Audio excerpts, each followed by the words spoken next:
The story begins on November 5th, 2024, when a mysterious stone tablet suddenly appeared in space and crashed straight into the capital of Nation L. The impact triggered a devastating shockwave and reduced the island nation to ruins in an instant. At the same time, the powerful nation of Nanda on Blue Star sealed off the area and sent experts to investigate. 1 year later, the scene shifts to the Huaxia building in Han City. A young man showed the protagonist a photo and asked, "Lin Luo, look at this. A 20-year-old single girl wants to adopt someone. Want to sign up and bring glory to the nation?" Lin Luo froze on the spot as emotions surged through him. "Hey, Lin Luo, what's wrong? Why are you crying?" Memories from a year ago suddenly flooded his mind. The fallen world was now right before his eyes. This was his company. Did I really come back? In his memories, 1 year after the tablet fell, the world became a brutal real-life battlefield. Humanity awakened talents of different ranks, changed classes, and gained extraordinary powers. At the same time, secret realms, dungeons, and monster disasters appeared everywhere. People relied on awakened powers just to survive. The old order collapsed and only strength mattered. Back then, he repeatedly risked his life, fighting countless tiger-rank beasts to improve his talent. But the enemy lured out a terrifying ghost-rank beast spirit. His brother died protecting him. After helping him escape the secret realm, his brother was ambushed outside and killed by enemies. The root of it all was a single upgrade crystal they refused to hand over. In that chaotic era, weakness was a crime. Returning to reality, Lin Luo asked a coworker, "What's today's date?" The man replied, "November 12th, 2025. What's wrong with you? Been overworking for 2 nights straight? Young people should know their limits." He quietly recalled everything. November 12, 2025. He had truly returned 3 years before the Great Awakening. It was still morning, and only a few hours remained before everyone awakened their talents. Just then, manager Wong Jichao walked in and coldly announced, "Lin Luo, your behavior doesn't match the company's values. You're fired. Collect your pay from finance, and don't come back this afternoon."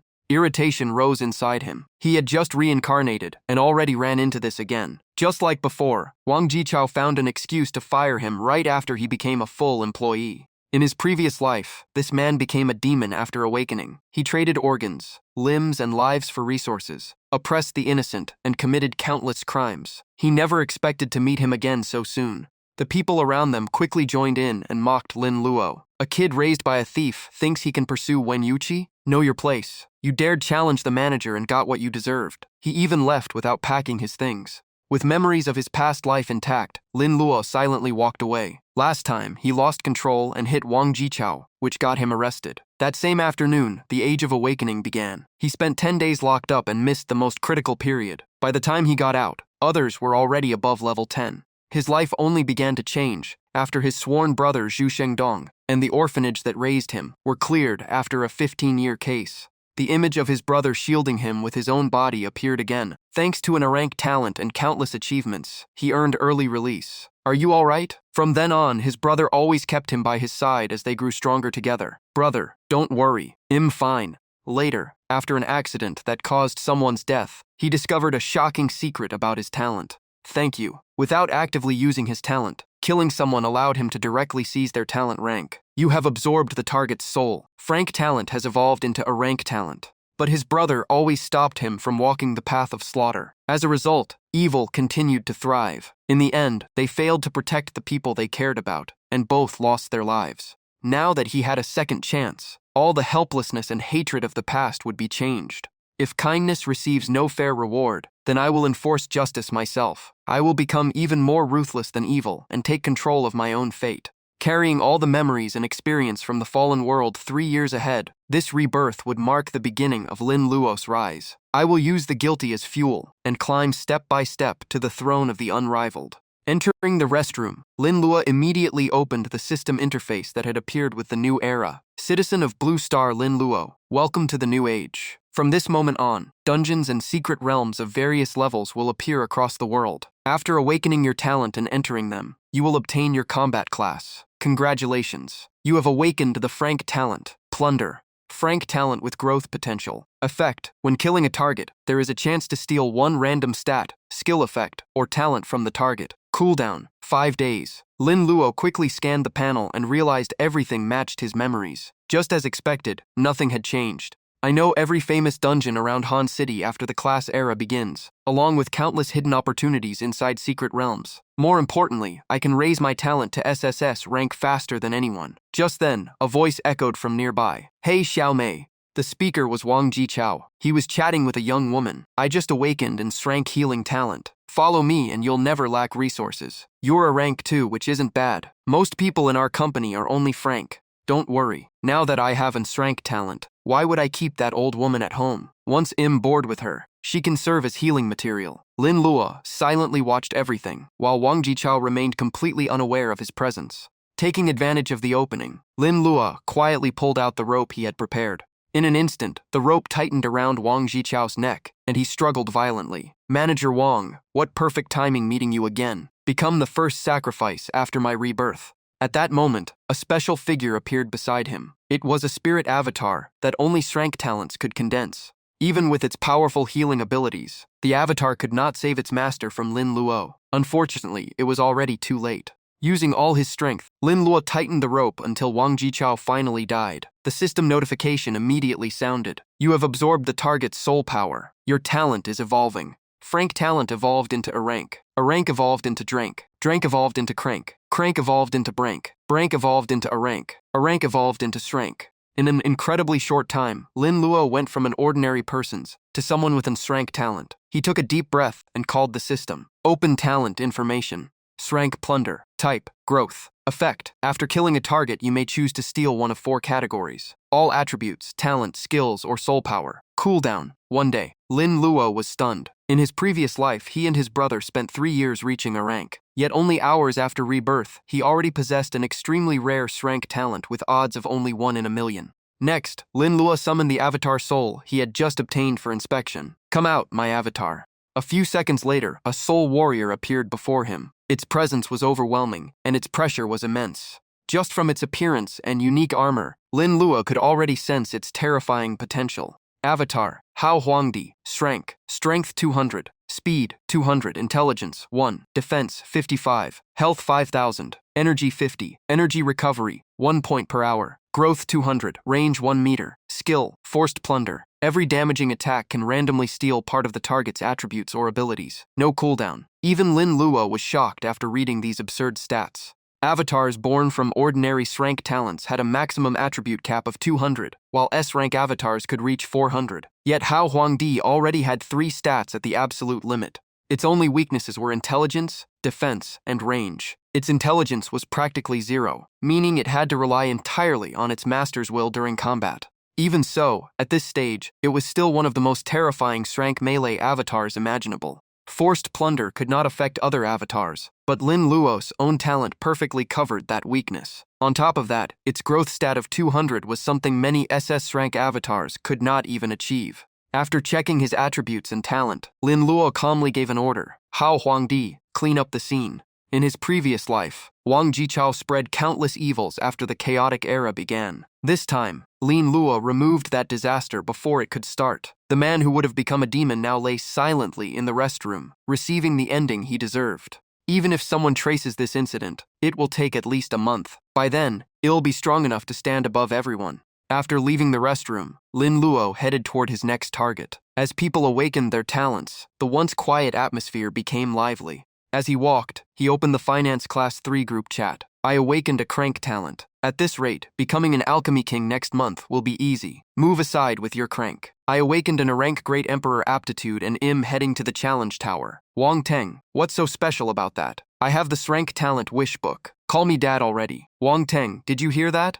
The moment Lin Luo saw the name Lu Ming, his eyes turned cold. He would be the next one to disappear. In his previous life, Lu Ming quickly got together with class beauty Fang Mengchu after awakening. Later, he used countless cruel methods to kill innocent people, committed endless crimes, and joined a dark faction. This time, his talent would belong to Lin Luo. The scene shifted to Tomato Hotel in the city, where Lu Ming was staying. Inside the hotel room, Lu Ming had just summoned his avatar and was grinning with pride. Ha, Wang Tung finally has to call me dad. He immediately gave an order to his avatar. Wishmaster, I want Fang Mengchu's heart and devotion.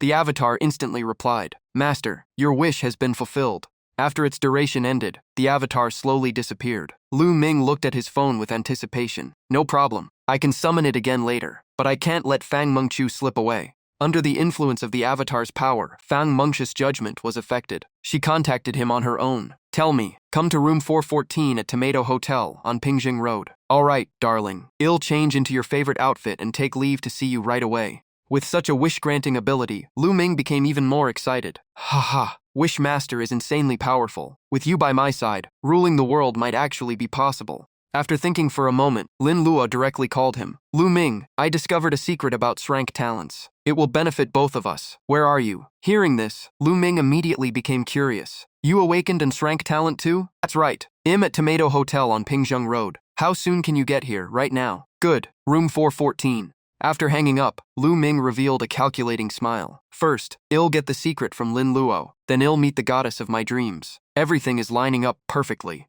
Just 5 minutes later, Lin Luo arrived outside room 414. The moment he saw him, Lu Ming impatiently asked, What's the secret of Shrank talents? Hurry up, I have plans later. Lin Luo calmly stepped closer and whispered into his ear, The secret of Shrank talents is... At that exact moment, Hao Huangdi was summoned behind Lu Ming, without him noticing. Without any warning, Hao Huangdi threw a devastating punch straight at him. The terrifying force sent Lu Ming flying into the wall as his body convulsed in agony. With a single punch, his life came to an end. The system notification sounded. You have activated the Shrank talent Plunder. Please choose one of 4 options to steal from the target. Attributes, talent, skills, or soul power. Lin Luo quickly analyzed the situation. Lu Ming was still an ordinary human, so his attributes were worthless. He had not changed class yet, so he had no skills. Soul power could upgrade talents, but the amount was not enough for a breakthrough. After weighing everything, stealing his talent was clearly the best choice. After making his decision, he immediately selected talent. Plunder successful. Congratulations. You have obtained the Shrank Talent Wish Book.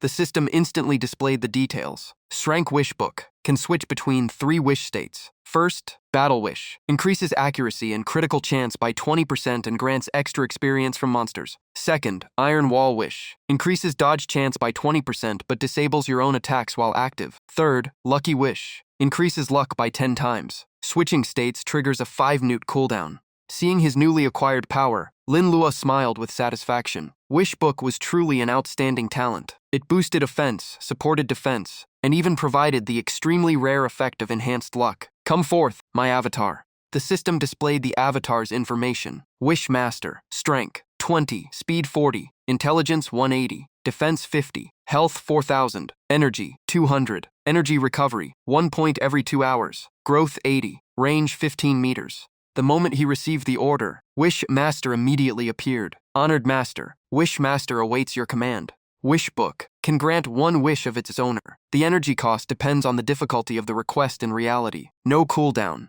The fact that the avatar could speak directly surprised Lin Luo. You can communicate? Wish Master immediately replied, Yes, Master. I belong to the support-type avatars, but my value surpasses many combat avatars. In theory, anything written in the Wish Book has a chance of becoming reality. It then continued explaining how to use its power efficiently. The simpler the wish, the lower the cost. The more complex the wish, the greater the cost. If it exceeds my limits, I could be completely destroyed. In addition, my high intelligence allows me to analyze situations and suggest strategies for you. Hearing this, Lin Luo immediately understood the key point. Then what do you think is the most beneficial way to use your ability? Wishmaster replied, Gathering information is the optimal choice. Asking for the location of a treasure consumes far less energy than directly creating that treasure. Lin Luo nodded. I understand. Wishmaster smiled, as expected of my wise master. Besides granting wishes, Wishmaster still follows the rules of reality. Things that are likely to happen require less energy than impossible requests. For example, predicting lottery numbers is much easier than creating an object from nothing. When affecting other people, the cost also depends on their strength and willpower.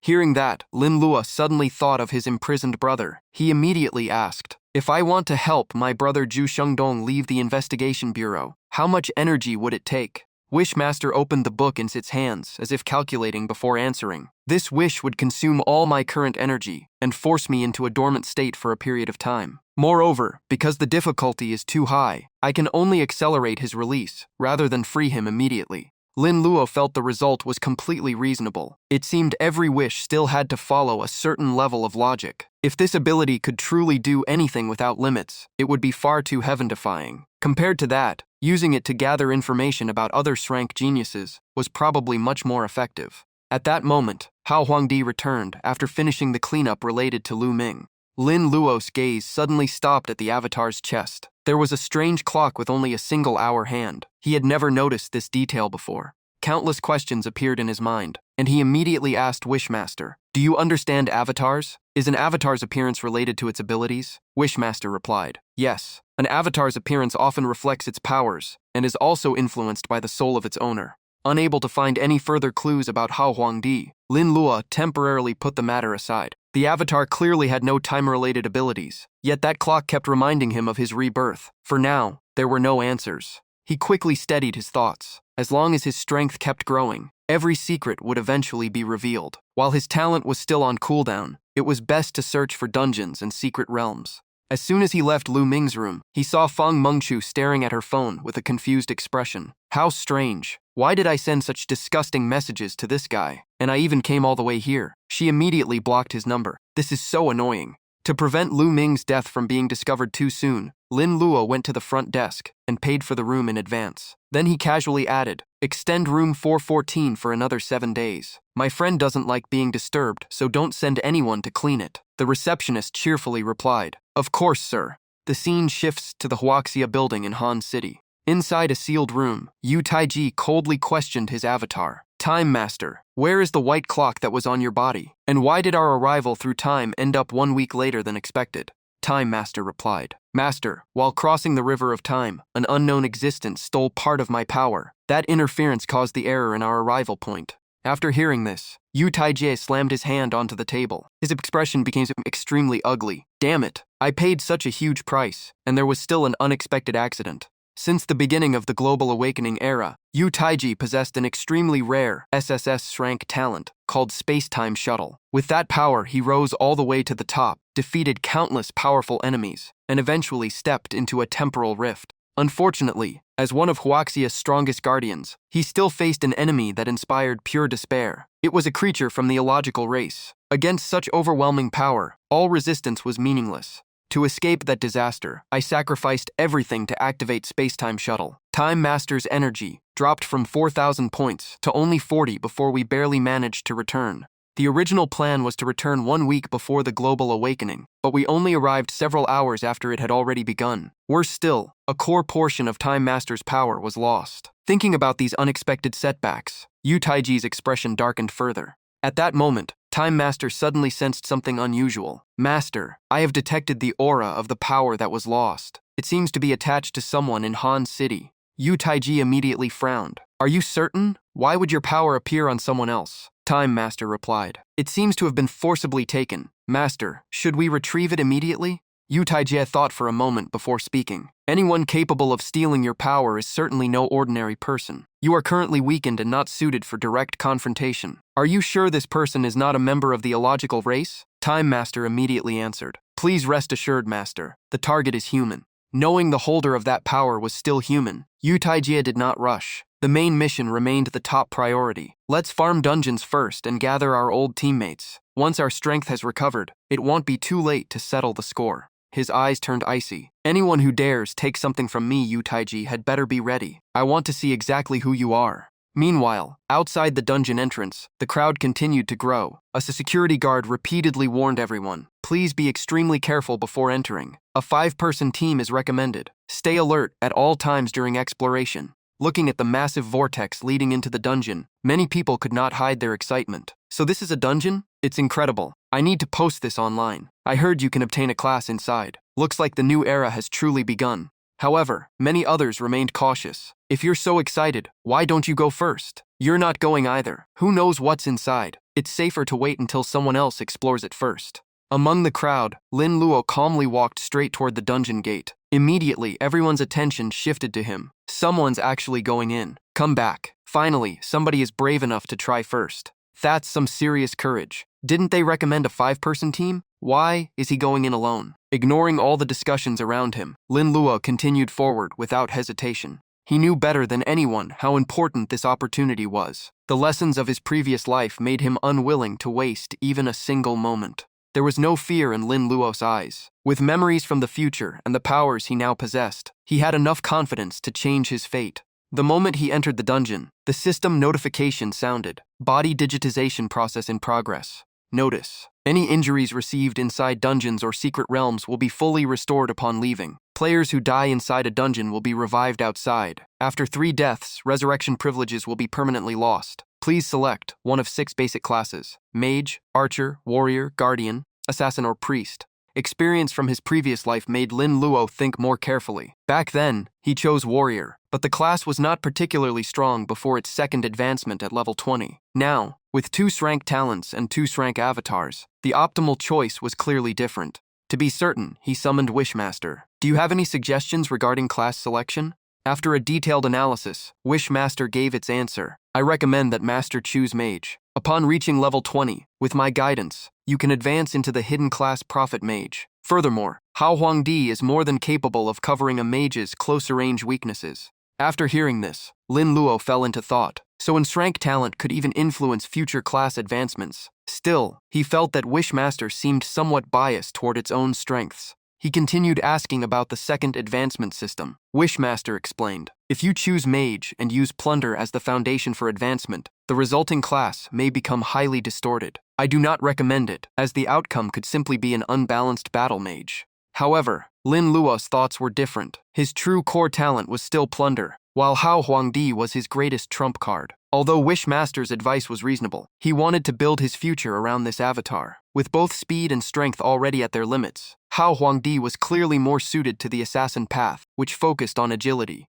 Lin Luo spoke again and asked the Lord of Wishes about the Plunder talent. Lord of Wishes, if I use Plunder as the core path for my second advancement as an assassin, what will the final class become? Realizing Lin Luo planned to keep his innate talent, the Lord of Wishes was surprised. High critical rates fit the outlaw path best and can push Plunder to its limit. Still, I recommend the Prophet Mage path since it is far more stable and common. Even after hearing the advice, Lin Luo followed his own choice and stayed on the assassin path. He then reached out and confirmed his class selection on the dungeon interface. Lord of Wishes, please forgive me. A system notification appeared and confirmed the class advancement was complete. Character data began rebuilding. Lin Luo, Level 1, EXP 050, Class Assassin, HP 180, Constitution 20, Mana 200, Attack 186, Spirit 20, Strength 2.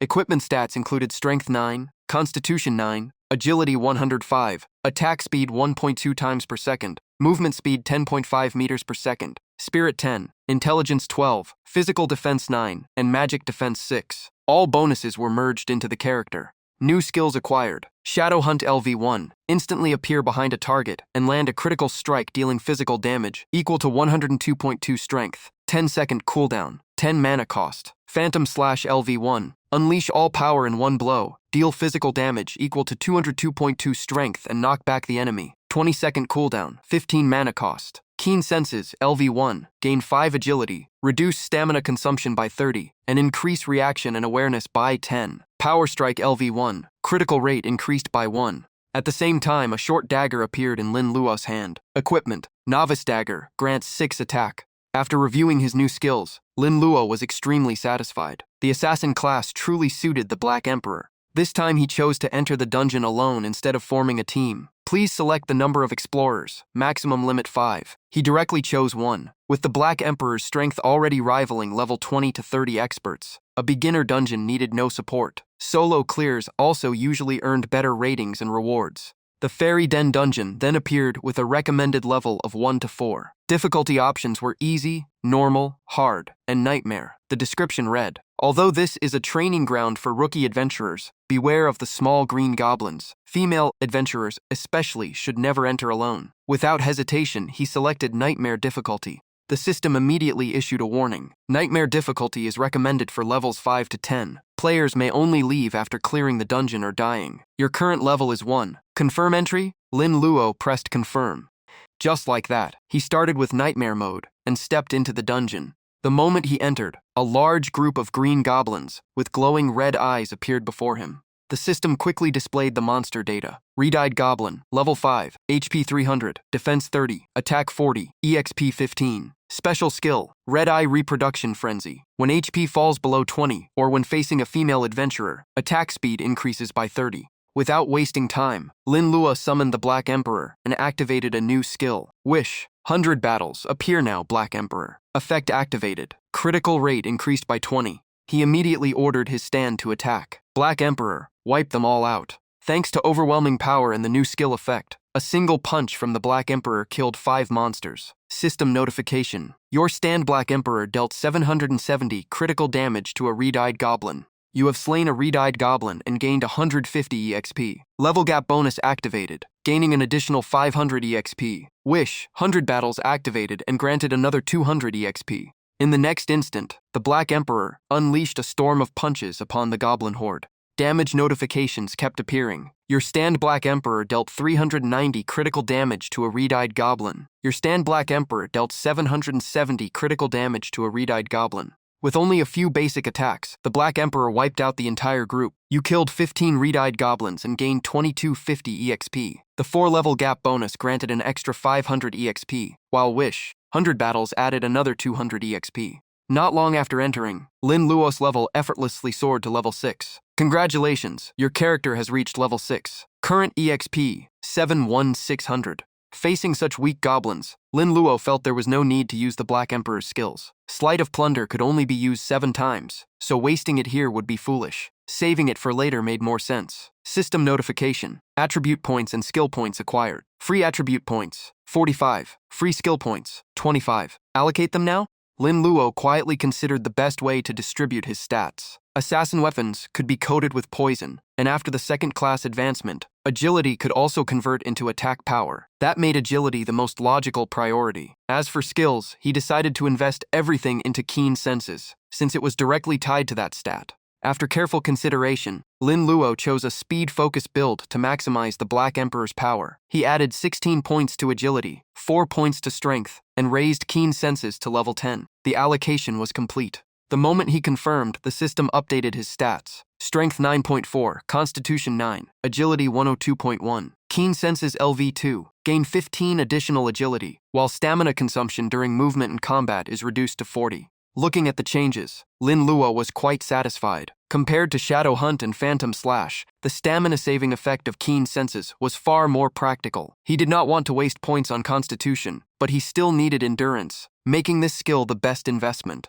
His experiences from his previous life taught him the importance of stamina. Once players entered the Star Realm, they discovered that every region stretched for thousands of meters. They had to keep moving and fighting at the same time. Before long, their stamina would run dry. That was why players with low constitution often became liabilities. Besides experience, killing monsters also rewarded a certain amount of gold. Valuable items and larger rewards were usually stored inside treasure chests that appeared after defeating a boss. Thanks to the massive speed increase, the Black Emperor quickly swept through every monster along the dungeon path. As the exploration continued, the monsters grew stronger, but the experience rewards also increased. Level 6 Wolfskin Goblins, Level 7 Stonehead Goblins, and Level 8 Frost Goblins appeared one after another. Despite the tougher enemies, Lin Luo smoothly reached Level 7. Dealing with ordinary monsters created almost no pressure. Before long, he arrived at the area of the first boss. The guards were insignificant. The boss was the real target.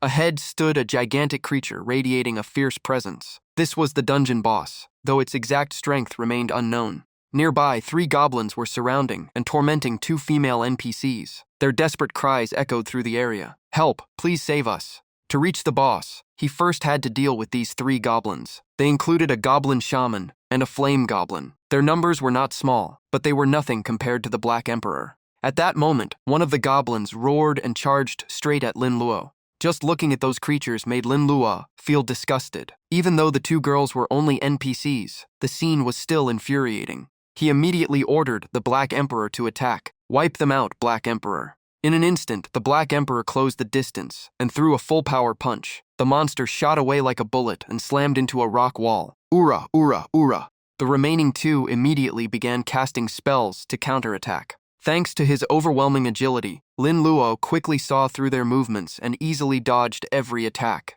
The spells exploded violently the moment they landed, sending dirt and rocks flying everywhere. However, before the dust could settle, the Black Emperor's fist was already right in front of the 2 monsters. In a single moment, both monsters took the devastating blow head-on. Their bodies exploded, and even the stone wall behind them collapsed. After eliminating the 3 gatekeepers, the final obstacle was gone. Only the dungeon boss remained. The battle between the Black Emperor and the boss officially began. But before the boss could even move, it was struck by a direct punch from the Black Emperor, sending blood spraying everywhere. The gap in strength was simply too great. The creature was nearly killed on the spot and had no chance to fight back. Looking at the boss corpse lying motionless on the ground, Lin Luo curled his lips in disdain. Too weak. In his eyes, the best goblin was still a dead goblin. The system began calculating the dungeon results. A total of 83 wolfskin goblins, goblin shamans, flame goblins, and guard units were defeated. Thanks to Wish, 100 battles and the level gap bonus, the total EXP gained reached 9,700. Congratulations, player. You have reached level 9. Current EXP, 7340112,800.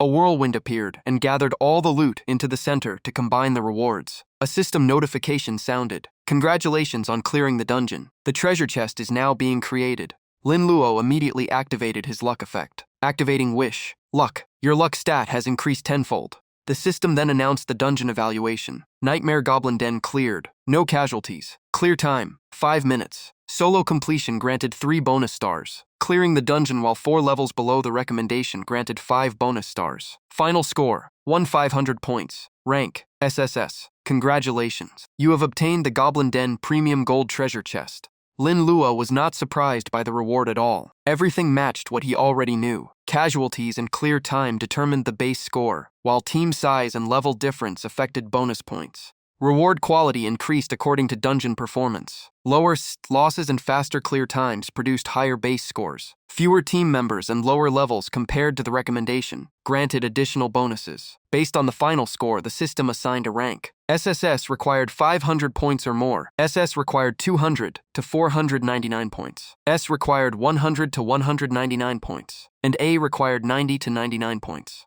Each difficulty came with its own reward tier. Even on Nightmare difficulty, this beginner dungeon would normally only provide a black iron chest, at best. Treasure chest grades were bronze, black iron, silver, gold, dark gold, diamond, earth grade, heaven grade, and immortal grade. Each major tier was divided into normal, rare, and premium quality. After activating the luck effect, Lin Luo had high expectations for this chest. The boost from his wish ability had upgraded the reward across several tiers to reach gold quality. Even he found that hard to believe. Not wanting to waste time, Lin Luo immediately opened the treasure chest to inspect the loot. Open chest. The system quickly listed the rewards. 10 black iron high-grade health potions, 18 black iron high-grade mana potions, and 15 black iron high-grade stamina potions. Lin Luo glanced over them and judged them acceptable. Next came the equipment. Premium black iron great goblin helmet, normal black iron wolfskin goblin heavy armor, rare silver novice frost staff for mages, and rare silver goblin great blade for warriors. Lin Luo showed almost no interest in them. In his eyes, black iron and silver gear were worth very little.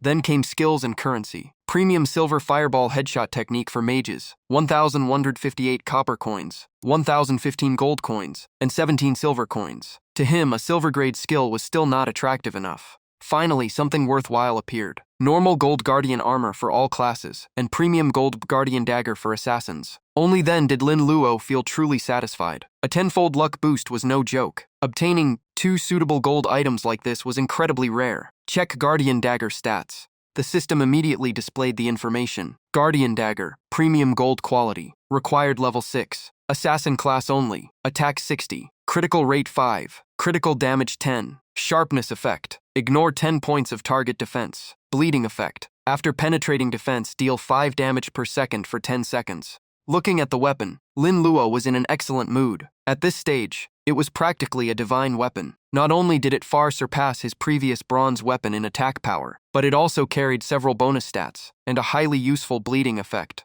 He then checked the remaining item. Check guardian armor stats. The system displayed. Normal gold quality. Required level 6. Usable by all classes. Physical defense 25. Magic defense 23. HP 200. Swift shadow effect. Reduce damage from sharp weapons by 7 and increase dodge rate by 10. Lin Luo immediately equipped the armor. Feeling his stats rise sharply, he was quite satisfied. It increased HP, improved defense, and reduced incoming damage, perfectly matching his needs. After finishing everything, the system sent another notification. Character data setup complete. Please choose a character name. This name will be displayed during dungeon and secret realm exploration. Without much thought, Lin Luo selected the name Black Emperor. At that very moment, a global announcement echoed before every player. Congratulations to player Black Emperor for becoming the first person in the world to solo clear a nightmare dungeon. Special reward, 1 10-pole ticket for the Wheel of Destiny. Hearing the announcement, countless students were stunned. No way, a global announcement? Who is Black Emperor? He solo cleared a nightmare dungeon? The Wheel of Destiny already sounds incredible. I wonder if he's handsome. I want to have his babies.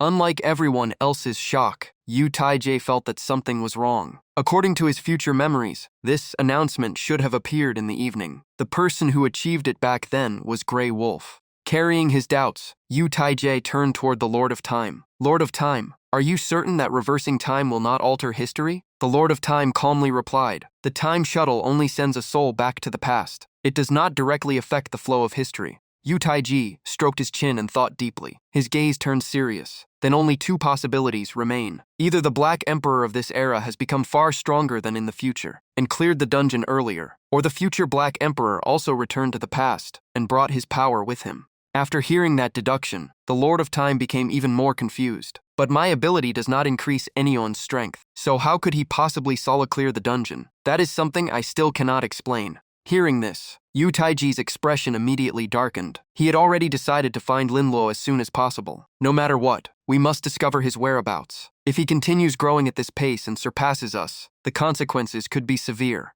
As for Lin Luo, he looked at the Wheel of Destiny ticket in his hand with great excitement. 10 spins at once. In his previous life, after 3 years of non-stop effort, he had only managed to save up 5 spins. Before using it, Lin Luo decided to consult the Lord of Wishes. Come out, Lord of Wishes. It is time for you to show your value. Moments later, the Lord of Wishes appeared with his usual respectful attitude. It is my honor to serve you, my esteemed master. Lin Luo got straight to the point. He wanted to know how to maximize the value of the Wheel of Destiny. Analyze it for me. What is the most beneficial wish I can make? The Lord of Wishes replied, congratulations on obtaining this special reward. The Wheel of Destiny is an extremely rare opportunity, usually found only in nightmare dungeons or the Heaven Tower. According to my knowledge, the wheel can produce items ranging from F rank to SSS rank, including F, E, D, C, B, A, S, SS, and SSS. Many of these treasures cannot be obtained from ordinary dungeons.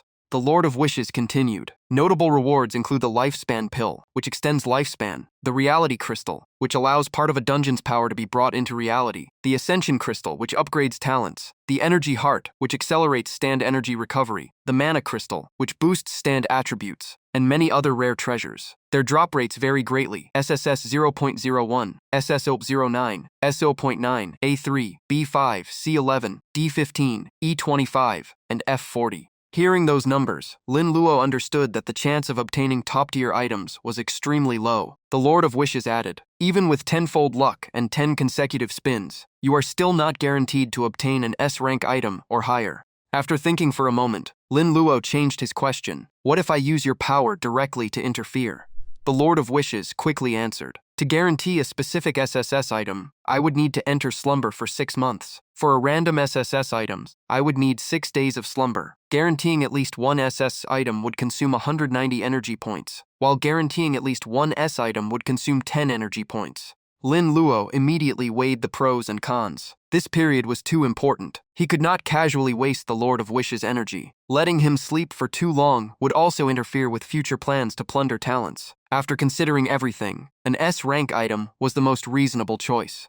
After making his decision, he asked another question. What if I guarantee at least 2 items of S rank or higher? The Lord of Wishes replied, that would require 110 energy points. Hearing this, Lin Luo became even more convinced of his original plan. Then guarantee 1 S rank item. The Lord of Wishes immediately activated his power to fulfill the wish. A short while later, he respectfully said, Master, your wish has been completed. After confirming that everything was ready, Lin Luo finally began the draw.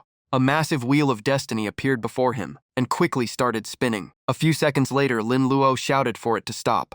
The system immediately announced the results of the 10 spins. B-rank Reality Crystal, F-rank Lifespan Pill, C-rank Expansion Crystal, B-rank Berserk Crystal, B-rank Ascension Crystal, A-rank Energy Heart, B-rank Lifespan Pill, F-rank Expansion Crystal, SS-rank Limit Crystal, and F-rank Reality Crystal. Holding the 2 reality crystals in his hand, Lin Luo began evaluating the value of each reward. The expansion crystal could increase a stand's activity range. The limit crystal increased maximum energy capacity. The berserk crystal enhanced combat power. Among all the rewards, the most valuable was undoubtedly the SS rank limit crystal, as its effects far surpassed every other item. Without hesitation, Lin Luo crushed the 2 reality crystals and absorbed the energy inside. The system announced, after using a B rank and an F rank reality crystal, the player will inherit 3 and 1 additional dungeon attributes upon leaving. He then tossed the 2 expansion crystals to the Black Emperor. These are yours. Use them. The Black Emperor took them and immediately crushed them. A system notification appeared at once. The stand's activity range has increased to 6 meters.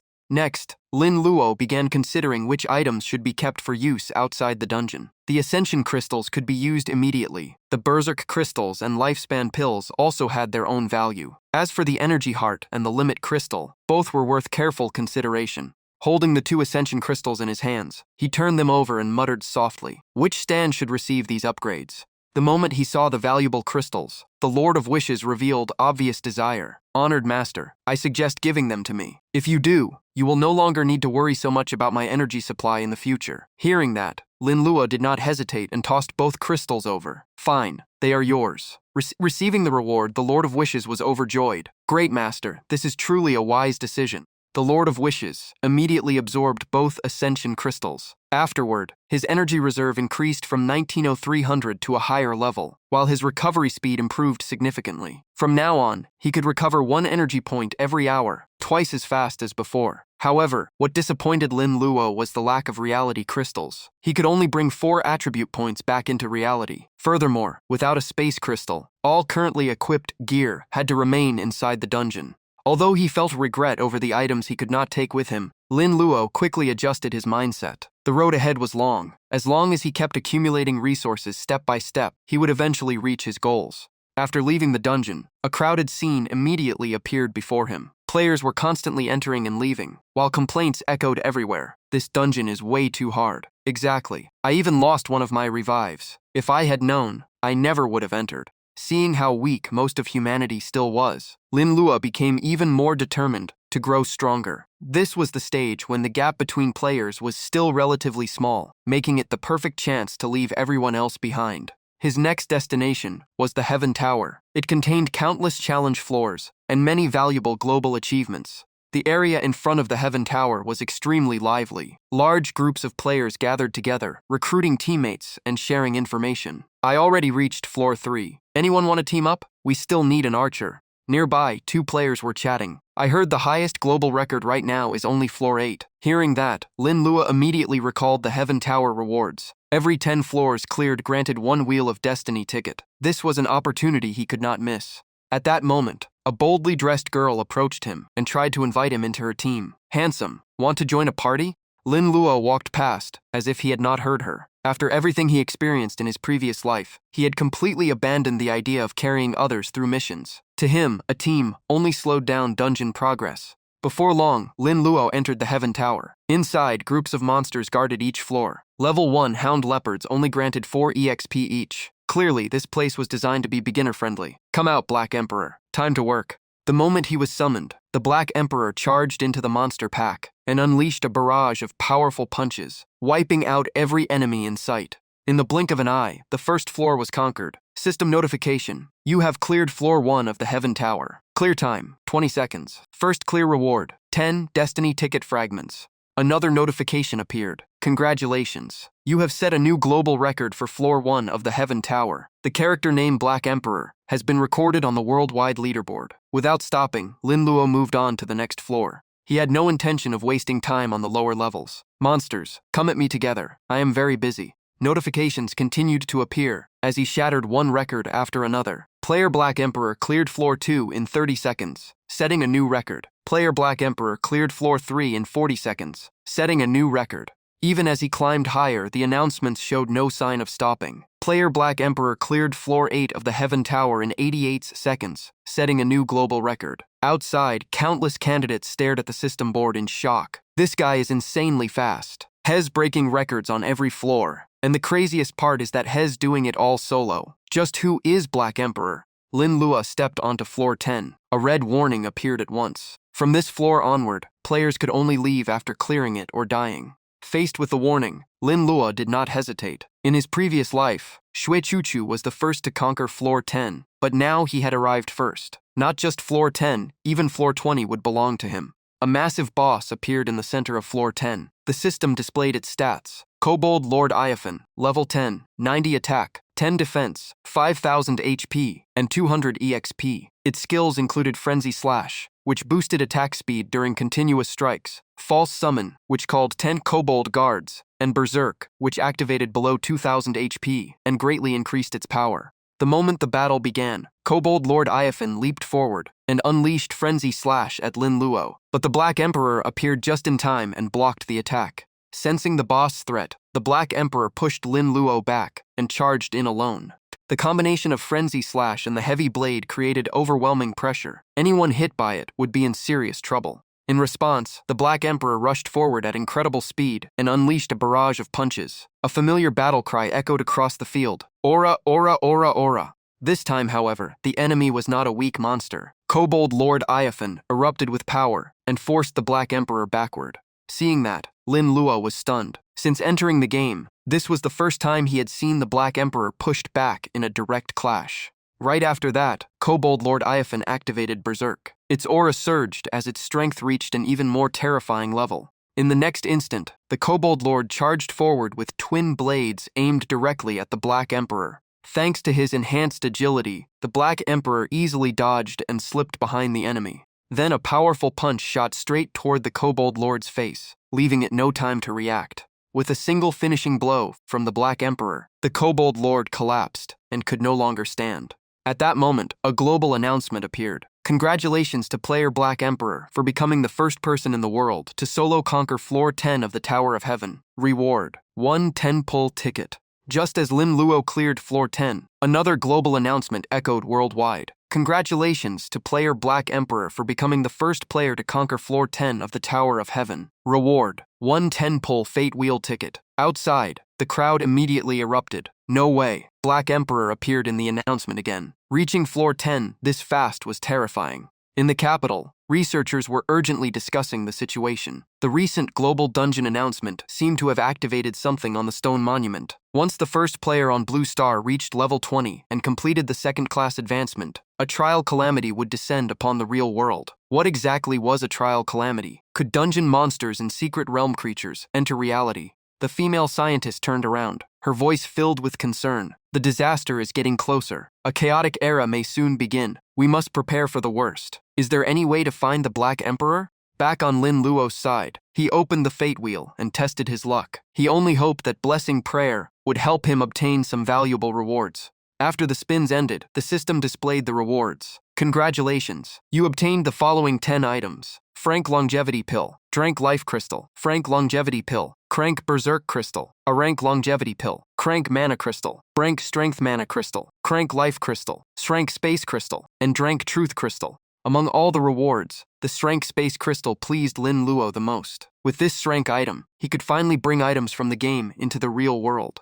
Without hesitation, Lin Luo crushed the Truth Crystal and absorbed it immediately. After using it, he could transfer all 7 of his attributes into reality. Next, Lin Luo tossed 2 life crystals to the Black Emperor. This mana crystal boosts defense and strength. The 2 life crystals are yours as well. The Black Emperor immediately absorbed the life crystals. Afterward, his stats increased significantly. Strength rose from 205 by 5 points. Intelligence gained 1 point. Defense increased from 59 by 4 points. And HP went from 5,140 to 5,220. Lin Luo opened the system interface to check his current resources. He still had 2 Fate Wheel tickets and 275 Fate Fragments. It was not enough for another 10-pull, and the fragments were still far from enough to exchange for anything useful in the shop. After checking his inventory, Lin Luo decided to sell every item that had lost its value. He was about to push to the next floor anyway, and equipment sold earlier always fetched a better price. First, he listed a black iron armor set for 3,200 gold. In-game currency was now linked to real-world money. At this stage, 1 gold was worth 5 to 6 yuan, making black iron gear quite expensive. Using a rate of 6 yuan per gold, Lin Luo listed a staff for 2,300 gold. 2 rare silver-grade weapons with excellent magic attributes were then listed for 2,300, 2,100, and 4,000 gold. Lin Luo only wanted to clear some inventory. But while doing the math, the system suddenly sent a notification. The items had been sold successfully for a total of 8,400 gold. Huh? Everything sold already? Looking at the amount he received, he could not help feeling regret. It was a considerable sum in real money. Thinking about the world's richest players, he realized he had priced everything too low. Still, the items were gone, so there was no point regretting it. Lin Luo closed the system interface and continued climbing the Tower of Heaven. For him, obtaining more equipment was easy. His next goal was reaching level 20 and completing his class advancement. With one more night, he might even secure and rank talent after leaving the tower. Memories of the era after the Tower of Heaven gradually resurfaced. Smiling Fortune Guild, Nasalaka Tomb, and the Eightfold Society were the three most notorious forces when the Age of Chaos began. The Eightfold Society alone had two famous leaders among its ranks, Yuye Mengdao and Bai Hongli. As for Nasalaka Tomb, two of its 10 protectors were Blood Crystal Witch and Fury of the Glacier, known as Li Yuanming and Lu Ming. Meanwhile, key members of Smiling Fortune Guild like Zhou Yu, Hu Jinming, and Guo Tao were all experts who had awakened Tier 5 talents. After reviewing all the key figures across the next 10 floors, Lin Luo clenched his fists with determination. Once he dealt with these people, he could head toward the City of Sin. That place gathered countless criminals who had slaughtered people from Huaxia. Even dying 100,000 times would not erase their sins. Lin Luo had already planned everything. After conquering the Tower of Heaven, he would hunt down those who had killed him in his previous life. The people who attacked him directly were likely just hired hands and not worthy of possessing rank talents. Once the urgent matters were settled, he would uncover the mastermind and collect the debt from his past life. Inside a building in Hang City, the man sitting at the front was a Xing, the person in charge of Tiger Mountain Manor in the area. In his view, scams targeting people from Huaxia were becoming harder to pull off, and the old tricks used to lure victims into Southeast Asia no longer worked as well. Because of that, he began planning a new scheme. Instead of relying on old methods, he intended to establish a legitimate company as a cover. Thinking about the plan, Jing could not hide his smug smile. First, recruit workers from Huaxia and bring them over for a period of time. After that, other operations could begin. The method was far more discreet. Not long after posting the job listing, applications started arriving. In his eyes, another batch of prey had entered the trap. Once enough people gathered, he could close the net and earn a huge reward from his superiors. At the same time, Lin Luo officially stepped onto Floor 11 of the Tower of Heaven. The systems announced, "Welcome to Floor 11 of the Tower of Heaven." The system quickly revealed the monsters of this floor. Skeleton Soldier, level 10, 1000 HP, 100 defense, 90 attack, and 83 EXP. Passive skill, Rotten Blade Strike. The massive swords carried by these undead had been buried for too long and were filled with decay. Targets struck by them would lose 3 HP per second for 5 seconds. The moment he entered, familiar memories from his previous life flooded back. Back then, he often farmed this floor for equipment. The first 10 floors only rewarded fate fragments, but from this point onward, valuable gear could drop directly. Pushing those thoughts aside, Lin Luo immediately ordered the Black Emperor to attack, wipe them out, leave none behind. Receiving the command, the Black Emperor charged straight into the sea of skeletons. A storm of punches swept across the battlefield, smashing undead after undead into pieces. Ora, ora, ora, ora. At that moment, a level 17 boss named Skeleton Commander suddenly appeared behind Lin Luo. It seemed ready to launch a sneak attack, but Lin Luo quickly drew his weapon and prepared to counter. Just because I'm only level 13, you think I'm easy prey?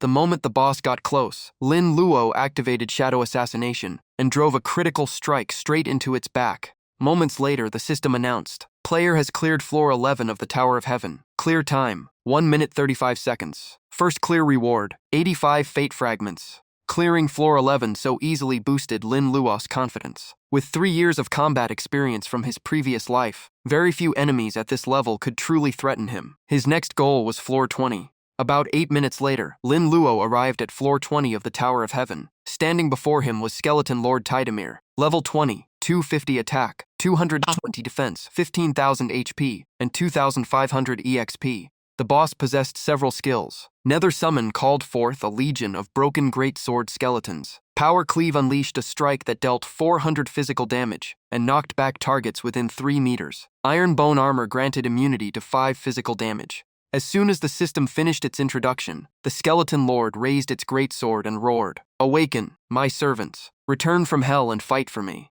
Following that roar, countless skeleton warriors appeared across the battlefield. and rushed toward Lin Luo. Looking at the overwhelming numbers, Lin Luo's expression turned serious. There were more than 200 skeleton warriors alone. The difficulty far surpassed the previous 19 floors. At the same time, the skeleton lord charged straight at Lin Luo atop a skeletal warhorse with an overwhelming presence. On the other side of the battlefield, the Black Emperor continued his terrifying rampage. A relentless barrage of punches crushed every undead blocking his path. Aura, aura, aura, aura. Skeleton after skeleton collapsed, leaving broken bones scattered beneath the Black Emperor's feet. Before long, the Black Emperor faced the skeleton lord directly and immediately launched a powerful punch. Meanwhile, Lin Luo was surrounded by undead from every direction, leaving almost no room to move. Although he knew he could still win, he preferred a safer approach. A direct confrontation carried a high risk of injury. After a brief moment of thought, Lin Luo summoned the Lord of Wishes. "Come forth, Lord of Wishes."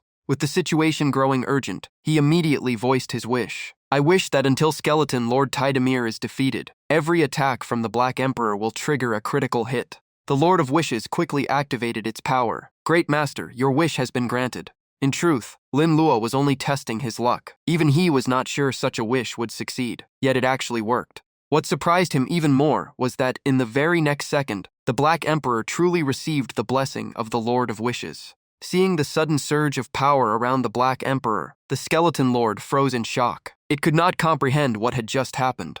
Realizing the wish had taken effect, Lin Luo could not hide his excitement. As he cut through the undead before him, he shouted, "Fight with everything you've got, Black Emperor. I'll handle myself." The Black Emperor leaped into the air, gathered all his strength, and dove straight toward the Skeleton Lord. Facing the attack, the Skeleton Lord immediately raised its weapon to meet him. Before the Black Emperor could reach him, a violent slash erupted, followed by an explosion that filled the battlefield with dust and smoke. Looking at the scene, the Skeleton Lord believed it had succeeded and grinned proudly. Crushed to pieces, that is the fate of intruders. On the other side, feeling the shockwave from the attack, Lin Luo became tense. Black Emperor. At that moment, strange streams of black energy began rising from the crack left by the slash. While the Skeleton Lord was still staring in confusion, the Black Emperor suddenly appeared behind it and slammed a punch into its head. Empowered by the Lord of Wishes, every punch from the Black Emperor triggered a critical hit. The Skeleton Lord was beaten flat onto the ground and completely lost the ability to fight back. Its health bar plummeted as critical damage numbers exploded non-stop. At the same time, Lin Luo had finished wiping out the undead army. Looking at the battle, he could not help but sigh. This is the most effective way to use a wish. Shatter. That is the fate of demons. After an endless barrage of attacks, the Black Emperor delivered the final finishing blow. Aura Kacha. The system immediately displayed a notification. Player has defeated Skeleton Lord Tidamir, defeated a higher-level enemy, and gained an extra 700 EXP. 100 Battles Resolve activated, granting an additional 200 EXP. Player cleared floor 20 of the Tower of Heaven in 3 minutes 11 seconds. Congratulations on reaching level 14. Let's go, Black Emperor. We have something more important to do. Right after that, another global announcement echoed across the world. Congratulations to player Black Emperor for becoming the first player to clear floor 20 of the Tower of Heaven. Reward: 1 10-pull Fate Wheel ticket. Outside, the crowd erupted again. Floor 20 already? That's insane. Hez still climbing? At that point, he should be heavily injured by now, right? While everyone was still talking, Lin Luo had already cleared floor 21. The system announced, player has completed floor 21 of the Tower of Heaven. Floors 21 through 29 belong to the maze zone. It did not take long for Lin Luo to reach floor 25. The system confirmed the completion of floor 25. Thanks to the shortest route stored in his previous life memories, he encountered almost no obstacles. Using his past life experience, Lin Luo quickly crossed the entire maze and approached floor 30. The system announced, player has cleared floor 29 of the Tower of Heaven. Congratulations on reaching level 15. Moments later, Lin Luo stood before floor 30. A red warning immediately appeared. Welcome to floor 30 of the Tower of Heaven. Your current level is too low. Danger level extremely high. Returning later is strongly recommended. After coming this far, there was no way he would stop because of a warning. The Black Emperor immediately pushed open the massive door ahead. Standing outside, Lin Luo smirked. Stop trying to talk me out of it. Inside the Grand Hall stood Minotaur King Minotauros, level 30. The greater the level gap, the more excited Lin Luo became, because the EXP rewards would be even higher. He had already made up his mind. This time, he would definitely use Plunder to steal abilities from the boss before him. At last, the value of this active skill could shine. Seeing that his opponent was only level 15, the Minotaur King immediately showed contempt. Only level 15? Foolish human, do you even know what you're about to face? Unlike his opponent, Lin Luo calmly walked forward with his arms crossed. Your palace is nothing more than a giant trap, am I wrong? Hearing those words, the Minotaur King froze for a moment, confusion flashing across his face. Once the distance was close enough, Lin Luo gave the order. All right, Black Emperor, go. The Minotaur King wasted no time. He raised his gigantic hammer and prepared to bring it down. The hammer crashed into the ground with terrifying force, shattering a huge area and sending debris flying everywhere. Even so, the Black Emperor dodged in time. Based on his previous life knowledge, Lin Luo knew that all monsters left behind in floors 21 through 29 could be summoned by the Minotaur King. The giant king then reached out and tried to grab the Black Emperor by the leg. However, the Black Emperor's speed and agility far exceeded expectations, leaving the king clutching nothing but air. Instantly enraged, the Minotaur King unleashed Earthshatter, slamming his weapon down and causing the ground to quake violently. Even so, with the combat experience Lin Luo had accumulated in his previous life, every attack from the Minotaur King failed to touch the Black Emperor. At that moment, the Lord of Wishes appeared beside him. Master, what do you require? Lin Luo immediately replied. Keep the wish active. Let every attack from the Black Emperor become a critical hit. Your wish has been granted. The familiar power instantly enveloped the Black Emperor once more. Without wasting the opportunity, he landed a critical punch directly on the Minotaur King's face. A relentless barrage of punches rained down on the Minotaur King's body. The speed grew more terrifying with every strike, causing his health bar to plummet in moments. Cornered at last, the Minotaur King was forced to use his final trump card. My warriors, hear my command. Come and protect your king. The moment Lin Luo heard those words, he knew the boss had begun its next phase. Realizing the time had come, Lin Luo activated Plunder on the Minotaur King. Black Emperor, let's begin as well. As the Black Emperor continued unleashing a storm of punches, system notifications appeared one after another. Successfully plundered Earthshatter with 30 power, gained 1200 HP. Another notification appeared. Successfully plundered Reign of Berserk with 30 power, gained 106 attack. The Minotaur King could only roar in fury. Moments later, King's command was also stripped of 30 power, granting Lin Luo an additional 23 speed. Every valuable ability the Minotaur King possessed had fallen into his hands. Finally, the Minotaur King was completely defeated. Feeling the surge of power flowing through his body, Lin Luo could not hide his satisfaction. Plundering really feels amazing. The system continued to announce, congratulations on reaching level 16. Congratulations on reaching level 17. Congratulations on reaching level 18. At that very moment, the monster army summoned from floors 21 through 29 arrived and surrounded Lin Luo from all sides. Seeing this scene, both Lin Luo and the Black Emperor were slightly surprised. Oh, monsters from other floors were pulled here? Perfect timing. Lin Luo immediately raised his hand, preparing to test his newly obtained ability. My warriors, hear my command. He directly activated the King's command skill he had just stolen from the Minotaur King, also wanting to verify its real effect. The moment it was activated, the surrounding monsters were instantly controlled. One by one, they dropped their weapons. In an instant, the entire army knelt down, awaiting Lin Luo's orders. At the same time, inside a beginner secret realm, Hui Tailong was also using his ability. All of you kneel. In front of him was only a level 8 Mushroom King boss, but Hui Tailong still shouted with full confidence. Just then, Yu Taiji, using the power of the Lord of Time, crossed the timeline and appeared before Hui Tailong. So this is the Emperor's Eye, a rare talent. I've heard of you for a long time. With your help, I will defeat the Black Emperor. Seeing a stranger appear unaffected by his ability, Hui Tailong immediately became alert. Who are you? Why aren't you affected by my Emperor's Eye? Yu Taiji calmly replied. I am Yu Taiji, a being outside the flow of time, and someone who can make you stronger. Hearing this answer, Hui Tailong became even more confused. Outside of time? Then why come to me? Yu Taiji then stepped forward and grabbed his hand as if making a desperate request. Because I need your help. Only you have the ability to make monsters submit. Back on Lin Luo's side, the controlled monsters all shouted in unison. Greetings, great king. Greetings, great king. Taking advantage of their helpless state, Lin Luo gave the order. Black Emperor, finish them. Receiving the command, the Black Emperor charged forward and prepared a Wideria attack. He then used the Earth Shatter skill he had just stolen and slammed his fist into the ground. A shockwave erupted and swept through all the monsters. With such a huge gap in power, these soldiers had no chance to resist and were blown apart like toys. From a distance, Lin Luo watched with satisfaction at the power of the attack. He covered his mouth slightly and smiled. Not bad at all. System notifications appeared one after another. Congratulations on reaching level 19. Congratulations on reaching level 20. Congratulations on reaching level 22. Player has cleared floor 30 of the Tower of Heaven in 16 minutes 19 seconds. Immediately after, a global announcement was broadcast. Congratulations to player Black Emperor for becoming the first person in the world to conquer floor 30 of the Tower of Heaven. Amid the crowd, Lin Luo walked calmly, and no one knew he was Black Emperor. Everywhere, people were talking. What kind of monster is Black Emperor?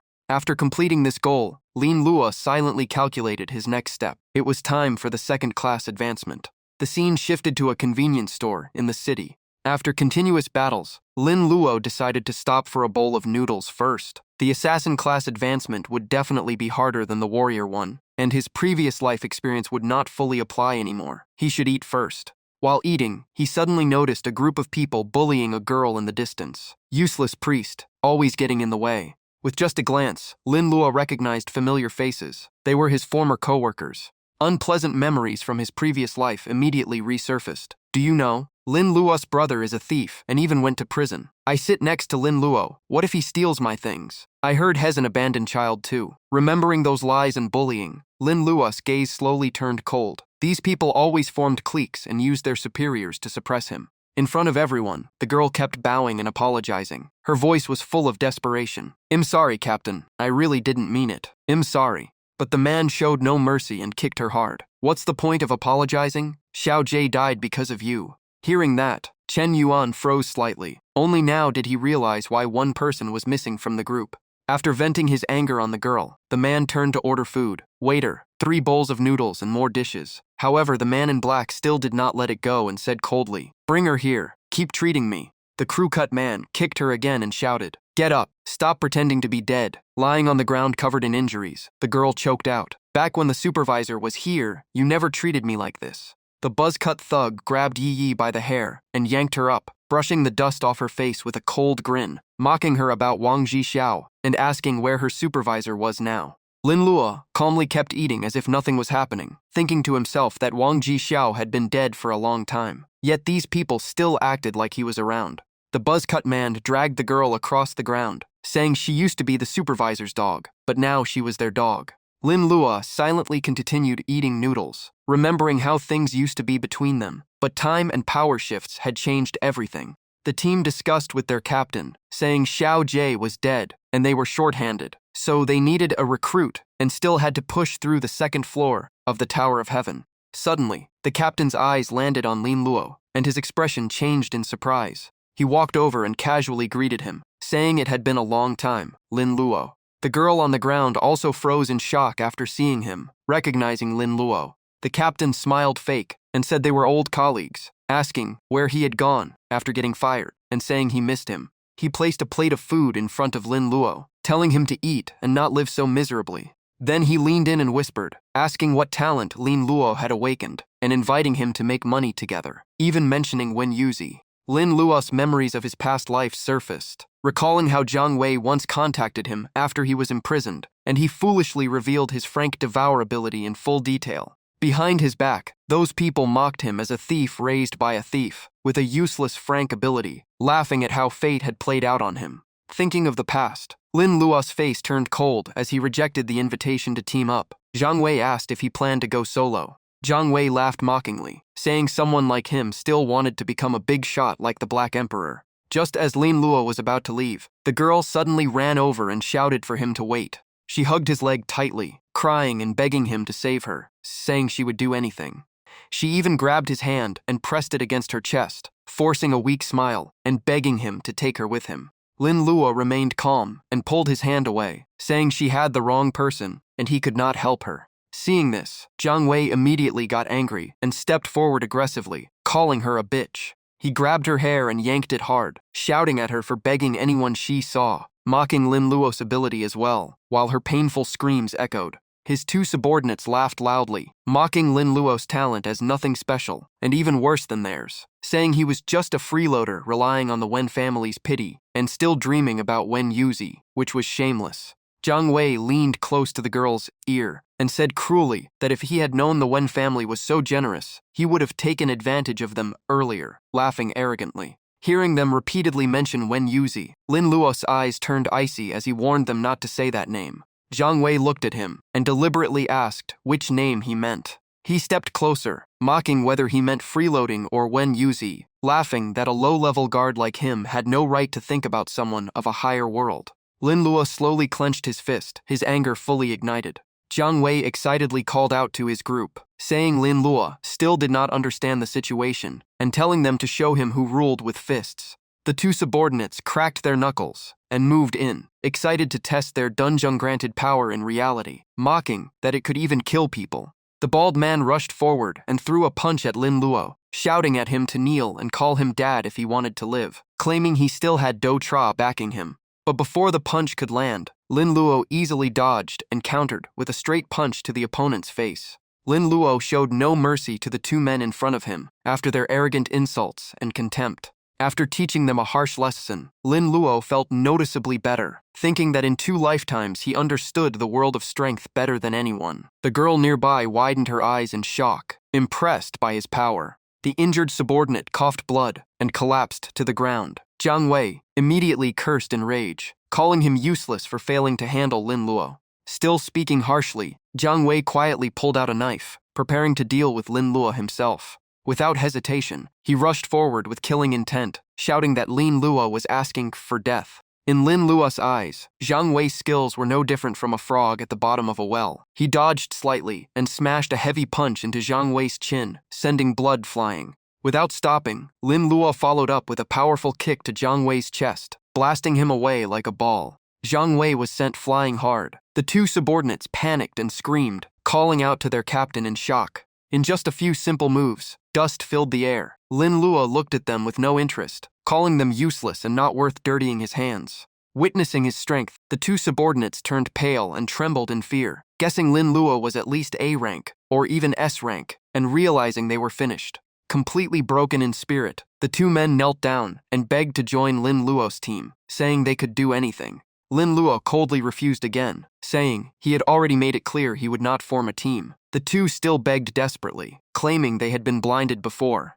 On an upper floor, a young man quietly observed everything, calculating in his mind that such a strong person appearing in a small place was unexpected. That man was Bo Hongli, one of the 8 hall masters of the Bakis Association, and an S-rank talent user. He ordered his subordinate to find capable students from Lin Luo's school. Not wanting to waste any more time, Lin Luo left a final warning before turning away, saying they could only stand up after Jiang Wei woke up. Watching his back, the girl became completely fascinated, thinking this was the kind of strong man she desired. She quickly crawled over and grabbed Lin Luo's pant leg, apologizing for the past and claiming everything was forced by higher management.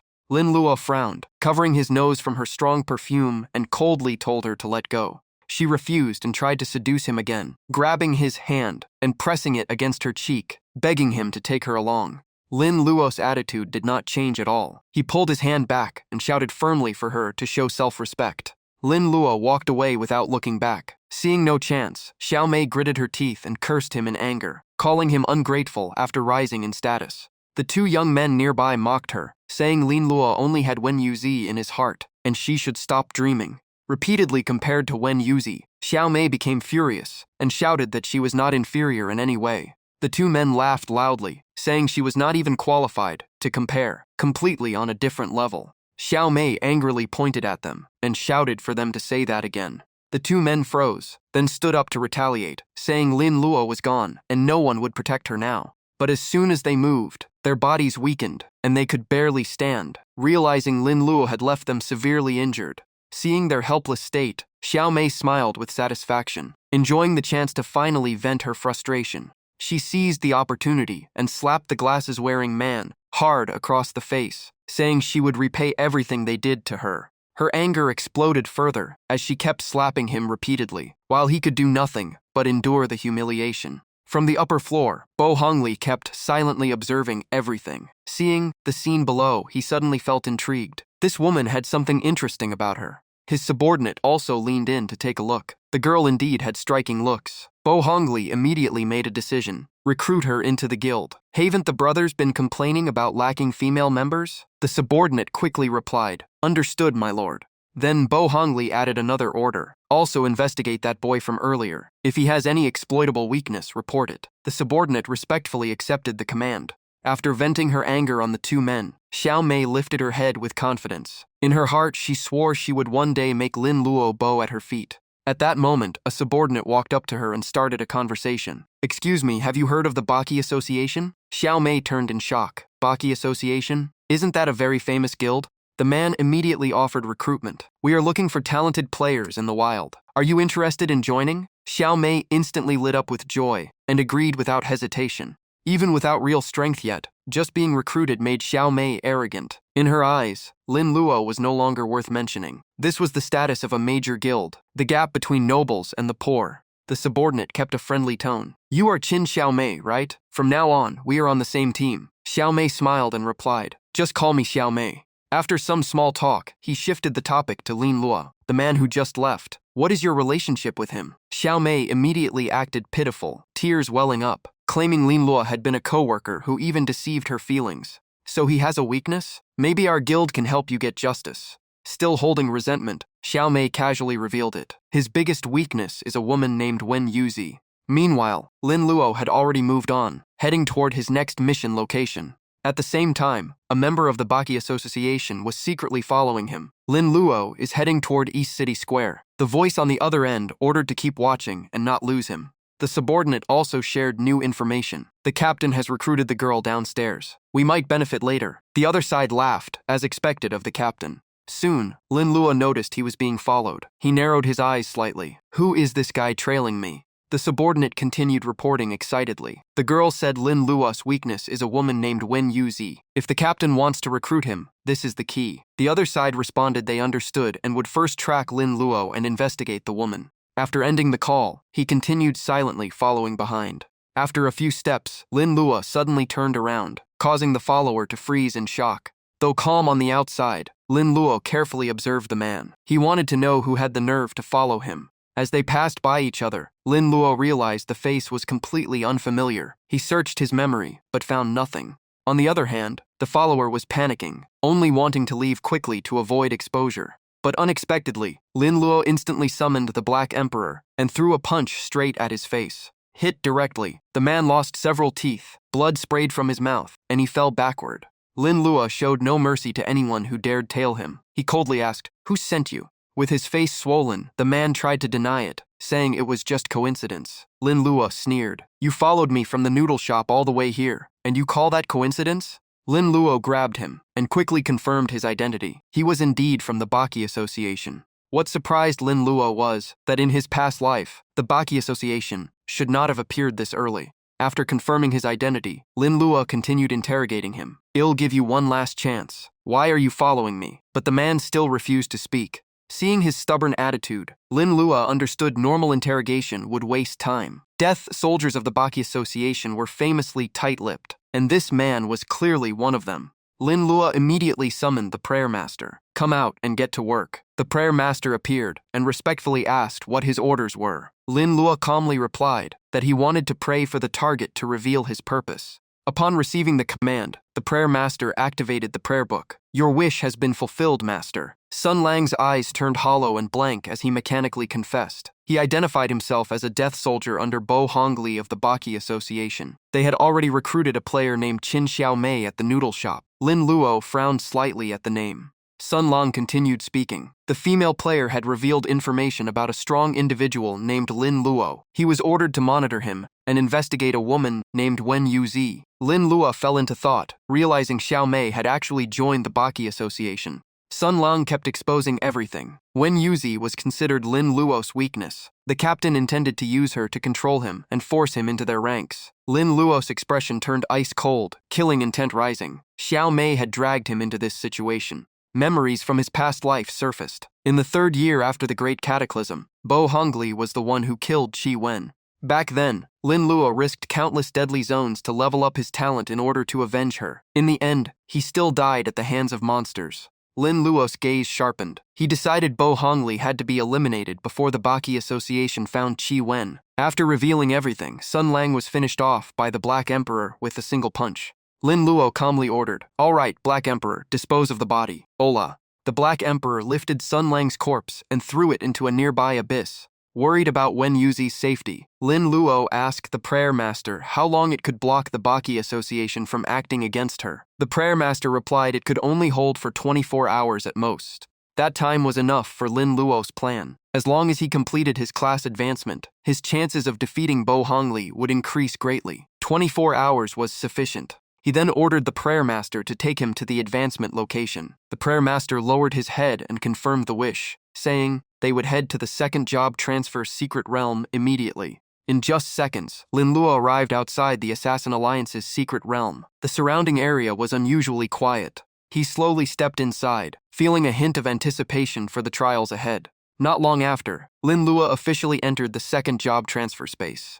A middle-aged man appeared before him. He spoke calmly, sensing the power within Lin Luo and asking if he was ready to uncover higher secrets. Above his head appeared his data. Name: Damon Meyer. Role: Second Assassin Job Guide. Level 30. Class: Advanced Rogue. Hearing that familiar voice, Lin Luo felt a strange sense of déjà vu, but still nodded and said he was ready for guidance. Immediately, Meyer opened a spatial gate and instructed him to travel to the snowfield and collect 30 sharp-horned snowman horns and 1 penguin king beak. Before Lin Luo stepped through, Meyer added a final warning, saying the snowfield was extremely dangerous and hoping he would return alive. When his vision cleared, Lin Luo found himself in a vast frozen world. The quality of this secret realm far exceeded the warrior's previous one. As soon as he arrived, he sensed a killing intent from behind. A massive level 20 black snowman monster appeared.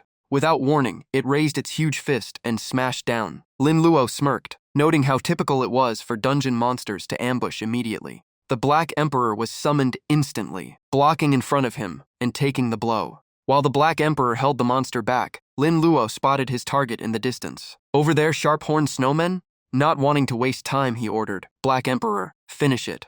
Upon command, the Black Emperor unleashed a powerful punch, instantly overwhelming the sharp-horned snowman.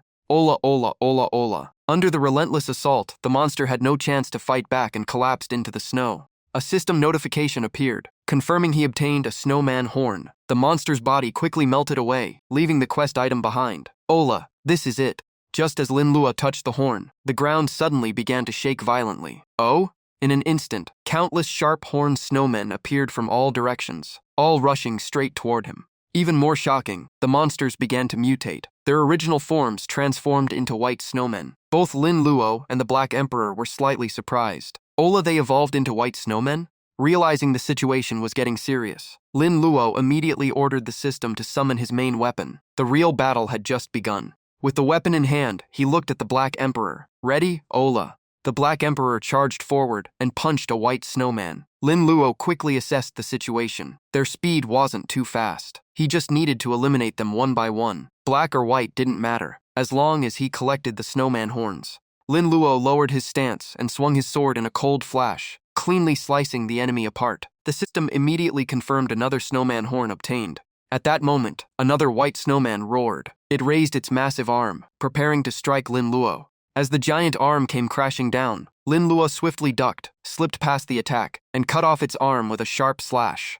Without giving it time to react, he accelerated and shouted, "Black Emperor, lift me up." The Black Emperor instantly pushed him upward into the air. "Take my power." Using the momentum mid-air, Lin Luo unleashed another sharp strike, instantly finishing the white snowman and obtaining another horn. He landed and immediately activated a skill, shaking the ground and applying a control effect to nearby white snowmen. Seizing the opening, Lin Luo shouted, "Black Emperor, finish them now." The Black Emperor activated Berserk Battle Dance and unleashed a storm of attacks. Ola. In an instant, he dashed forward at extreme speed and sliced through the head of a white snowman. The monster collapsed and dissolved into the snow. The system confirmed another snowman horn obtained.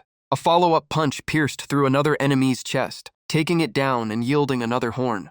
A relentless barrage of attacks swept across the battlefield, tearing through multiple white snowmen. Soon, 3 more horns were collected. After a while, Lin Luo's inventory reached 37 snowman horns, far exceeding the required 30. However, what puzzled him was that the number of monsters didn't decrease. Instead, it kept increasing. He frowned. "Why do these snowmen keep respawning endlessly? What's going on?"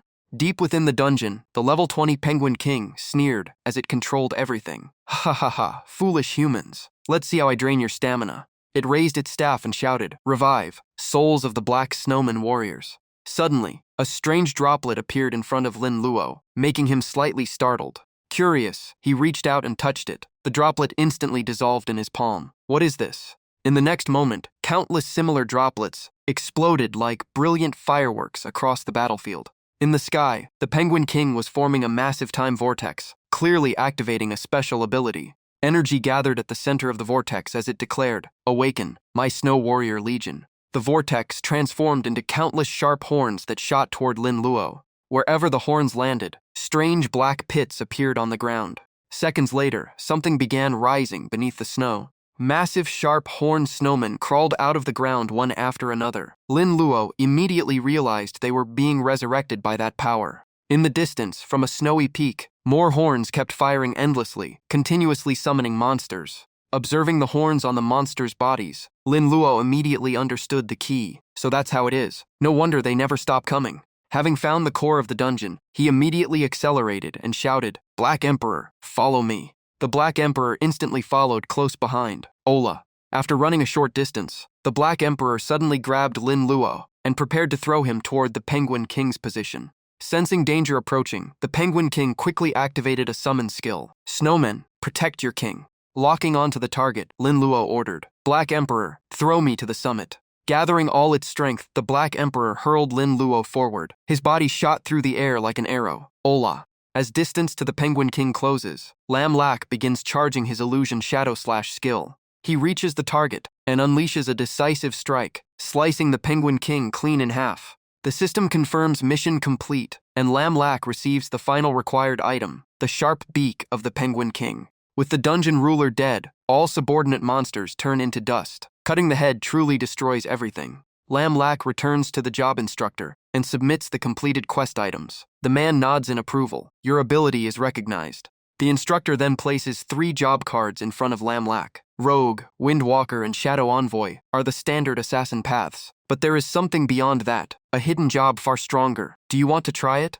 Lam Lak does not hesitate and agrees immediately. This was his goal from the very beginning. Seeing this, the instructor closes the cards in his palm and becomes serious. "Failure could cost your life. Do you still proceed?" Even knowing the risk of death, Lam Lak does not waver. "This second awakening is extremely important. I accept any cost, even my life." The instructor laughs with interest. "No wonder you caught my attention. I like your boldness." Lam Lak remains calm on the surface, but his thoughts surge. In his past life, he saw others obtain hidden jobs. Now it is finally his turn. Without further explanation, the instructor raises his hands and opens a special gate. From now on, there is no turning back. Lam Lak is pulled by a force and enters a vast void space. The instructor smiles and calls out, "Make your own choice." Upon arrival, Lam Lak feels unsteady as the strange space distorts his senses. He reaches out but feels no physical matter at all. He frowns while looking at his hand. Is this the void? The surroundings are empty with no light and no sound, not even a trace of life. Suddenly, while stepping forward, his foot hits something solid. The object instantly releases a massive beam of light into the sky. The brightness forces Lam Lak to cover his eyes in shock. Soon, more light pillars appear around him, and he begins to understand the place. He walks to the nearest red pillar and places his hand on it. A panel appears. Job, Lawless Madman. Traits, Law Defiance, Light Shadow Fusion. Stats, Strength 2, Endurance 2, Speed 6. Lam Lak recognizes this as the job suggested by the prayer master. He then checks the blue pillar. Another panel appears. Job, Shadowless Man. Traits, Shadow Clone, Shadow Arts, Dark Curse. Stats, Strength 3, Endurance 2, Speed 10. Clearly stronger than Lawless Madman. After seeing both jobs, Lam Lak understands the rule. The color of the pillar represents job rarity. He looks further and notices a golden pillar still unchecked. He assumes this is the highest rarity. He places his hand on the golden pillar. A new panel appears. Job, Storm Sword Hero. Rank, Legendary Job. Traits, Sonic Sword Aura, Storm Sword Domain, Void Sword Energy. Stats, Strength 4, Endurance 2, Speed 14. Lam Lak is surprised by the information. A legendary job? He has never heard of Storm Sword Hero even in 2 lifetimes of memories. After calming down, many thoughts arise. If he succeeds in this job, his power will rise dramatically, enough to face forces like the Hachiki Society. While thinking, Lin Luo suddenly remembers something important. The prayer master never mentioned this legendary profession. He immediately summons the prayer master with a cold expression. Prayer master, come out. The entity appears at once, looking awkward. Master, I am here. Lin Luo stares at him closely. A sentient clone like this is never fully trustworthy. He asks in a cold voice, explain, why did you hide something this important? After a brief hesitation, he finally speaks. Respected master, I would never dare deceive you. He continues explaining that the choice of outlaw madman came from full data analysis. It was judged to be the safest option. Lin Luo is not satisfied at all. The more he hears, the more irritated he becomes. Safest option? Who gave you permission to decide for me? The prayer master quickly brings up a system panel. Please review this. This is the data for Storm Sword Hero. Talent compatibility, 1. Success rate, 0.5. With your current talent, success is extremely unlikely. Seeing those numbers, Lin Luo falls into thought. The probability is absurdly low. The prayer master then shows the second profession data. Shadowless man. Compatibility, 22. Success rate, 9. Better than Storm Sword Hero, but still not safe. Lin Luo looks toward the red energy pillar and asks, what about that one? The prayer master immediately displays the final stats. Outlaw madman. Compatibility, 89. Success rate, 98. This is the most stable option in every aspect. After seeing all the data, Lin Luo finally understands the reasoning. He nods slightly. Your analysis is correct. The prayer master sighs in relief. Thank you for your understanding, master. But Lin Luo has no intention of choosing the safe path. He ignores the advice and says calmly, who told you I want the safest option? If I choose the one with the highest benefit.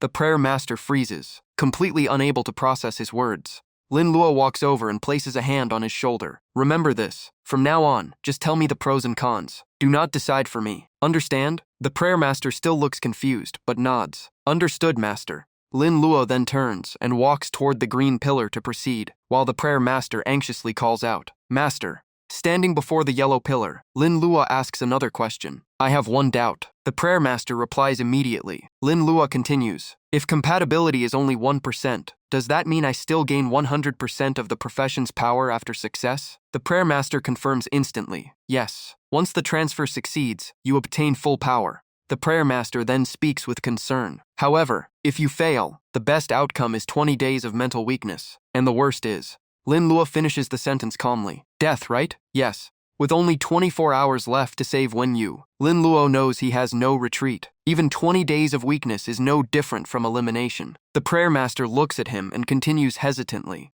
Seeing his uneasy expression, Lin Luo steps forward and lightly taps his cheek. Hey, you're smart, but did you forget to include yourself in those calculations? Lin Luo then activates the prayer master's ability. I pray. He uses his wish to boost the success of this transfer. I pray that the Storm Sword Hero job transfer succeeds without failure. The prayer master suddenly realizes everything and laughs in excitement. So this was the plan all along. Without hesitation, the prayer master activates the Book of Wishes. Respected master, your wish has been granted. Lin Luo steps into the yellow pillar to begin his second job transfer. The system immediately announces, success rate 100. This should be guaranteed now. The job transfer process for Lin Luo officially begins. In the real world, a cold energy starts spreading from Lin Luo's body. The master outside is shocked. Storm Sword Hero is an extremely rare inheritance class, yet he still chose it. Even SSS rank talents are not guaranteed to succeed. The master laughs coldly, finding it entertaining. The prayer master is still fully supporting Lin Luo with all his remaining energy. He is helping him inherit the ancient Storm Sword Hero legacy. The prerequisite is to understand the essence of storm and death. At that moment, Lin Luo feels an endless surge of power enveloping everything. In that instant, he gains a sudden enlightenment. He is pulled into a mysterious realm, becoming a Taoist playing a flute, loyal to wind, loyal to sword, loyal to his heart. He suddenly stops playing and looks into the distant horizon. Below the mountain, a massive monster army surges forward. Death walks beside me, and I fear none of it. Lin Luo slowly draws his sword and prepares to fight. Sword without mind, only the sound of wind remains. He leaps from the mountain peak, sword raised high, aura overwhelming the sky. Wind is sword is wind. With one strike on landing, the ground shatters and the monsters are thrown into the air. The storm sword grows stronger with every slash. In the swirling dust storm, the monsters are wiped out completely. Only by facing death can it be defeated. In just a few simple moves, all monsters are erased. Lin Luo sheaths his sword. This is the true Storm Sword Hero, the peak assassin class. Back in the pillar space, Lin Luo is still immersed in the enlightenment from the class transfer. The prayer master is gasping for breath, his energy nearly exhausted. Master, my energy is depleted. I am about to fall into sleep. His figure fades away, leaving his final words. Everything from here depends on you. As the prayer master fully disappears, Lin Lua suddenly wakes up, blood rushing from his nose as he tilts backward. He lies on the pillar, completely drained of strength. In the real world, Lin Lua's body also collapses at the same time. He falls straight to the ground, unconscious or asleep, unclear. Seeing this, the master immediately mocks him. I knew it. This is the price of reckless youth. He checks the system and sees the first global second job transfer has appeared. He mutters regretfully, so close, just a few seconds late. Thinking Lin Lua failed, he shakes his head in disappointment. If he had chosen something simpler, he would have been #1 globally. What a waste. Suddenly, Lin Lua opens his eyes again. He coughs lightly, shocking the master. You are still alive? Lin Lua pushes himself up, looks at him, and smiles. What now? Isn't the global first place me? The master freezes, completely confused. What do you mean? Did you actually succeed? After taking a final drag of his cigarette, he casually tosses it away, then notices Lin Luo taking out a potion bottle. He is shocked. High-grade recovery potion? After drinking it, Lin Luo quickly returns to normal. The master becomes suspicious. Did you rely on that potion to succeed? Lin Luo only responds with a faint, mysterious smile, making the master even more anxious. Tell me, how did you do it? Lin Luo does not answer immediately, instead glancing at the ground. Master, don't you feel it is getting hot? Only then does the master notice the cigarette butt has ignited the ground. His face changes instantly. What? The next moment, he panics and jumps around in the flames. Too hot. It burns. Lin Luo watches silently, speechless. Not wanting to waste any more time, Lin Luo turns and leaves. Before leaving, he glances back. No time to waste on him. He enters a swirling gate and leaves the place. Planning his next move, Lao Te has fallen asleep, and after dealing with Bai Hongli, he still needs to rescue him quickly. By the time Lin Lua exits, night has already fallen. The clock shows 21:37. The job transfer took 5 hours, leaving only 19 hours to handle Bai Honglei. His phone shows 4 new messages, which he opens immediately. All messages are from Xin Xiaomei, filled with gratitude. Brother Lua, thank you for helping me defeat them. I want to treat you to a meal tomorrow noon. Here is the address. Be sure to come. Japanese restaurant Epqui. Lin Lua quickly understands her intention and thinks coldly. Xin Xiaomei, is she really that kind? Or is this linked to Bai Hongli? Thinking of this, Lin Luo immediately forms a new plan. A faint smile appears at the corner of his mouth. They really came to me on their own, but tomorrow noon is too late, and the location must be decided by me. Meanwhile, Xiao Mei is with Bai Hongli, preparing for the arranged meeting. She speaks in a soft, flattering tone. Hallmaster, you are the strongest man I have ever met. My life finally has light. Just as the atmosphere heats up, a notification sound suddenly rings. Bai Honglei immediately checks his phone. Xiao Mei keeps clinging to him, but he interrupts. It is Lin Luo, he replied. The message is short. Tomorrow is not free. If you want to meet, tonight at 10:30, East Jiaoxi. After reading it, Bai Hongli says coldly. He changed the location. He quickly puts on his clothes and prioritizes the mission. Get ready. We move now. Their moment is ruined. Xiao Mei grits her teeth in anger. She curses in her heart. Lin Luo, you are always ruining my plans. In the capital, the extraterrestrial stone tablet suddenly broadcasts a message. The first person to complete the second job transfer has appeared. After 24 hours, a tier calamity will descend. Beneath the tablet, 2 people discuss it. One asks what the calamity is. The other replies it must be a massive disaster since the tablet issued a warning. Send this information to all countries immediately. Yes, sir. At East Jiaoxi, Lin Luo has already arrived early and sits quietly under the moonlight. His phone suddenly receives an emergency alert. Night lockdown begins at 20 on November 13. All outdoor activity is suspended globally. Release time unknown. Seeing this familiar notice, Lin Luo recalls the past. This was the first night lockdown in his previous life, triggered by a tier calamity. His eyes shift slightly. But this time, why is it 5 days earlier? Sitting by the sea, Lin Luo recalls his past life memories. The first tier calamity was the dimensional insect disaster. Most monsters ranged from level 1 to 20. For awakened beings, it was a rare opportunity. Every insect killed gave 4 times the normal experience. Many major guilds rose because of that event. Lin Luo looks up at the night sky, but for ordinary people, it was a nightmare lasting 15 days. He lies back on the ground, relaxing his body. Memories continue to surface. In his previous life, those who protected him ended up dying, while he became a burden. Thinking of this, Lin Luo feels a strange sense of calm. At least in this life, he now has the strength to repay those debts. He can finally protect them. more memories appear. Heh, you are still laughing. You were such a careless kid back then. Come, I will settle this for you. Sister Wen taught him many things. You must learn to protect yourself. I will protect Sister Wen too. Back then, he caused her a lot of trouble, but she never blamed him. Haha, little guy, you are even shorter than me. After he was sent to the Welfare Institute, she always quietly watched over him. Aluo, congrats on finishing your exam. Important moments of his life. Aluo, remember to work hard. Her presence was always there. But when Sister Wen needed protection the most, he was not there. These painful memories ignite Lin Luo's anger. This time, he will settle everything with Bai Hongli first. Bai Hongli, in this life I will strike first. At the same time, Bai Hongli is heading toward East Jiaoxi to meet Lin Luo. Xiao Mei is also in the car. Suddenly, Bai Hongli receives call. Seeing the caller ID, his eyes show confusion. He answers respectfully, Lord Kondo Takazai. Kondo Takazai is a core member of the Sakura Nation Restoration Organization. Xiao Mei is shocked by his attitude. Even someone like the Hallmaster has people he fears. Kondo Takazai speaks about an important matter. The engagement of Princess Jia Zi and Lord Gong Ben will be held next month. Prepare for it. Bai Hongli replies obediently, yes.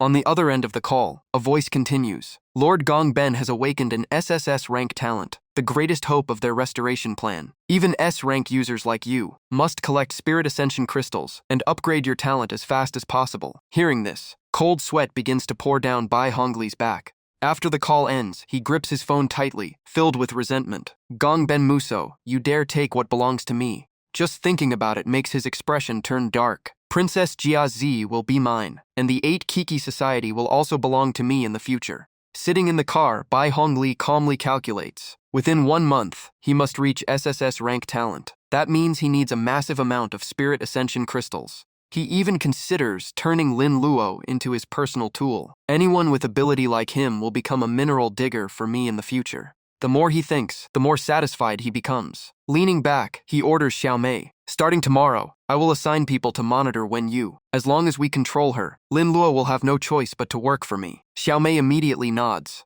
Bai Hongli has no idea this will be the last time he ever plans against Lin Luo face to face. He continues, I will not show up later. After meeting Lin Luo, you know what to say, right? Xiao Mei quickly replies, please rest assured, Hallmaster. I will definitely bring Lin Luo into the 8 Kiki Society. Hearing this, he smiles in satisfaction. You are indeed smart. Use your full potential. While Lin Luo is immersed in his memories, Xiao Mei has already arrived.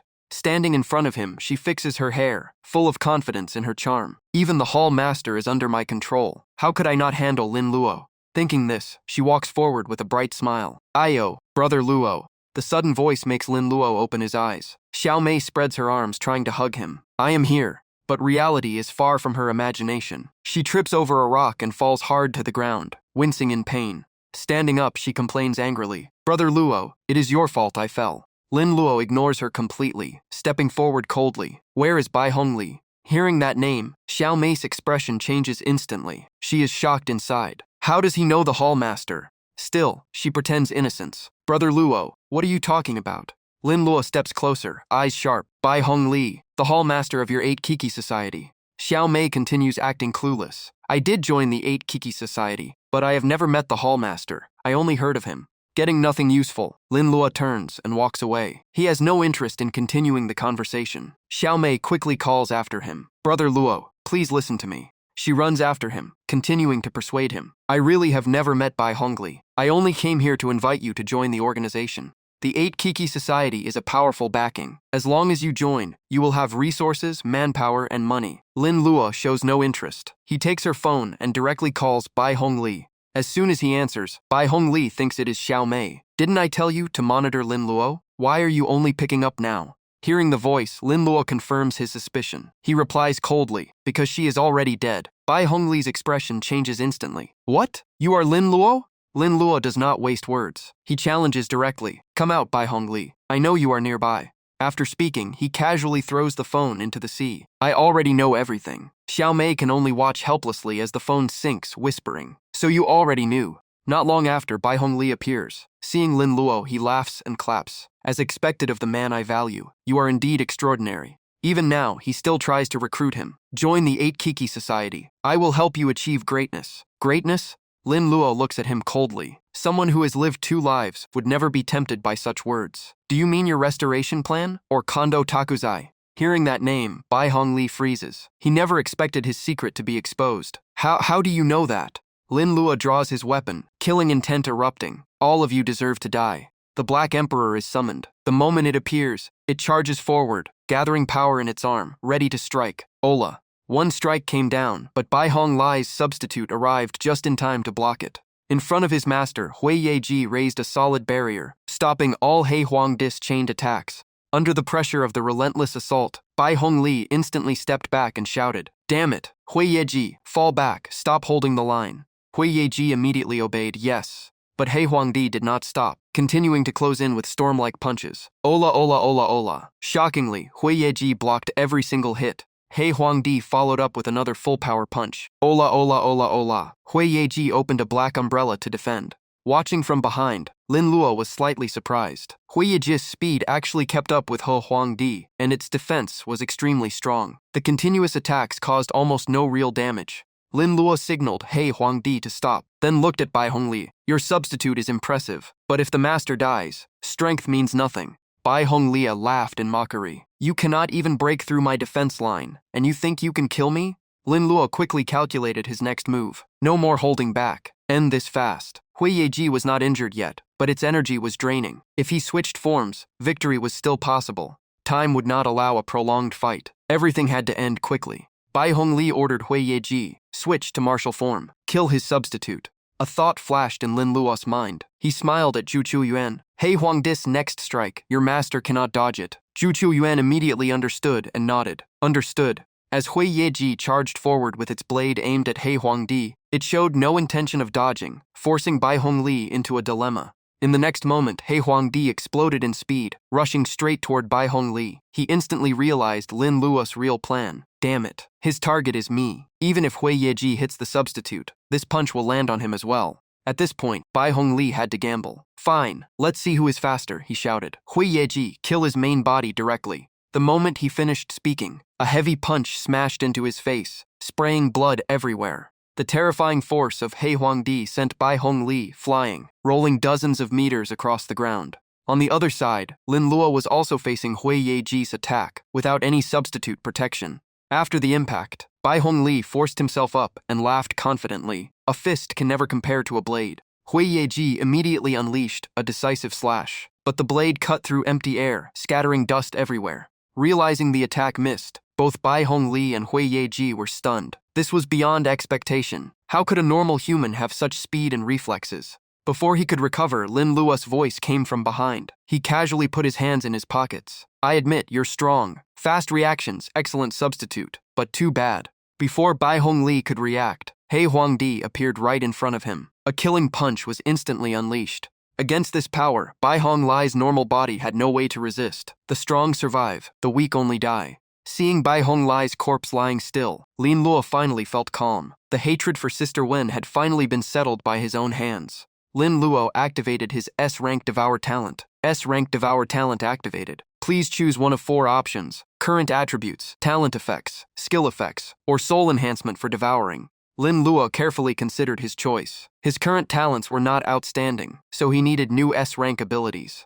After a brief thought, he chose talent effects. Congratulations, you obtained S-rank talent, Night Rain. The system displayed details. S-rank Night Rain. Effect 1, in rainy weather. Standing under an umbrella blocks all forms of detection. Effect 2, in darkness. It can influence weather to create local rain. Effect 3, during rainy nights, Hui Yeji's attack speed increases by 20. Next was Hui Yeji's S-rank stats. Strength 120, normal human 10, speed 200, intelligence 30, defense 30, HP 4500, energy 180 out of 180, regenerates 1 energy every 10 minutes, growth 130, activity range 20 meters, night rain umbrella, increases defense by 400, damage taken is first converted into energy loss, consuming 1 energy per 100 damage blocked. Night Rain Blade, attacks deal 200 true damage, consumes 2 energy per second. During rainy nights, energy consumption is halved with no cooldown. After completing the Devour, Hui Yeji officially became Lin Luo's new substitute. Combined with the Night Rain talent, it gained superior offense and defense, even slightly faster than He Huangdi, nearly perfect in both attack and defense. With intelligence reaching 30, Hui Yeji could now fight autonomously without Lin Luo's direct control. In terms of thinking ability, it even surpassed He Huangdi. Lin Luo smiled. Welcome to my team. Let's work well together. Hui Yeji replied respectfully. Rest assured, master. I will protect you with everything I have. At that moment, an item slowly floated out from Bai He Lei's body. After a kill, items can sometimes drop. This time, it was clearly equipment. Seeing the reward, Lin Luo could not hide his excitement. It was a fate roulette spin ticket. Perfect timing. Now he had enough for 2 10-pulls. Lin Luo considered summoning Zhu Chu Yuan for help, but it had already exhausted all energy and fallen into a deep sleep. Unable to find it anywhere, he quickly understood the situation. The previous wish must have drained it completely. He also recalled that in the Holy Land Forest Deep Realm, there was a rare item in the martial arts plaza that could restore energy. Hui Yeji asked, Master, are we heading to the secret realm now? Lin Luo shook his head. No, I have somewhere more important to go first. Meanwhile, Princess Jiazi kept calling Bai Hong Li, but the call would not connect. She grew increasingly uneasy. Sorry, the number you dialed is unavailable. This abnormal situation made her suspicious. Bai Hong's phone had never been unreachable before. At that moment, a servant entered and reported, Princess Jiazi, it is time for you to meet Lord Wu Zhang as arranged by the elders. Hearing this, her face turned pale. For the sake of restoring the nation, they intended to force her into marriage with Wu Zhang of the Ba Qi Hui. Sitting silently on her bed, Jiazi looked at the moon outside the window, feeling completely powerless. She wished she had never returned here. Memories of her time with Bai Hong Li surfaced. Those days in Huaxia with him were the happiest moments of her life. Thinking of that, she immediately picked up her phone and called again. If Bai Hong was still there, he would definitely take her away. But the response remained the same. Sorry, the number you dialed is unavailable. Jiazi did not know that the person she was waiting for had already been eliminated by Lin Luo. Meanwhile, Lin Luo was on his way to Wen Yu Chi's villa. Standing outside the estate, Lin Luo observed quietly. Bai He Li was one of the 8 leaders of Ba Qi Hui, and his death would definitely cause a huge shock. With the entire Ba Qi Hui searching for the culprit, Wen Yu Chi's side was temporarily still safe. Hui Yeji asked curiously, Is Wen Yu Chi the woman master likes? In human form, Hui Yeji looked at Lin Luo and teased, I think she is your girlfriend, right? Lin Luo instantly blushed and quickly denied, No, not yet. Seeing his reaction, Hui Yeji leaned closer and whispered, So she will be in the future? Master has been standing here all night. She must be very important to you. Hearing this, Lin Luo's gaze turned firm as he clenched his fists. Yes, she was extremely important. The image of his brother and Wen Yuzi flashed in his mind. Carrying the memories of this life, Lin Luo tightened his fists and vowed to protect them with everything he had. He would become stronger and prevent any tragedy from repeating again. After organizing his thoughts, Lin Luo continued toward strengthening his power. At that moment, Hui Yeji asked in surprise, Where are we going? Without answering, Lin Luo quietly headed toward the Holy Land Forest to continue leveling up. Soon, the central area of the Holy Land, his destination, appeared before him. At the entrance, 2 guards blocked the way. Lin Luo stepped forward politely. Hello, I want to enter. One guard warned. Have you thought this through? This secret realm is extremely dangerous. Level 30 or above is required, and once you enter, you cannot leave midway. Lin Luo calmly replied, I know. Seeing his determination, the guard nodded. All right, please show your identification. Lin Luo immediately used his magic power to summon a letter containing his personal information.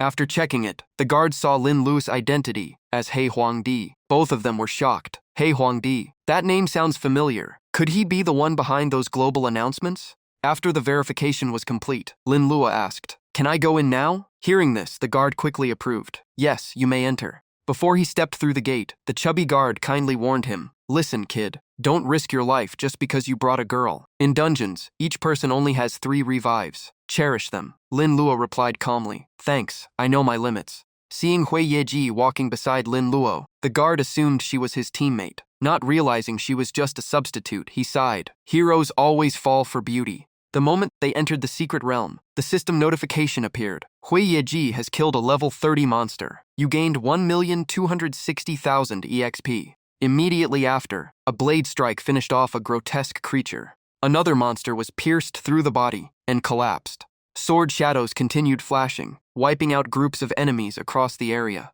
Meanwhile, Lin Luo casually sat on a bench, drinking water while watching Hui Yeji fight. He thought, bringing a girl? More like the girl is carrying me. In a short time, all monsters in the area were completely eliminated.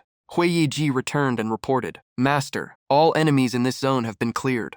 Lin Luo stood up, satisfied. Everything was handled without him lifting a finger. Good. His goal in this dungeon was clear. The mission was to help the elf race defend the sacred land and stop outside invaders. Ahead stood the sacred ancient tree, Banshee tree. The elf crystal fragments had properties similar to ultra-heavy crystal, capable of restoring substitute energy. After hearing the explanation, Hui Yeji asked, "If we help defend this place, will they give us those crystals?" Lin Luo replied, "Normally, yes." Based on his previous life memory, Lin Luo recalled another method. In the past, players discovered that letting the Joker break the elf defenses first, then killing them, would yield far more crystal fragments. Lin Luo looked toward the mountain where battle raged. "But we still need to wait," Hui Yeji asked. "Wait for what?" He silently calculated the perfect timing, aiming to maximize his profit. On the distant mountain, aberrations launched a violent assault, shaking the battlefield. An elf commander shouted in alarm, "The wall has been breached. Everyone fall back." At that moment, Lin Luo and Hui Yeji arrived as reinforcements. "Let's go, Hui Yeji. It's our turn." Waves of monsters poured into the cave, targeting the elf base. As their numbers gathered, the creatures began merging, preparing to evolve into a boss entity. A few seconds later, the target data appeared. Joker Boss, level 35, attack 500, speed 121, defense 430, HP 100,000, EXP 350,000. Skill, Death Light Destruction. When enraged, it releases a lethal beam from its mouth, dealing 800 damage and causing decay in the affected area. Upon appearing, the Joker Boss let out a painful roar. In that instant, one of its arms was cut off by Hui Yeji. Before the Joker Boss could gather any crystal fragments, Lin Luo jumped down from He Huangdi. Seeing the massive pile of crystals, he got excited. "Ha, even more than I remember. This time, I'm going to profit big." Seeing Lin Luo openly taking the loot, the Joker Boss roared in rage. "Human, you dare steal from me? You're courting death." Ignoring the roar, Lin Luo calmly picked up a crystal fragment. He crushed it immediately, channeling its energy into Juqiu Yuan. "Wake up, Juqiu Yuan." After absorbing the energy, Juqiu Yuan awakened in peak condition. "Oh, such abundant power. Thank you, my master." With Juqiu Yuan restored, Lin Luo gave the command. From now on, every attack from He Huangdi must trigger critical hits until the Joker Boss falls. Juqiu Yuan accepted. "Your will shall be carried out." The grimoire opened, and Juqiu Yuan began casting blessings on Lin Luo. Energy consumption depends on the wish difficulty, and cooldown does not exist. As you wish. Empowered by the blessing, He Huangdi immediately charged toward the enraged Joker Boss. At the same time, Lin Luo gave another order. Hui Yeji switched to Night Rain form. Focus on Femins and take all incoming attacks so He Huangdi can go Allen on offense. Following the command, Hui Yeji threw her black umbrella straight into the battlefield to assist. The umbrella instantly blocked a heavy punch from the Joker Boss. Realizing their boss was being overwhelmed, 2 versus 1, the lower-tier aberrations unleashed meteor hammer attacks, targeting Hui Yeji. However, the attacks created no real pressure. Both Hui Yeji and He Huangdi easily evaded them. Taking advantage of the opening after the retreat, both substitutes leapt into the air and rushed straight toward the Joker Boss. As the strikes landed, system notifications appeared. Hui Yeji dealt 200 true damage to Joker Boss. He Huangdi dealt 370 true damage to Joker Boss. Devour triggered successfully, gaining 27,900 HP. Under pressure from both sides, the Joker Boss swung its hammer in retaliation, but both Hui Yeji and He Huangdi narrowly dodged it. Unable to hit either target, its rage exploded. The Joker Boss activated its ultimate skill, a roar echoing across the battlefield. A few seconds later, a spherical energy mass formed and hovered in front of its mouth. Sensing danger from behind, Lin Luo immediately shouted, "It's Death Light Destruction, Hui Yeji full defense." A beam of annihilating death light fired straight at the two substitutes. Hui Yeji raised the black umbrella in time, blocking its full power. After a prolonged clash, the energy beam gradually weakened and dissipated. Thick smoke filled the area, but Hui Yeji and He Huangdi remained unharmed. Although the attack was successfully neutralized, the cost was significant. Hui Yeji's energy dropped sharply from maintaining extreme defense. Even He Huangdi consumed a large amount of stamina under the pressure. Seizing the moment, Lin Luo quickly grabbed another crystal fragment and crushed it to restore He Huangdi's energy. He Huangdi, finish it before it recovers. With energy fully restored, He Huangdi erupted with overwhelming momentum and shouted, "Ola, Ola!" He charged upward and delivered a direct punch to the Joker Boss chest. Ola Ola. System notifications kept appearing. Devour triggered. Obtained Death Light Destruction skill 30 power. Devour triggered. Gained 150 attack. Devour triggered. Gained 36 speed. Without giving any chance to counterattack, Hei Huangdi unleashed a critical strike, shattering its body and finishing the Joker boss. Ola. The surrounding aberrations all exploded and scattered across the ground. You killed Joker boss, gained 9,500,000 EXP, 13 level overkill bonus, 1,400 EXP, Soul Wish effect and Battle Surge triggered, 200 EXP. After receiving the massive EXP reward, Lin Luo realized he had met the requirement to unlock his third profession skill, 10,000 Swords Rain. Instantly, his body slowly rose into the air, wrapped in a brilliant green glow. Unexpectedly, the fallen fragments of the Joker boss began to move again, as if they were not fully dead. While Lin Luo was still in the process of awakening his third skill, the fragments suddenly merged into a giant carnivorous flower-like form and lunged at him with its mouth wide open. Just then, Lin Luo completed the skill awakening. The moment 10,000 Swords Rain activated, countless swords appeared in the air. He then used his unique ability to channel mana and control all the summoned swords. As the name suggested, 10,000 swords meant a rain of blades. With a simple forward motion, countless sword lights shot out, piercing and wiping out the attacking mass. Once all targets were destroyed, Lin Luo steadied himself and evaluated the new skill. It was powerful, significantly boosting combat strength, even rivaling his substitutes. But he still wasn't fully satisfied. The main issue was mana consumption. Just a short test had nearly drained his energy completely. He could only sigh helplessly, looking cool for a moment, and my mana just evaporates. Setting that aside, he remembered the skills unlocked after his first class advancement. One increased mana recovery speed, the other allowed absorption of energy from monsters. To maintain long-term combat capability, he had to solve the energy problem. If possible, he needed skills like this. He didn't want such a broken technique to be usable only as a final trump card, limited to a single decisive moment. Thinking further was pointless. Lin Luo quickly turned his gaze toward the white sacred band tree. The priority now was loot collection. All right, let's see how many sacred crystal fragments drop this time. The moment he finished speaking, he turned and launched an attack directly at the ancient tree. The force struck the trunk and triggered a massive tremor. At the same time, countless precious crystal fragments began falling. Before they hit the ground, Lin Luo swiftly collected them all. Seeing the amount, he couldn't help but be shocked. Wow, over 100 pieces. That's equivalent to 5 SSS-grade super energy crystals.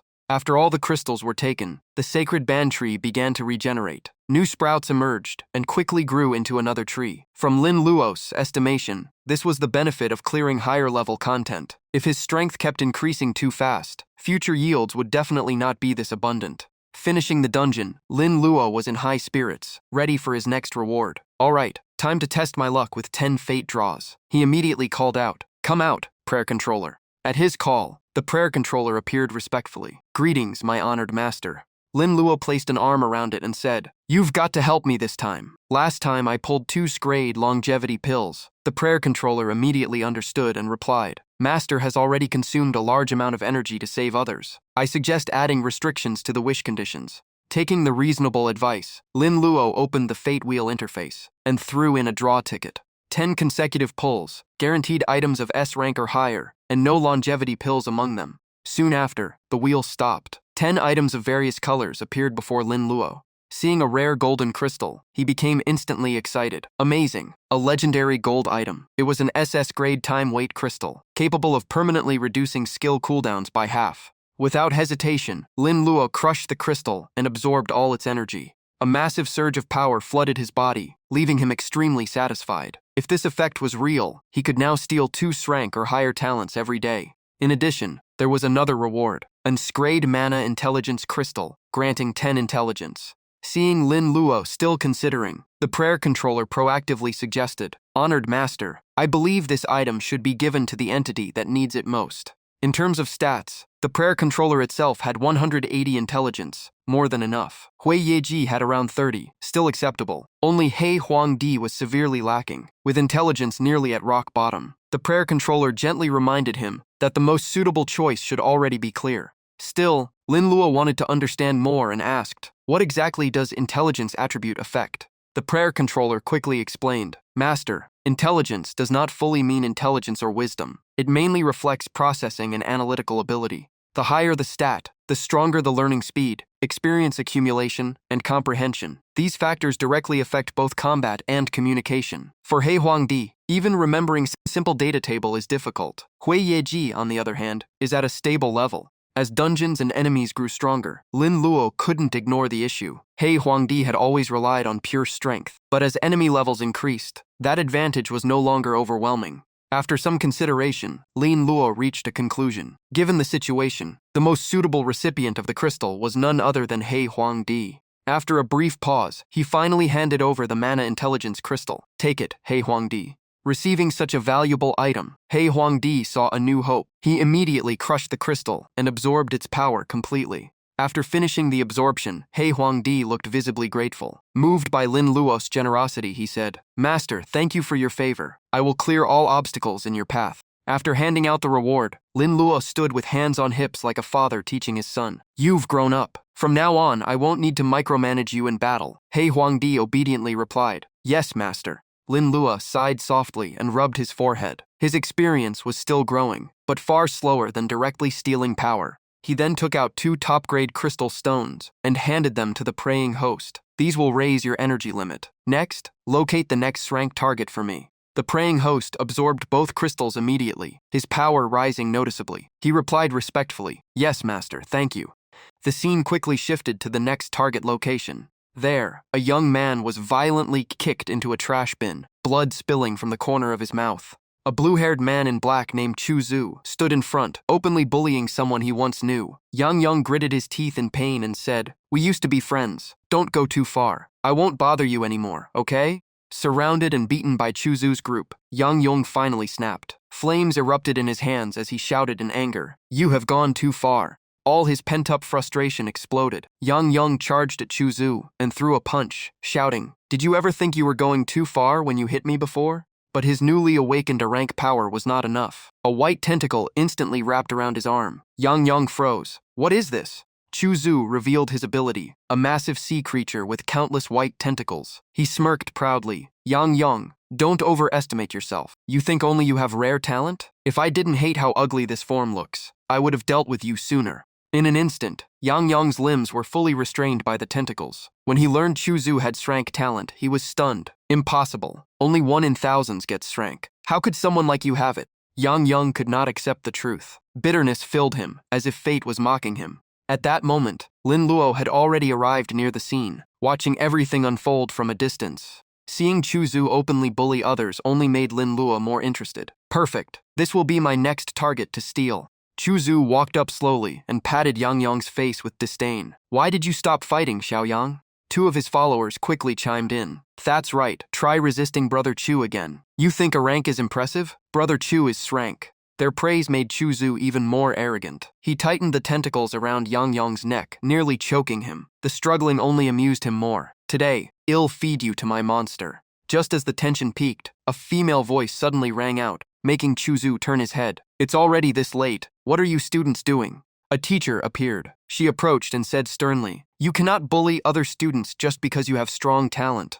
Seeing her, Yang felt like he saw salvation and called out, "Teacher Chen." Chu Zhu's followers turned pale. "Brother Chu Shez here." But Chu Zhu remained calm. Why panic? Then he made a more insane move. Instead of stopping, Chu Zhu attacked the teacher as well. "Since we are exposed, there's no need to hold back." In an instant, white tentacles wrapped around the teacher. Her face turned pale as she struggled. What are you doing?" Chu Zhu showed a twisted expression and stepped closer, looking at her with sick desire. "You are the campus beauty everyone admires. What do you think I want?" The slimy tentacles continued crawling toward her. They moved across her body, making her both uncomfortable and flushed with anger. Seeing this, Yang could not hold back and shouted in rage. But Chu Zhu ignored him, still staring at the teacher. He sneered, "Xiaoyang, I'll deal with you after I have my fun." At that moment, countless sword flashes appeared. Hui Yeji struck and cut all the tentacles binding the teacher. Freed from restraint, the teacher fell straight to the ground. Chu Zhu froze, confused by what just happened. When he came to, he realized Hui Yeji was already behind him. In an instant, both of his followers were slain by a single sword strike, collapsing on the spot. Fear instantly took over. Chu Zhu stepped back, raising his guard and shouting, "Get out! Stop hiding like a ghost." In the distance, Lin Luo walked forward slowly with a faint smile on his lips. After dealing with the two followers, Hui Yeji calmly returned to Lin Luo, as if nothing had happened. Lin Luo looked at Chu Zu and asked, "Are you Chu Zu?" Seeing the unfamiliar face, Chu Zu frowned and pointed at him. "I don't remember anyone in this school awakening above rank. Who are you?" Lin Luo had no intention of answering. He simply snapped his fingers and summoned the praying host. Upon appearing, the praying host heard Lin Luo's command. "For the next 30 seconds, I will take no damage." "Understood, master." Feeling ignored, Chu Zu exploded in anger. "Hey, I'm talking to you. Who the hell are you?"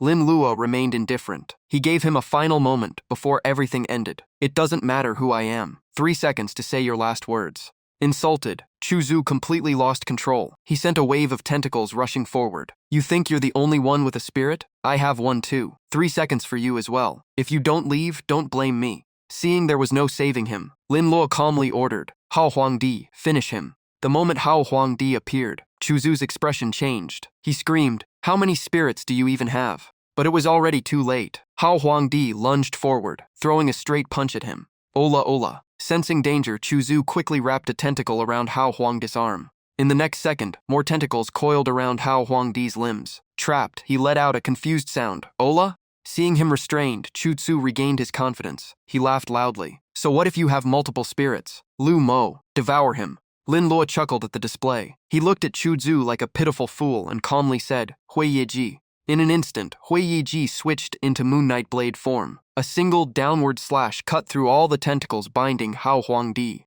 Immediately after, waves of sword light appeared, shredding Chu Zu's white tentacles into pieces.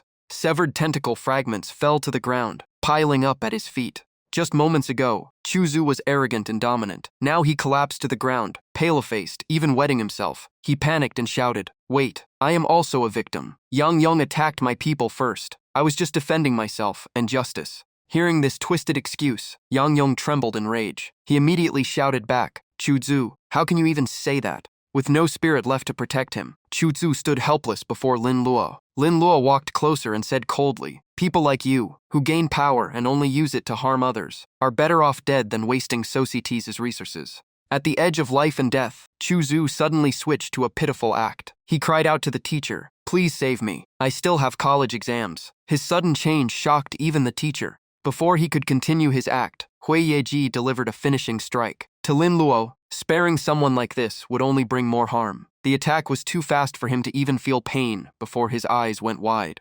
A few seconds later, the final sensation arrived. His body collapsed and lost all signs of life. The teacher stood there stunned, unable to speak. After everything ended, Lin Luo walked forward without any sympathy. In his mind, anyone who even attacked a teacher was beyond redemption. Those who use power for evil deserve no regret in death. Lin Luo activated the Bitter Fruit ability and used the Shrank Plunder talent, successfully extracting the opponent's ability. From Chu Zu's body, glowing blue orbs condensed and floated in the air. Lin Luo examined them for a long time, but still could not identify their origin. This ability is... Grateful for being saved and impressed by Lin Luo's power, Yang approached awkwardly and asked, scratching his head, "Thank you. Can I know your name?" "Not one for attention," he replied with only 3 words. "Hao Huangdi." With everything settled, it was time to recover. The 3 of them said goodbye and left. "Let's go eat late-night food." Hearing that, Hui Yeji immediately cheered. "Oh yeah." Seeing everything with his own eyes made Yang even more respectful toward Lin Luo. Before parting, he made a serious vow. "Hao Huangdi, one day I will become just like you." Not long after, Lin Luo arrived at a restaurant. He sat waiting for his food while scrolling on his phone. While waiting for the dishes, Lin Luo opened the system to check the ability taken from Chu Zu. Ability: Perfect Fusion, Shrank. Effect: Can perfectly merge any 2 materials or energies, preserving both properties for 5 minutes. Cooldown: 1 day. After reading it, he was not impressed. Something felt off from the start. The description was too vague, and the cooldown was too long. It might only be useful in real combat. Even so, Lin Luo still wanted to summon the new spirit to test it. Green Ghost, come out. Instantly, multiple tentacles appeared behind him, each ending with a human hand. Even Lin Luo was slightly surprised. It felt like having 10 extra arms to control freely, with clear sensory feedback. Lin Luo then checked Green Ghost's status panel. System: Green Ghost Shrank. Strength 100, Average Human 10, Agility 100, Intelligence 2, Defense 150, HP 6000. These values applied per tentacle. Total 15 tentacles. Overall data below. Total attributes. Energy 2200, regeneration 1 point per hour, growth 120, range 5 meters. Imperfect fusion, can temporarily merge any two entities. Each use costs 10 energy. Elastic skin, reduces 50 blunt and magic damage, but takes 20% extra damage from sharp weapons. Cannot sense taste.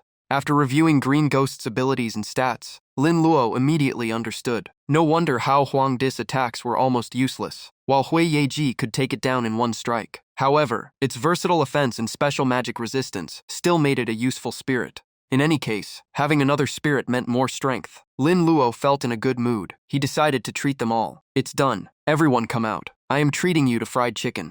Upon hearing the order, all three spirits appeared with anticipation. Hao Huang Di Dongfeng spoke first. Thank you, Master. Next was the praying host. Great Master, fried chicken is an excellent choice. Finally, Hui Yeji smiled excitedly. Yes, fried chicken, my favorite. Lin Luo himself was starving, so he quickly ordered the food on his phone. After finishing the order, he leaned back in his chair and said calmly, "All right, just wait a bit." A few minutes later, a female staff member came out to confirm the massive order. "Hello, sir. Did you order 300 Beijing fried chicken sets, spicy burgers, 200 beef items, 100 cod burgers, and 400 bottles of Coke?"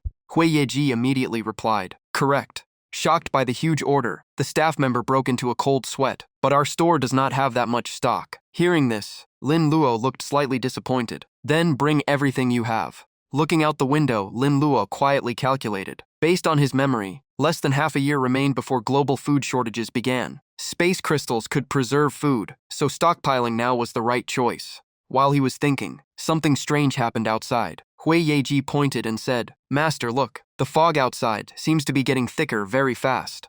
Observing the scene, Lin Luo realized there was not much time left. He picked up his phone and said calmly, "This is a class mouse-level disaster. A swarm infestation from another dimension." At that moment, giant spiders suddenly appeared. Their sharp fangs were exposed as they roared hungrily for human flesh. At the same time, a woman ran out holding her child, screaming in panic, "Help! Someone please save my child." Before she could finish, a spider leg hooked onto her clothes and dragged her backward. Overcome with terror, she cried, louder and louder, "Help!" Unable to resist, she fell to the ground. In front of her stood a massive spider, roaring as if ready to devour both mother and child. In that moment of despair, she hugged her child tightly and struggled hopelessly, screaming for help. After struggling repeatedly, the clothing caught on the spider leg, finally tore apart.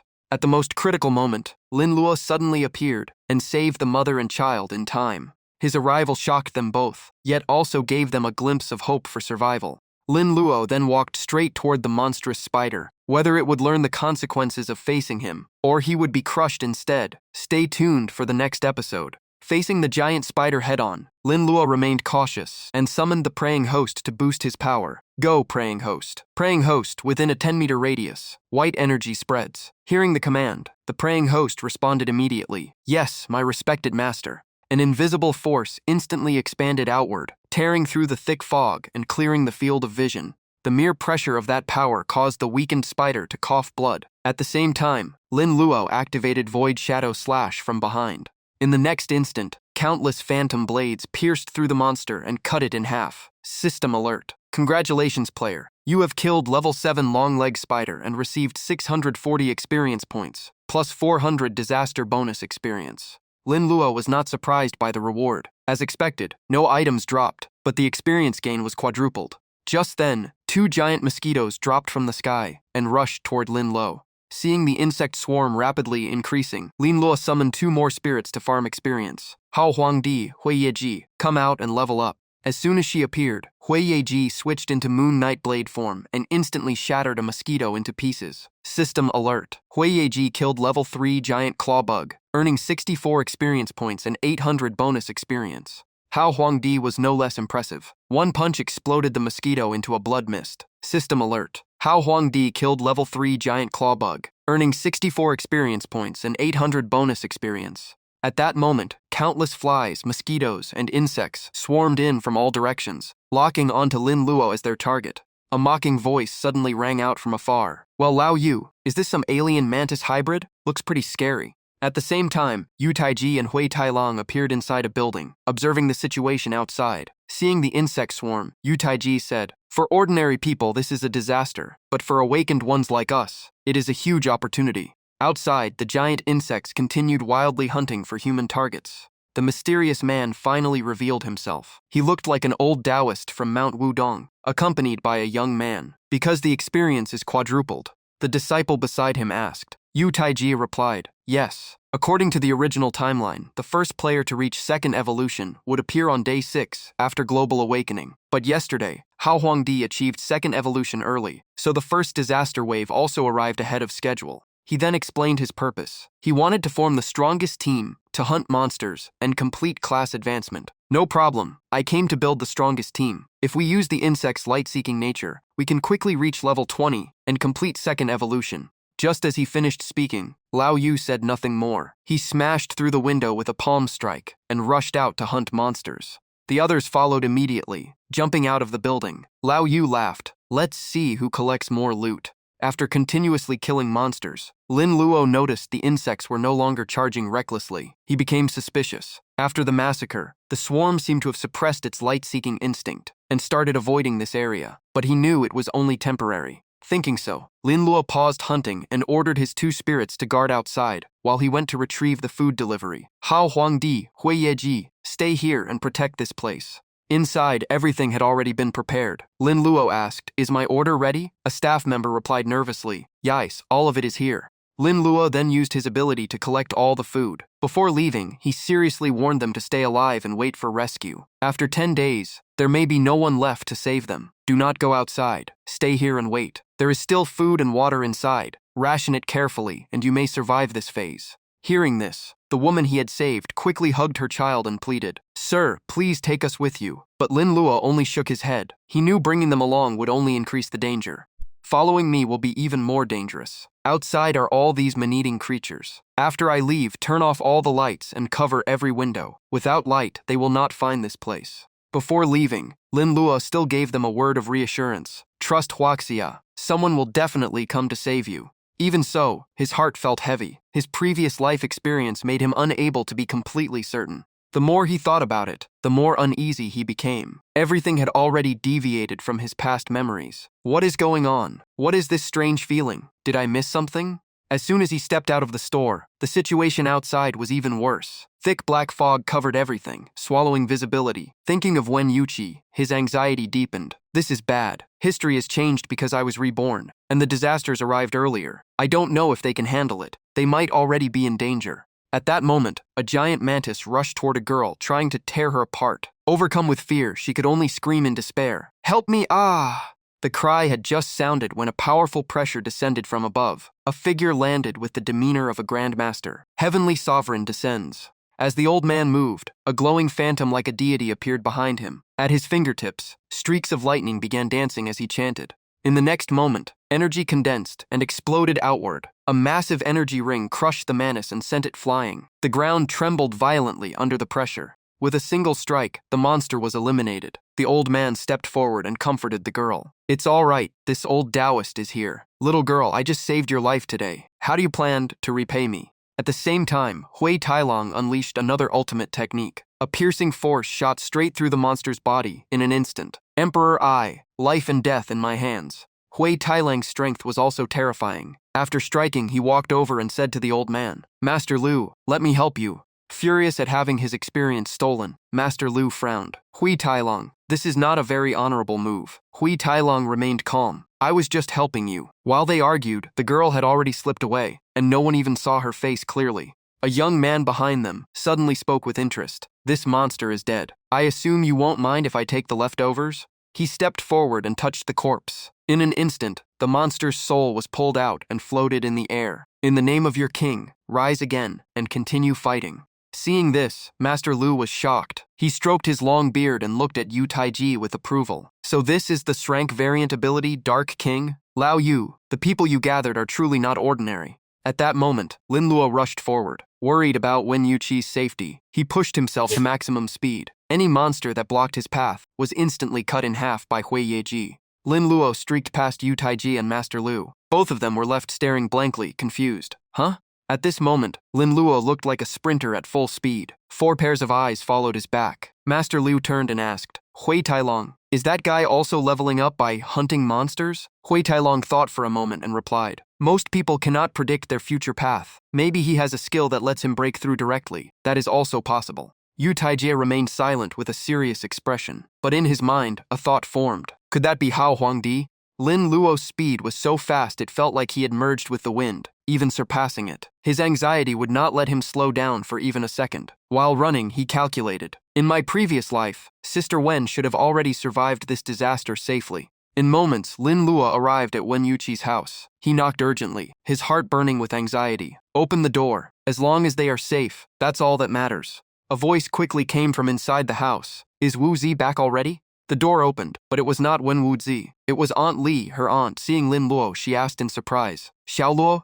Not seeing the person he was looking for, Lin Luo rushed to ask, Aunt Li, where is Wen Wuzi? Has she not come back yet? Aunt Li also had no idea what happened to her. She said worriedly that Wuzi left work long ago but still had not returned. The fog outside was thick and the phone's signal was gone. She did not know what to do. Hearing this, Lin Luo felt his heart sink. Wen Wuzi still had not come home. Something must have happened. Even after rushing here as fast as he could, he was still too late. Lin Luo quickly comforted Aunt Li and gave strict instructions. Do not worry. I will go find Wen Wuzi now. But you must promise me, no matter what you hear, do not go outside. Do not open the door or windows. Aunt Li, though confused, nodded in agreement. Without wasting time, Lin Luo turned and left. He was extremely frustrated. His plan was ruined because the disaster arrived earlier than expected. In this situation, anyone without combat awakening or dungeon power inheritance would almost certainly die to the insect swarm. His worry kept growing. Wen Wuzi, you must stay safe. Then a thought flashed in his mind. Could the girl rescued by Liu Tianxi earlier be Wen Wuzi? To be continued. The search continued across the city. As Lin Luo hurried through the streets, the Black Emperor suddenly spoke. Master, there is someone ahead. The Black Emperor pointed forward. It was the girl, previously saved by Liu Tianxi, but she now looked injured and in trouble. Seeing early casualties from the disaster shocked Lin Luo. His unease grew stronger. This calamity is far too dangerous. I must find Wen Wuzi as soon as possible. To speed things up, Lin Luo stopped relying on searching and activated a special power. He summoned the God of Prayer. God of Prayer, ruler of prayers, tell me Wen Wuzi's current location. The God of Prayer opened its holy book immediately. The pages flipped rapidly as if searching for an answer. Then it activated divine power in response. A few seconds later, the prayer was answered. A black spatial gate appeared under Lin Luo's feet, transporting him to the target location. Even though it consumed a large amount of energy, Lin Luo did not care. Only one thought remained. Wen Wuzi, wait for me. Elsewhere in the city, swarms of giant insects filled the streets with constant buzzing as they hunted humans. In a hidden corner, two girls and a young man were trapped, waiting for rescue. One girl asked nervously, Wen Wuzi, what do? We cannot go out. The other tried to stay calm. Do not be afraid, Wen. The surveillance bureau will come save us. Unlike the girls, the young man had completely broken down. He trembled and shouted in despair. This world is over. We are all going to die. No one will survive. Suddenly, his eyes locked onto Wen Wuzi and Wen. A dark thought began to form in his mind. He suddenly rushed toward them, shocking both girls. What are you doing?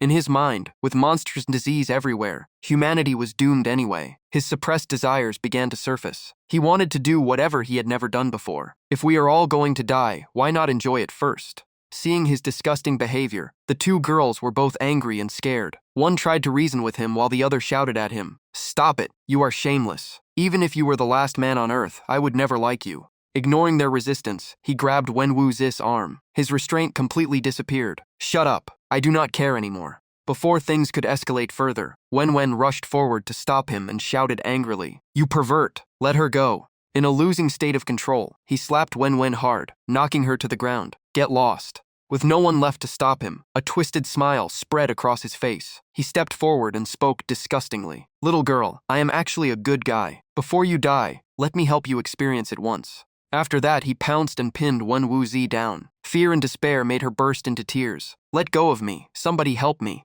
Seeing her struggle, he grew even more irritated. A hard slap came down as a warning to shut her up. Tears filled Wen Wuzi's eyes. All hope seemed to fade away. Meanwhile, the man grew more and more excited, closing in on her. At that moment, a huge explosion came from outside. The glass door was shattered by a terrifying force, sending debris flying everywhere. The man paused and turned toward the sound, irritated. But the moment he saw what was happening, his expression changed completely. Before he could react, A powerful force struck his face, sending him coughing blood and flying backward. The one who appeared was none other than Lin Luo. He had arrived in time through teleportation. Wen Wuzi immediately recognized him. Lin Luo, is that you? His arrival was like light in the darkest moment. Lin Luo quickly held Wen Wuzi and spoke softly. Sister Wen, I am sorry, I am late. Even after taking the hit, the man still refused to back down. He gritted his teeth and shouted, Are you crazy? The insects are already inside. We are all going to die. Lin Luo had already reached his limit of anger. Without hesitation, he summoned his stand. Black Emperor. In an instant, Black Emperor appeared and struck directly at the man's throat with overwhelming force. His throat was crushed, leaving him unable to breathe. Struggling, he could only let out broken sounds. Ga let go, Lin Luo asked coldly. What did you do to her? With his airway blocked, he could not answer, only flailing in desperation. Help me. Lin Luo's killing intent did not fade. His eyes were ice cold as he forced him to speak. Finally, the lack of oxygen broke his arrogance. His face turned pale as he gave in. I will talk. Seeing this, Black Emperor released him and threw him to the ground. His fear completely shattered his earlier confidence. He crawled to Lin Luo's feet and begged, Big brother, I was wrong. I did nothing. Please spare me. I will turn myself in. But Lin Luo's gaze did not change at all. Coldness filled his red eyes. Is that all? Then Lin Luo raised 2 fingers, giving him 2 choices. 1, I kill you now. Or stay here and take your chances outside. Choose. Having no other option, the man glanced outside and spoke quickly. Thank you for sparing me. I will go outside. The moment he stepped out, he thought he had survived. But Lin Luo was not done. He immediately summoned the god of prayer. I pray that within 5 minutes, 200 insect monsters appear around him. The god of prayer responded at once. Understood, master. Outside, he felt relieved, thinking he had made the smart choice. He even mocked the others in his mind, believing he knew a safe place to hide. That relief did not last long. A single insect monster suddenly latched onto him, making him scream in terror. Help! In the next moment, swarms of insects rushed in, their wings buzzing loudly as they charged at him. Within seconds, he was overwhelmed and torn apart, collapsing to the ground while screaming, Help me! After dealing with the man, Lin Luo pulled Wen Wuzi into his arms to comfort her. It's okay now, Sister Wen. Wen Wuzi still did not understand why he let the man leave. Lin Luo, you really let him go? Lin Luo replied calmly. How could I? He touched someone important to me. In his mind, being torn apart by insects was only a small fraction of the punishment he deserved. Safe at last, Wen Wuzi became shy. She turned away slightly and said, Lin Luo, thank you. At that moment, He Yeji appeared. Seeing the atmosphere between them, she asked in confusion, Master, is she your future girlfriend? That innocent question made both Wen Wuzi and Lin Luo blush. He stammered in panic, He Yeji, stop talking nonsense. But He Yeji still looked calm and continued, Nonsense? You said before she was very important to you. Hearing this, Wen Wuzi began to understand what Lin Luo had meant earlier. He Yeji still did not stop. Master, do you not like her? Lin Luo scratched his head, hesitating. This. Standing in front of Wen Wuzi, Lin Luo completely lost his usual composure. He stuttered again and again. Of course not. Of course I do not. At that moment, Wen, who had been knocked unconscious earlier, slowly woke up. She held her head in pain and groaned softly. Wen Wuzi quickly dropped the conversation and rushed over happily. She helped Wen up with a relieved smile. Then she asked worriedly, Are you okay? Wen was still dizzy but replied, I am fine, just a little headache. After waking up, Wen saw Xin Luo and immediately panicked. Thinking he was the earlier pervert, she shouted, Damn it, you bastard. Seeing her confusion, Wen Wuzi hugged her and explained softly, Do not be scared. His name is Lin Luo. He is my friend. He saved us. Lin Luo stayed silent without responding. After hearing the explanation, Wen slowly calmed down. She looked at Lin Luo curiously and suddenly realized he was very handsome. Now that everyone was safe, Lin Luo spoke up. This place is not safe. We should leave quickly. A few minutes later, Lin Luo and Wen Wuzi returned home. Standing at the door, she called out loudly, Mom, open the door. Hearing her daughter's voice, Aunt Li rushed out. Seeing Wen Wuzi safe, she was overjoyed. Wuzi, you are back. Are you hurt anywhere? Seeing her mother, Wen Wuzi said nothing and rushed into her arms, crying, Mom. After entering the house, Aunt Li brought warm coffee milk for Lin Luo and asked about Wen. Wen Wuzi replied, She is fine. Lin Luo and I already sent her home. Thanks to Lin Luo's timely arrival, Wen Wuzi was saved from danger. Aunt Li smiled gratefully. Lin Luo, thank you so much this time. Lin Luo just scratched his head shyly. Not seeing her father at home, Wen Wuzi asked, Mom, where is Dad? Aunt Li replied, He is a government worker. He was ordered to stay at his unit and wait for instructions today. Hearing this, Lin Luo paused and asked again, "Wait at the unit." A thought quickly formed in his mind. The resistance center where Uncle Wen works has a very open entrance design. If the building lights attract the insect swarm, they could easily rush inside. The more he thought, the more uneasy he became. Lin Luo stood up immediately. "Aunt Li, Sister Wen, I need to go check on Uncle Wen's workplace." The two quickly tried to stop him. "It is too dangerous outside. What if?" Lin Luo gently shook his head. "It is fine. I will definitely bring Uncle Wen back safely." Soon after, he arrived at the resistance center. The scene showed it had just suffered a violent insect attack. Suddenly, something in the distance made Lin Luo freeze. A heavy, oppressive pressure filled the air. He felt uneasy, because ordinary E-rank disaster creatures should not emit such a terrifying aura. On the rooftop, a massive creature appeared and sprayed thick mucus. The sticky liquid quickly spread across the surroundings. After seeing it clearly, Lin Luo immediately recognized it. It is the Worm Nest Guardian. The battlefield had fallen into chaos. Thousands of advanced insect monsters were attacking the resistance center. According to E-rank disaster rules, stronger entities appear as the scale expands. The key was to locate and eliminate the leader. These so-called Worm Nest Guardians were the core. Only by killing them could the disaster truly end. Memories from his previous life resurfaced in Lin Luo's mind. He clearly remembered that before the Great Chaos, governments had offered huge rewards to those who helped suppress worm nests. However, facing the Worm Nest Guardian, Lin Luo remained cautious. Its power was clearly beyond expectations, at least above level 30. Even he could not tell if meeting it now was luck or misfortune. Still, the priority was rescuing Uncle Wen. After a brief thought, he decided to avoid direct confrontation. Finding Uncle Wen mattered far more than risking a fight. Meanwhile, danger had already reached his target. A giant monster was chasing Uncle Wen and another man, forcing them to run for their lives. Panic-filled screams echoed non-stop. "Help! Run!" Not only normal monsters, but higher-level entities had also begun locking onto Uncle Wen. In extreme fear, Uncle Wen and his companion rushed into a room and slammed the door shut. They hoped to block out the light and avoid detection. Uncle Wen immediately shouted, "Old Goo, hurry! Push the cabinet over here. If they break in, we are dead." The two of them quickly pushed a large cabinet to block the door. Soon after, terrifying sounds came from outside. The monsters stopped at the door, releasing cold, dark aura. Both men turned pale and could only pray for a miracle. Suddenly, a strange sound came from outside, making them jump. One man trembled in fear, while Uncle Wen covered his mouth tightly, not daring to make a sound. A loud explosion followed. The window glass shattered completely. Both of them froze, thinking everything was over. But after a moment, there was no further movement. Slowly calming down, one of them whispered, "Old Wen, wait, that monster seems to have stopped moving?" The other replied, "Yes, did it get taken down?" At that moment, a familiar voice came from outside. "Uncle Wen, it is Shaolin. Are you inside?" Uncle Wen was shocked and relieved at the same time. "Lin Luo, is that really you?"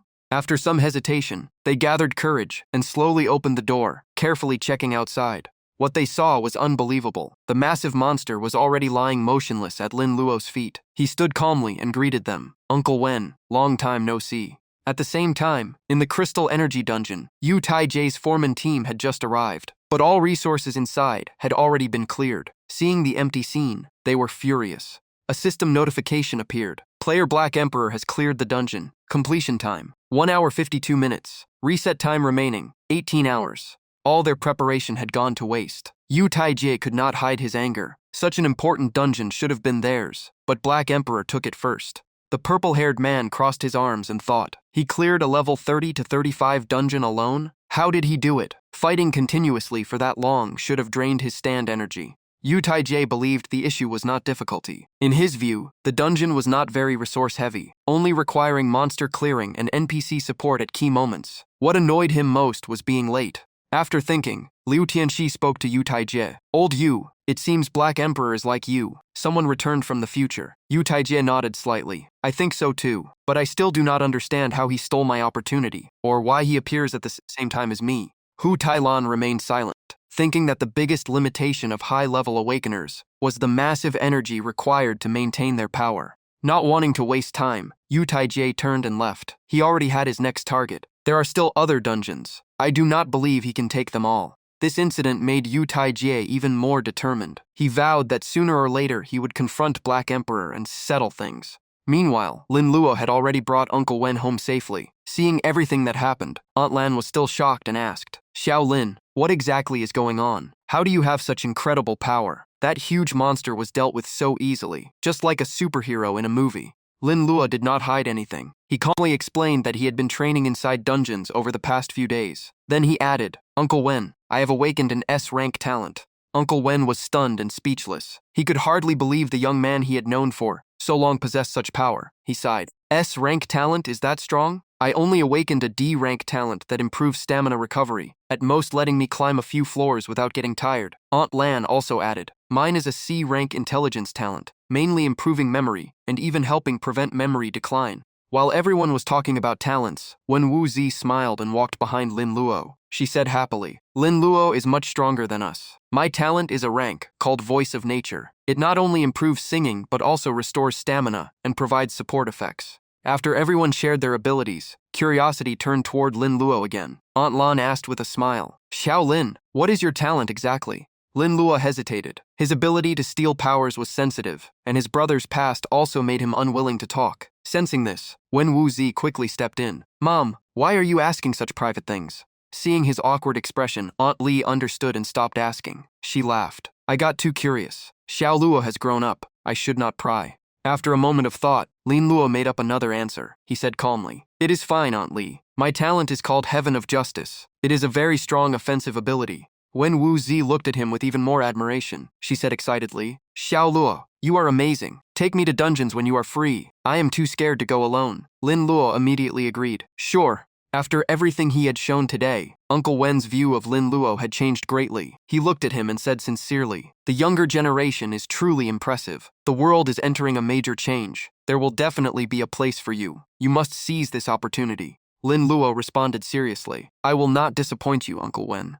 The conversation continued until night. Uncle Wen stood up and suggested, You have had a long day. There is an empty room. Stay here and rest for the night. Lin Luo pretended to hesitate. That might not be convenient. But before he could finish, Wen Wuzi pulled his hand. Nothing convenient. I will take you to your room. The two walked away in a relaxed mood. Watching them, Uncle Wen felt relieved. He could not help but think of the orphan boy from years ago, now becoming someone who protects others. After taking a shower, Lin Luo sat alone on the bed. His happiness remained, but his thoughts were still on his missing brother. He had saved Wen Wuzi and Uncle Wen in this life, and even gained a place with their family, but his main goal was still unfinished. Wiping his hair, he fell into heavy thoughts. His brother's image kept appearing in his mind, making him worried. No matter what, he had to find a way to save him. After a while, his eyes grew firm. The most important thing now was to increase his strength and find the next S-rank stand as soon as possible. At the same time, somewhere else, a man was performing a summoning ritual. He used the fear and despair of countless lives to condense power and said coldly, Appear, Demon Lord. Instantly, a twisted hand reached out from the void.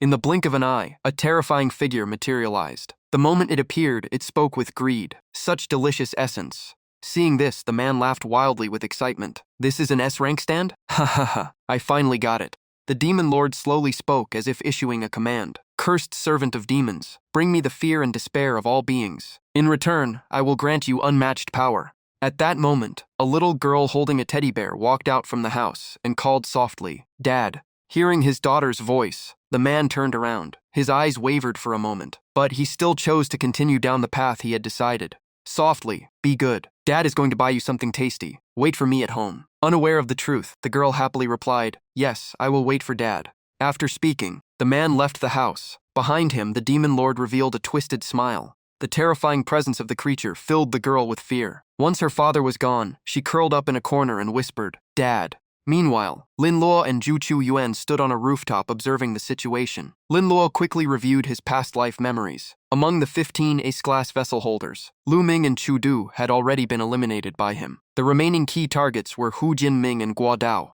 After confirming the target, Lin Luo immediately ordered Zhu Chu Yuan to locate Hu Jinming. Zhu Chu Yuan, find Hu Jinming's position for me. Upon receiving the command, Zhu Chu Yuan opened the Holy Scripture as mystical power activated. Soon after, it respectfully replied, Honored Master, your wish has been fulfilled. With Zhu Chu Yuan's support, everything became much easier. Lin Luo nodded in satisfaction, no longer needing to search blindly. The moment he finished speaking, he leapt straight off the rooftop, without waiting for the elevator. As he fell, excitement surged through his body. Thinking of what Hu Jin-ming had done in his past life, Lin Luo's gaze turned icy. The hunt officially began.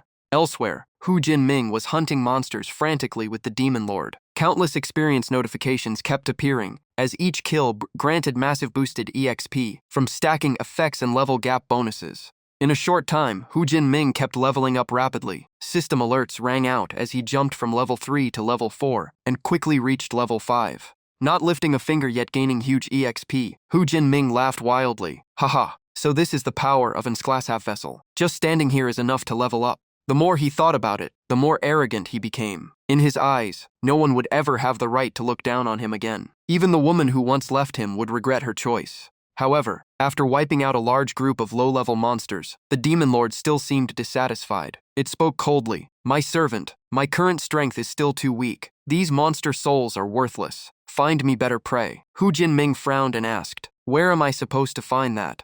The Demon Lord stared at him and replied, humans. Only the fear born from human souls is the finest nourishment. Hearing this, Hu Jin-ming's expression changed. Kill humans? Sensing his hesitation, the Demon Lord activated mental influence. A strange aura spread, slowly invading Hu Jin-ming's mind. Its voice turned seductive. Have you already given up on power? In an instant, Hu Jin-ming's eyes shifted. Doubt was replaced by madness and cruelty. He muttered, yes, kill humans. Immediately after, the Demon Lord smashed open the door of a nearby house and stepped inside. Inside was a small family of 2 parents and a child. The father, terrified but determined, stood in front holding a trembling knife and shouted, who are you? Sensing the panic inside the house, Hu Jin-ming hesitated and asked, is this enough? They just need to be scared, right? On the contrary, the Demon Lord looked delighted. Such rich fear, so delicious. To protect his family, the man gathered his courage and charged forward, swinging his knife while the wife screamed, be careful. But everything happened too fast. In an instant, the man was struck down by the Demon Lord. The wife froze in shock, unable to accept what she was seeing.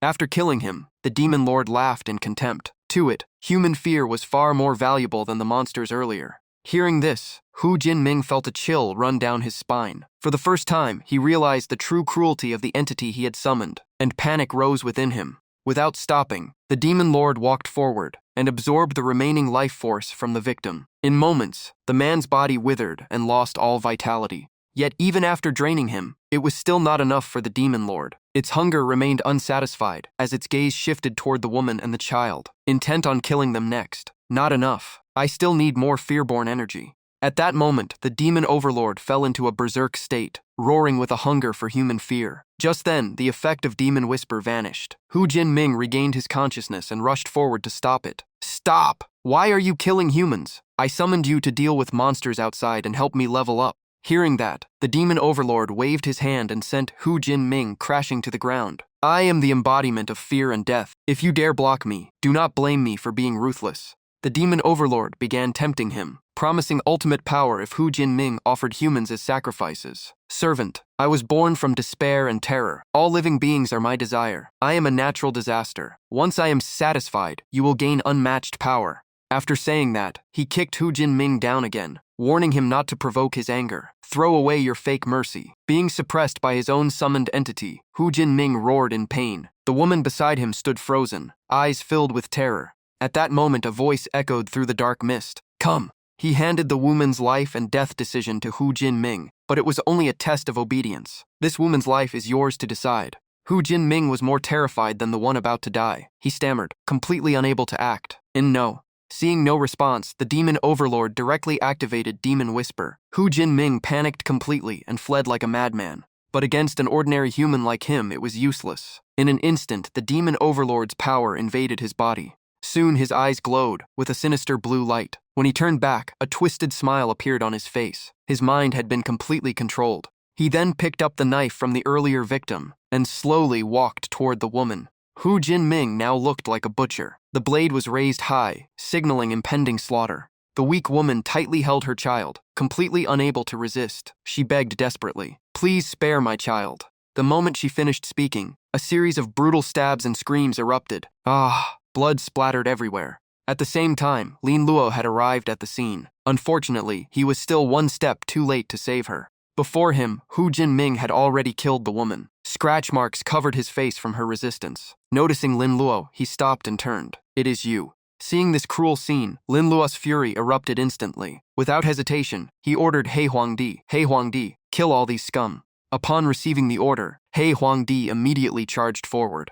Understood. Without hesitation, He Huangdi threw a punch straight at the demon overlord. The opponent reacted quickly and blocked it, but still showed shock. Oh, a strong soul indeed. During the clash, the demon overlord remained arrogant, believing he would win. Such intense emotions. If I drown it in fear and despair, my power will grow even stronger. In response, He Huangdi unleashed 2 consecutive punches. Die. Beaten back, the demon overlord roared madly, locking onto Lin Luo. What he desired most now was the energy within him. Definitely delicious. The moment the demon overlord struck toward Lin Luo, Hui Yeji activated instantly. In its defensive form, it opened a black umbrella and blocked the attack completely. The demon overlord did not stop, unleashing countless violent demonic strikes. However, Hui Yeji's defense remained unshaken, blocking every blow. After only a brief exchange, Lin Luo was surprised by his speed. If Hui Yeji had not blocked in time, he would not have reacted. Too fast. Good thing I had Hui Yeji. Lin Luo understood that prolonged defense would only drain Hui Yeji's energy. He immediately ordered, He Huangdi, finish him. Upon hearing the command, He Huangdi instantly closed in and punched the demon overlord in the face. Caught off guard, he screamed in pain. After that punch, streams of fear energy began leaking from the demon overlord's body. Even so, he still sneered, "This is still not enough to threaten me. I am stronger than the horror ghost king."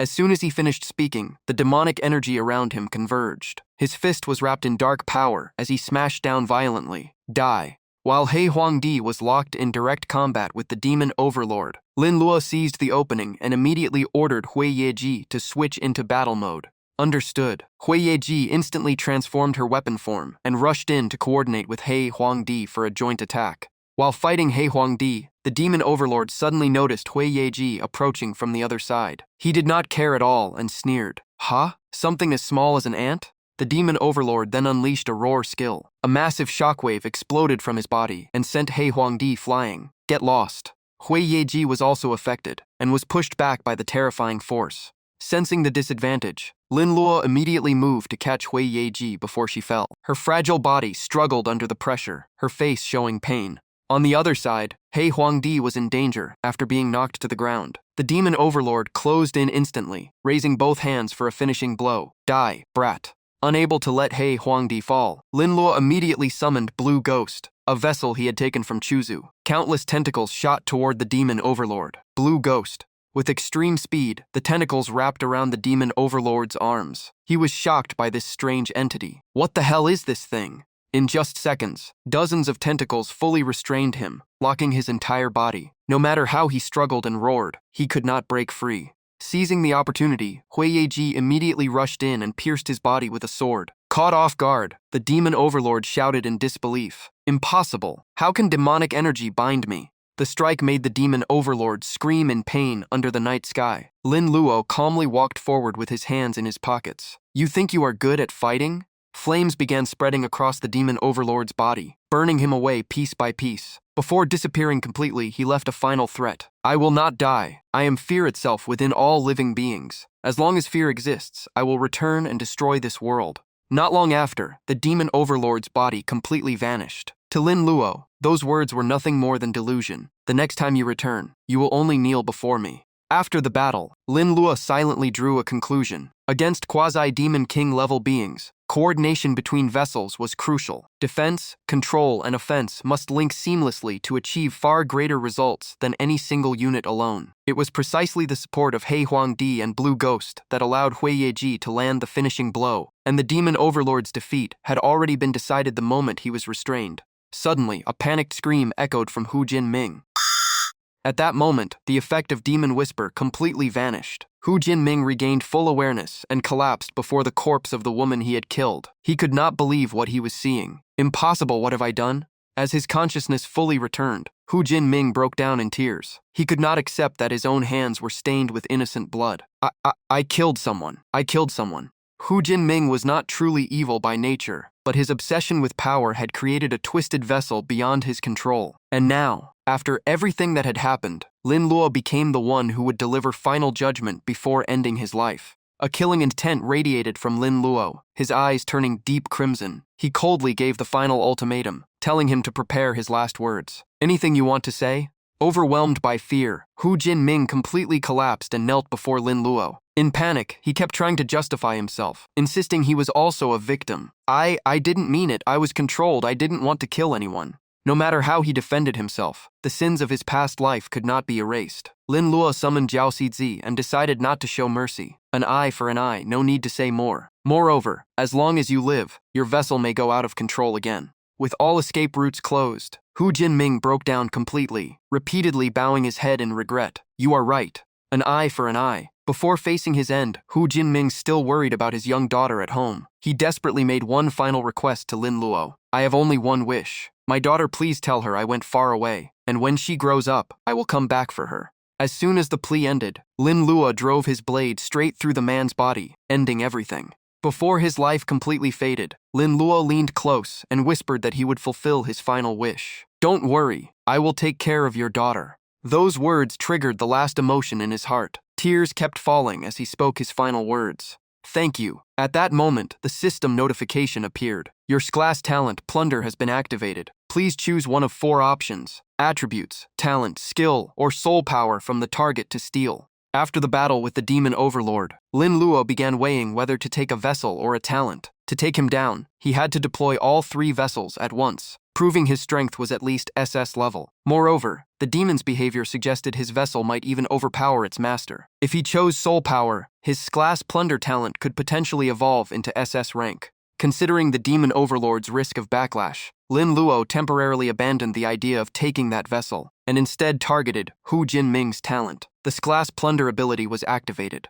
This time, what he aimed for was Hu Jinming's SS class talent. If he had raised and controlled the demon overlord from the beginning himself, the outcome would have been different. Hu Jinming failed to tame it, but that did not mean he would. Streams of Hu Jinming's energy merged into Lin Luo's body. The system immediately confirmed. Target talent successfully stolen. Congratulations, you have obtained SS class talent. Emotion detonator. Lin Luo then checked the detailed information of the new ability. Talent, emotion detonator. Rank, SS. Effect, 1. Emotion sensing. Detect emotional states of all living beings within 300,000 meters for 5 seconds. Cooldown, 1 hour. 2. Emotion detonation. Amplify emotions of all beings within 300,000 meters by 10 times. Duration, 2 minutes. Cooldown, 2 hours. The range was massive and cooldown relatively short, but if it was only emotion sensing, it still felt incomplete. After reviewing the stats, Lin Luo grew more suspicious. An SS class talent could not be this simple. Most likely, like Night Rain, it also had some hidden boost for vessels.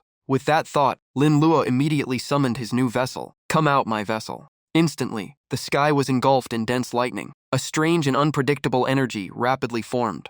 In an instant, that power descended from the sky and enveloped Lin Luo's body. Within the surging energy, an egg suddenly appeared. It seemed this was the initial form of the demon overlord vessel, one that had to be nurtured from scratch. Holding the egg, Lin Luo froze. What the hell is this? Where is my gatekeeping demon? Instead of a complete vessel, what appeared was a strange egg, leaving Lin Luo constantly observing it. Looking at it, he could not imagine what would hatch from inside. What in the world is this thing? At that moment, the system displayed the egg's status panel. Vessel, Fetal Core, Rank, SS. Strength, 0. Normal human, baseline, 10. Agility, 0. Intelligence, 0. Defense, 20. HP, 1000. Energy, 0. Energy recovery, 0. Growth, 400.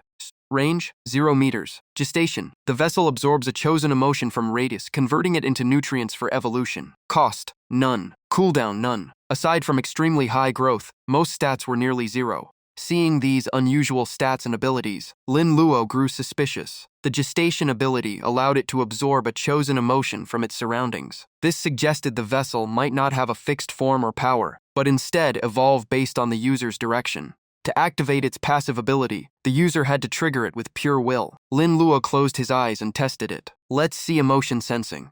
The moment he activated it, a strange force enveloped his body. In that floating state, countless voices echoed deep within his mind, filled with panic and cries for help. When will this white fog disappear? Those insects outside are terrifying. Someone help me. Why can't I contact the outside world? What should I do? My mother's illness is flaring up again. No signal on my phone. Waves of chaotic voices crashed into his mind, creating overwhelming pressure that made Lin Luo break into a cold sweat and let out a faint groan. At that moment, he seemed to touch a deeper truth about the companion egg, and the system also displayed a notification related to emotion sensing. The skilled duration quickly ended, only 5 seconds, yet Lin Luo felt his mind almost completely drained by the massive influx of information.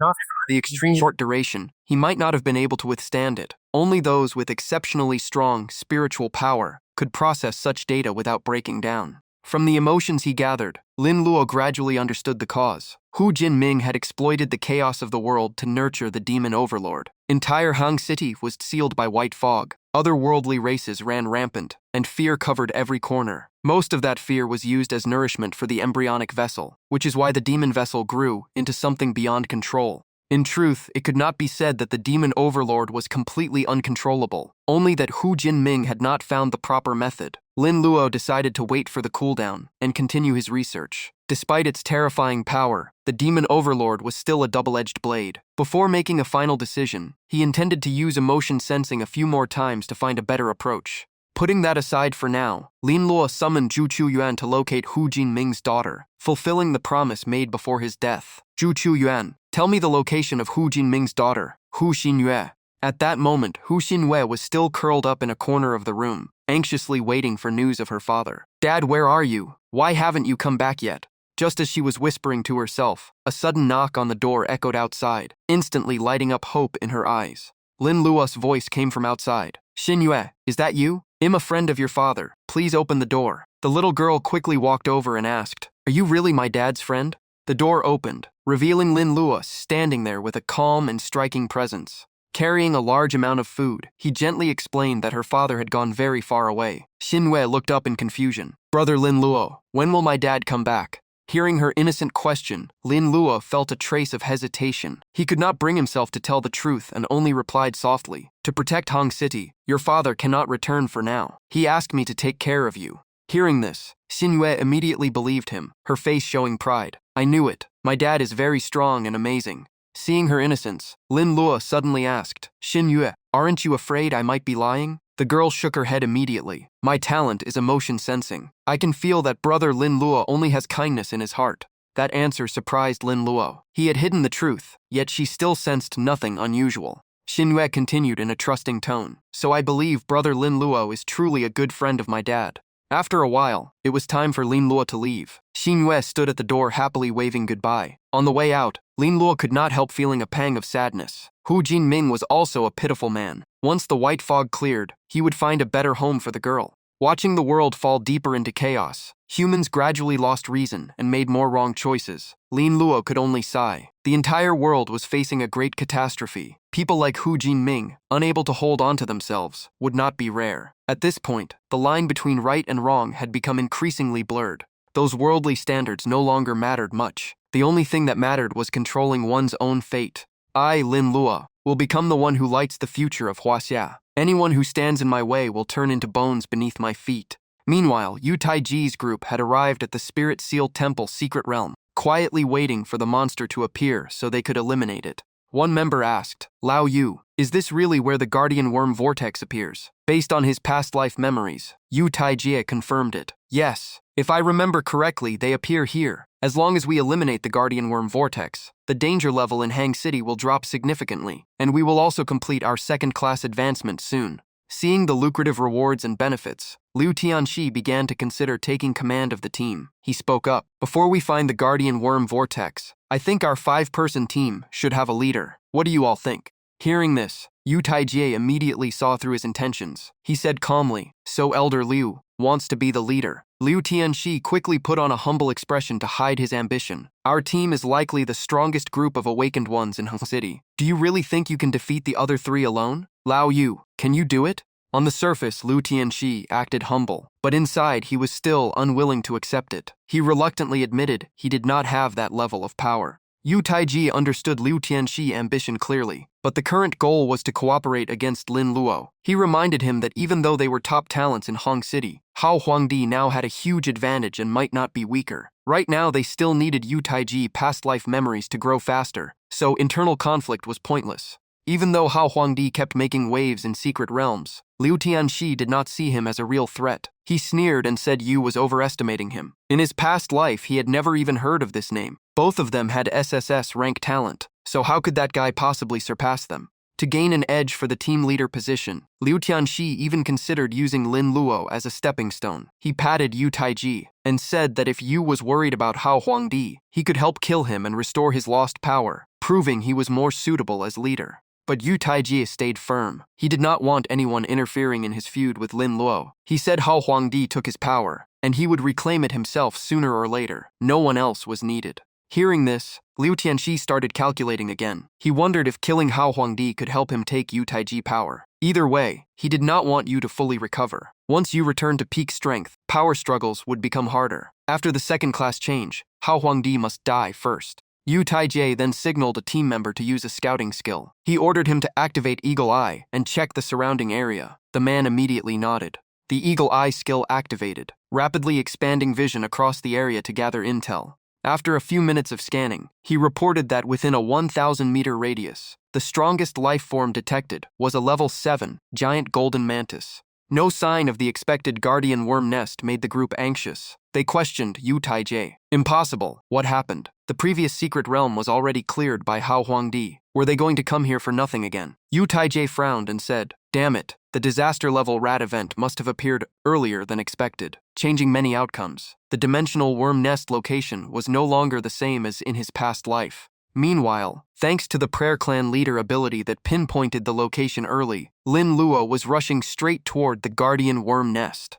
The system displayed the info. Guardian Worm Nest. Level 34. Attack 1200. Agility 140. Defense 450. HP 1000. EXP 6. Skill 1. Parasite Army. Countless parasitic worm creatures inside the body instantly swarm out when attacked. Skill 2. Jade Worm Roar. When HP drops below 30%, it keeps roaring to summon all worms within 1,000 meters for protection. After seeing the stats, Lin Luo was shocked by its absurd survivability. Even as a level 34 D rank monster, its HP far exceeded normal level 35 bosses. Its skills focused on summoning and sustaining a worm army. It was clearly a war machine built for swarm tactics. No wonder in the past life Hang City needed full military force and missiles to destroy it. Despite its intimidating size and summoning ability, its overall combat power was not as terrifying as it looked. With these stats, it was an ideal target for Hei Huangdi to absorb power. Facing a slightly higher level guardian, Lin Luo chose not to act personally and assigned his 2 avatars. His newly obtained growth-type talent could not be used in combat. Hui Yeji, Hei Huangdi, it is your turn.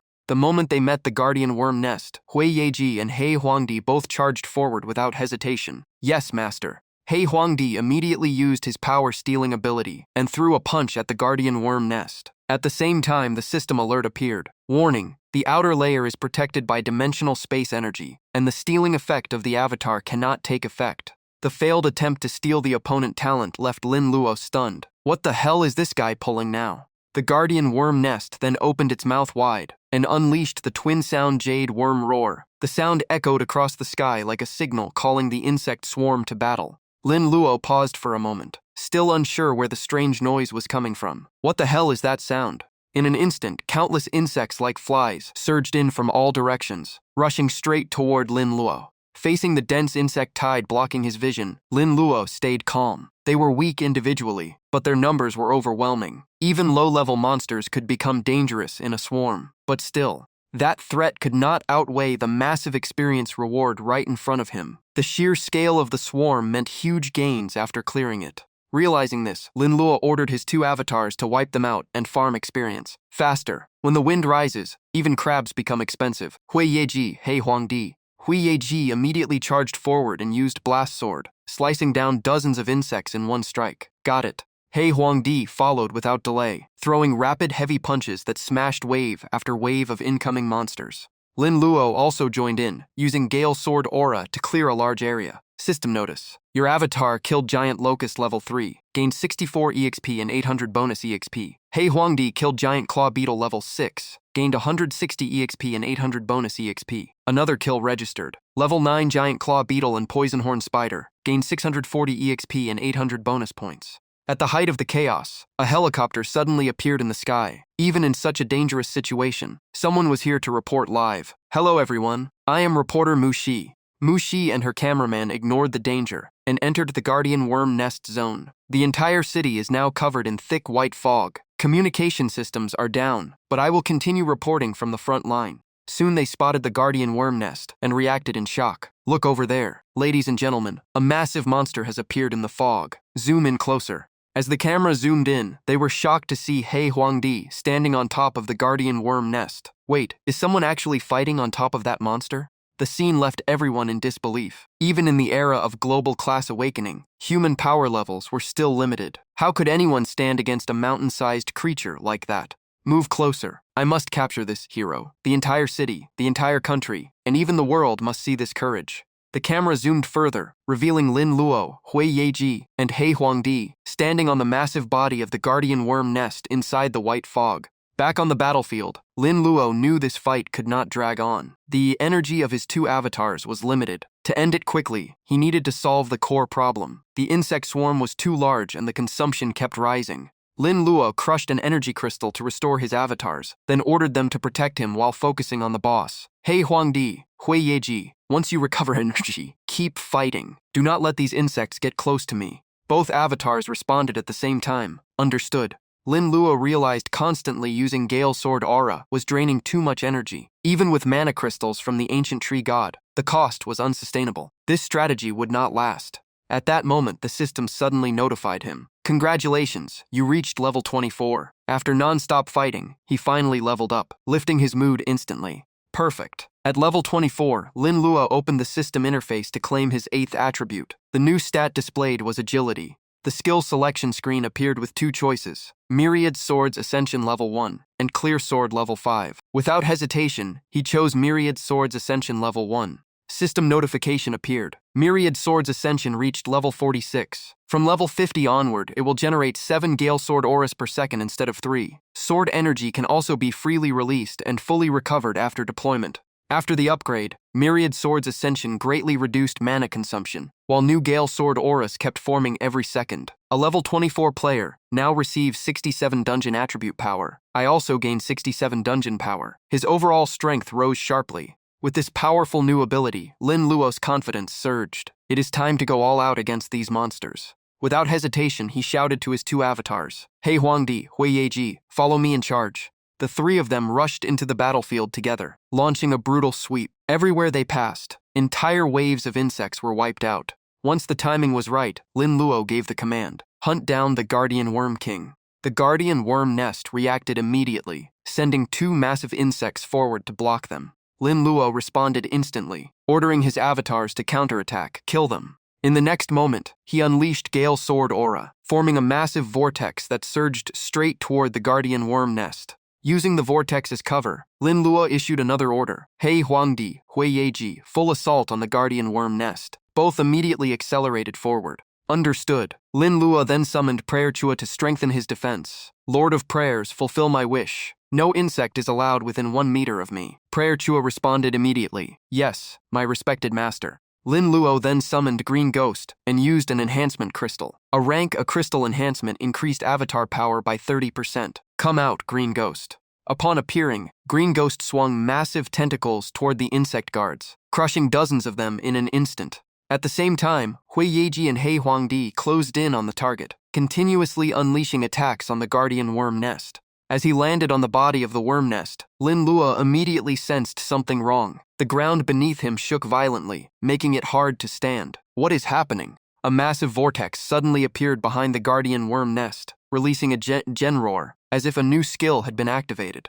Hearing the call from their leader, the insect swarm became even more violent and surged forward. Lin Luo quickly understood. It is the Roaring Worm King. It has entered its critical state, HP below 30%. He Huangdi, Hui Yeji, keep attacking. Do not let it recover. To prevent the swarm from returning to protect the boss, Lin Luo took a risk and rushed forward himself, drawing all attention to create an opening for his avatars to deal damage. Meanwhile, the reporters on the helicopter continued filming. Ladies and gentlemen, even in this citywide crisis, humanity has not fallen. As you can see, someone is fighting desperately on top of that massive monster. Old Wang, can we help them? No, the helicopter carries no combat weapons. Seeing Lin Lua fighting at the cost of his life, the female reporter's eyes turned red. Hang in there, young hero. I will bring your story back. I will let everyone know that in the darkest moment, someone still fought for all of us with his life on the line.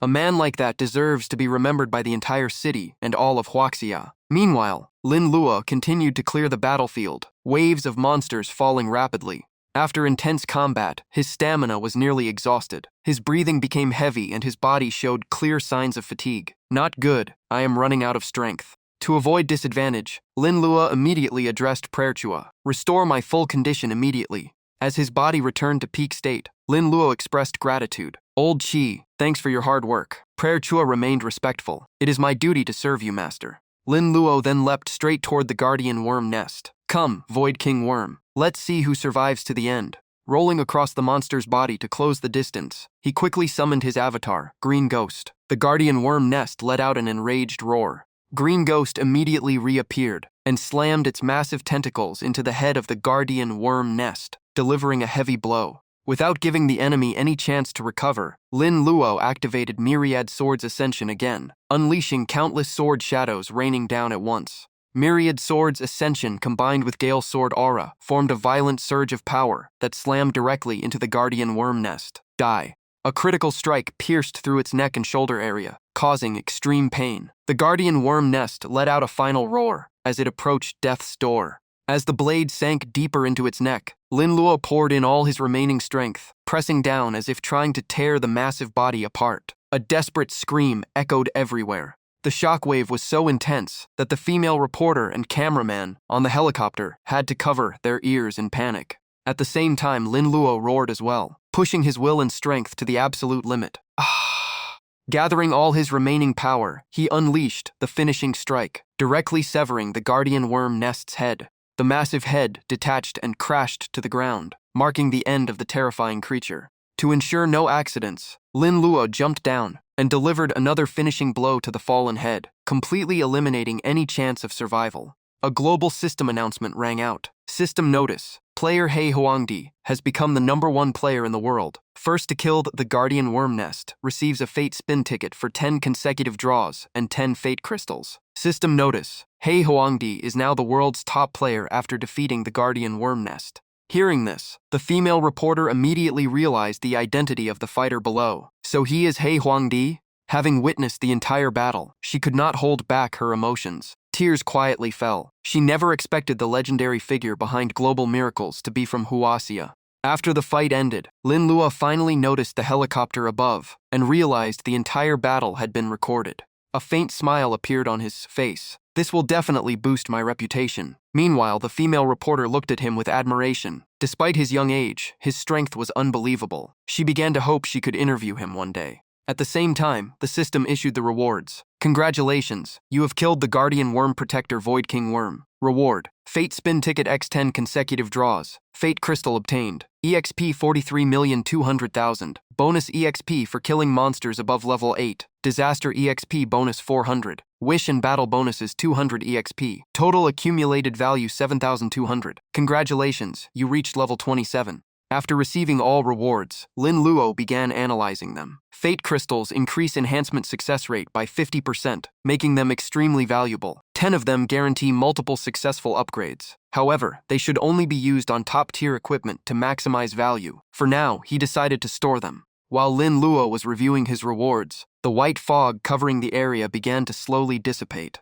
As he looked up, he noticed the insect swarm had completely retreated, as if erased from the battlefield. Just as expected, with the Void King Worm and Guardian Worm nest destroyed, the entire insect tide collapsed and disappeared. The white fog over Hang City was also fading, only a matter of time before it cleared. He Huangdi then spoke about the reporter filming everything. Master, the entire battle was recorded. Should we handle it? Lin Luo was not too concerned about exposure, but he understood that once his identity was revealed, threats from hidden forces would increase. However, the video could also draw government attention, increasing his fame and helping his future plan to save his brother. After the battle, his energy crystals had been heavily depleted. The Divine Blessing Secret Realm had reset after its cycle, so Lin Luo planned to return there for resources. After the war, remaining crystal fragments had dropped sharply, and the sacred forest zone should have recovered. The priority now was to replenish resources and find the next target. Lin Luo ordered Prayer Chua to locate the next destination. Prayer Lord, open the map. First take me to the martial arts plaza, then locate Chu Yen Wan. Prayer Chua immediately responded. Understood, my respected master. He Huang Di, like a loyal guard, respectfully invited Lin Luo into the car. Master, please get in. At the same time, Kui Yen On was surrounded by a group of strangers, being forced to film in an ambiguous situation. Mocking laughter and urging voices echoed non-stop. Forced into a passive position, Kui Yen Owen asked in confusion, "Didn't you say this was a TV drama filming?" The leader of the group pretended to be friendly and said, "Yes, Miss Kui Yen Wan, or rather teacher goddess. We are filming a long series project focused on your specialty. I have heard of you for a long time and finally get to work with you." He signaled his subordinates to continue forcing her into the scene. "Hurry up and help teacher goddess get into character naturally." The thugs immediately responded with disgusting grins. "Got it." In the next moment, they restrained her and forced her into panic, her cries for help echoing in despair. In just a moment, she was pushed into humiliation, collapsing on the ground in exhaustion and pain, tears flowing uncontrollably. The leader looked satisfied and continued mocking her. He sank deeper into his twisted fantasy, imagining himself as the director of a distorted script, his eyes filled with perverse excitement as he kept giving orders.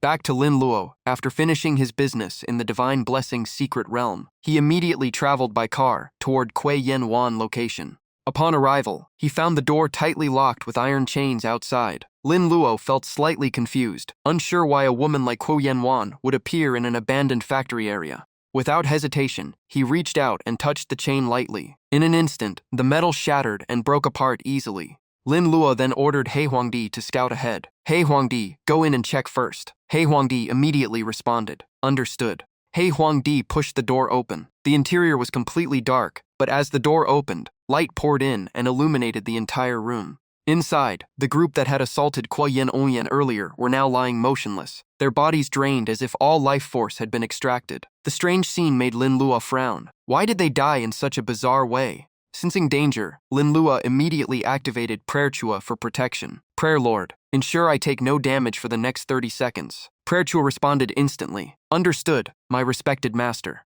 However, just as the protection activated, an invisible attack suddenly pierced through space and struck Lin Luo instantly. Hit by the sudden attack, Lin Luo fell into shock, his consciousness becoming blurry and his body losing control. Even with Prayer Chua protection and his avatars reacting, they could not stop the sudden change. Lin Luo collapsed into unconsciousness, but Hui Yeji rushed forward just in time to catch him, calling out anxiously, "Master, are you all right?" While Lin Luo had lost consciousness, a dark figure slowly appeared within a strange pink mist, accompanied by a chilling laugh. "Kekekeke. So this is Kui Yen Wan," but her form was completely different. Sensing danger, Prayer Chua immediately ordered He Huangdi to fully protect Lin Luo. "He Huangdi, do not leave your master even half a step." Immediately after, Prayer Chua and Hui Yeji rushed forward together, launching an attack toward the shadow of Kui Yen On. "We must force him out." Hui Yeji immediately followed, coordinating the assault. In a blurred state, Lin Luo's consciousness was pulled into a romantic illusion created by Kui Yen On.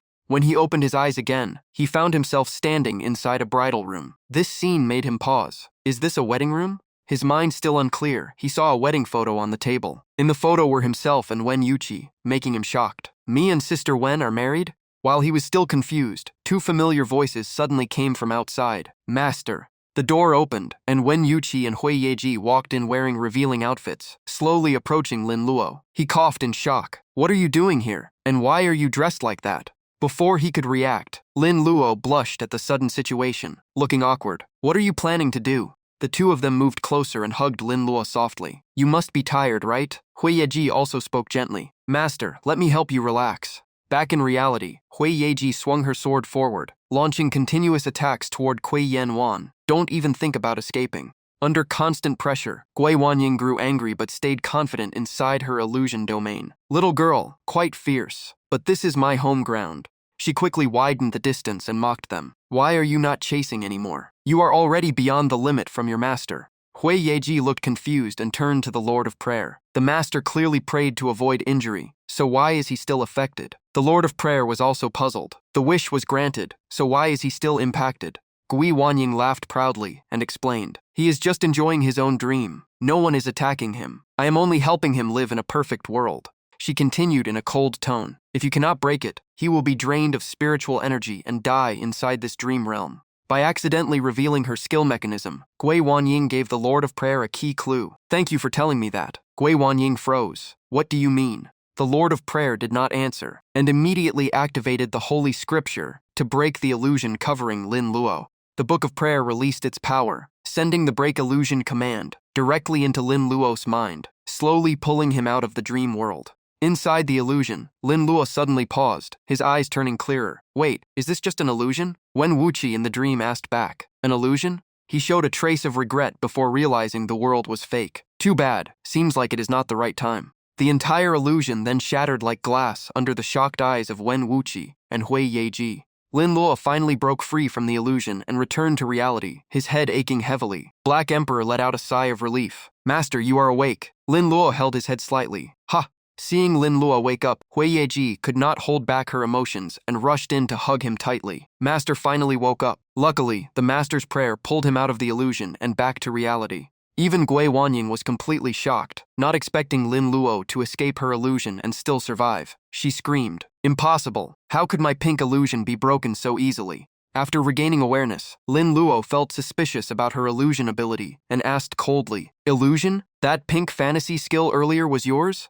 Lin Luo immediately ordered Black Emperor to rush forward and strike Gui Wanying in revenge. "How dare you touch my master, die!" Gui Wanying, already weakened, panicked and kept retreating, unable to resist at all. Black Emperor, filled with rage, unleashed continuous attacks as she screamed in fear. Lin Luo remained thoughtful about the situation. He clearly prayed to avoid harm, yet still fell into the illusion. This skill felt too strange. Even after the prayer effect activated, he was still unknowingly trapped, likely with some substitution mechanism. After a short battle, Black Emperor suppressed and captured Gui Wanying, bringing her before Lin Luo in a helpless state. Gui Wanying cried out in panic, "Let go of me." In extreme fear, Gui Wanying begged Lin Luo, "Please do not kill me. I never meant to harm you." Lin Luo walked toward the corpses of the thugs and questioned coldly, "Are you Gui Wanying? Did you kill all these people?" Eyes red and trembling, Gui Wanying tried to explain through sobs. "No, they tricked me into coming here, saying it was a film shoot, but in reality they wanted to humiliate me. I really did not mean it."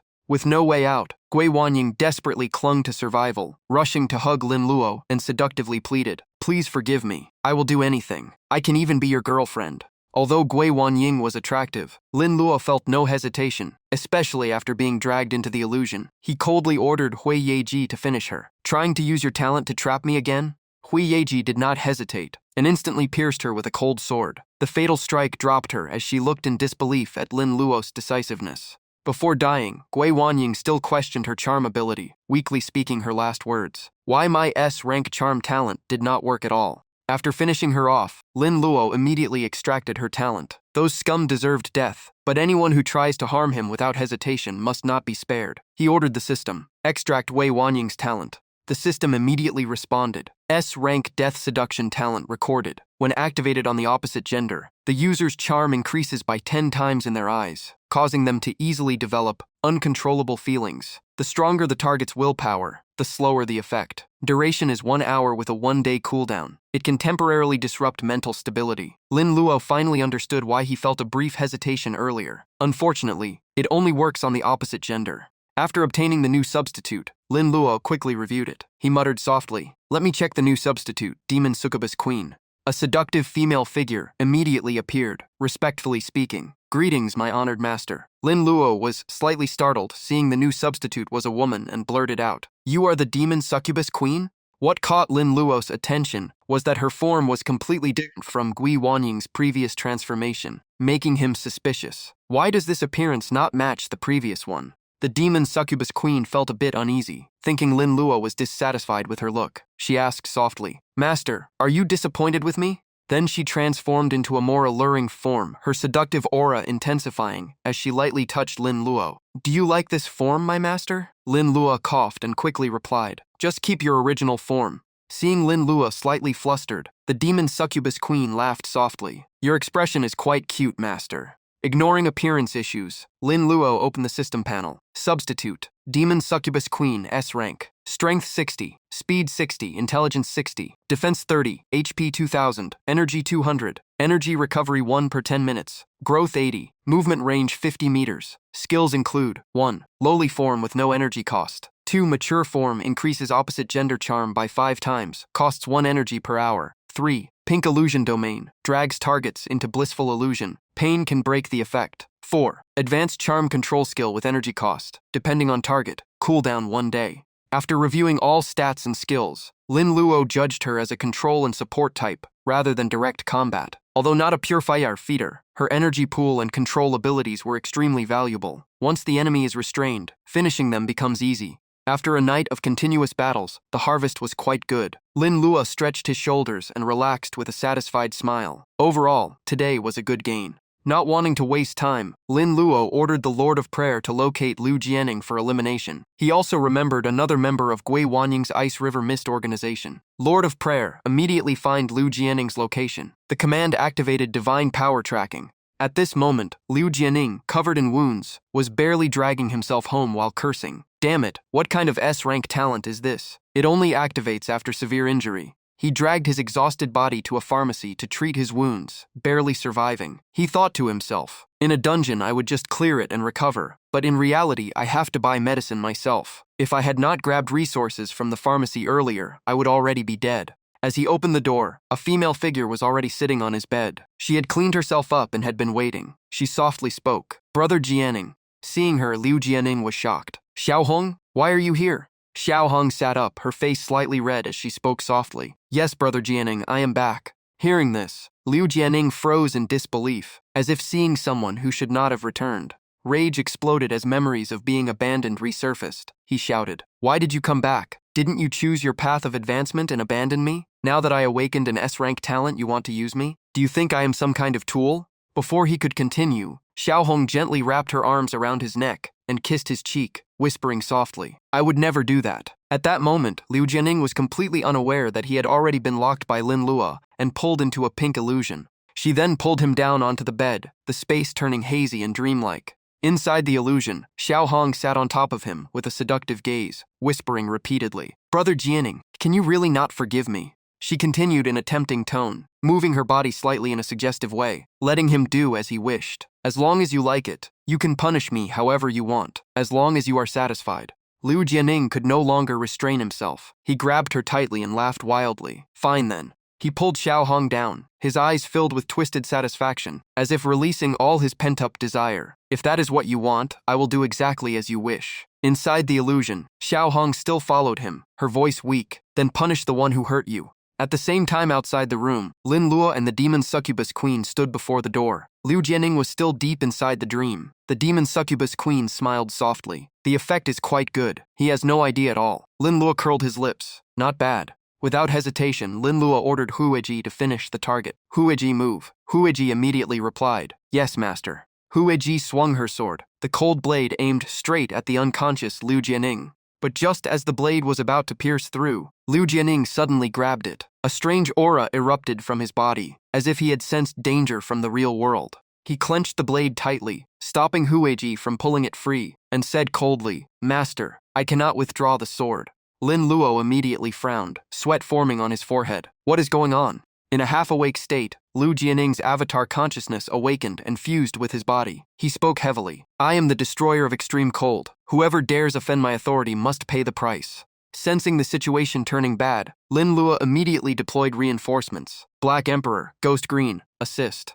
Black Emperor rushed forward but was sent flying by a rebound force from the opponent's body, knocking Hu Yueji away. Liu Jining activated Frost Sky Chains, forming a freezing barrier to block attacks from Black Emperor and Ghost Green. However, under Black Emperor's destructive force, the barrier was quickly crushed. He roared, "Do not think you can stop me with that."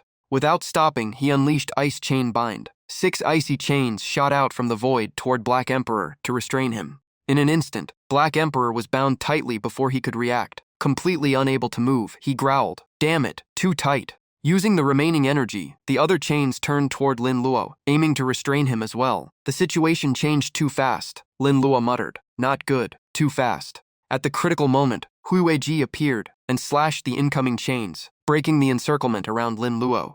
Freed from danger, Lin Luo smiled with interest. So Liu Jianning's avatar has a self-defense mechanism when the host loses control. This guardian system is valuable, he decided. I must take this talent. After a brief calculation, Lin Luo changed strategy and ordered all avatars to stop attacking. Black Emperor, Ghost Green, fall back. Seeing them withdraw, Liu Jianning's avatar crossed his arms and sneered. What now? Too scared to continue?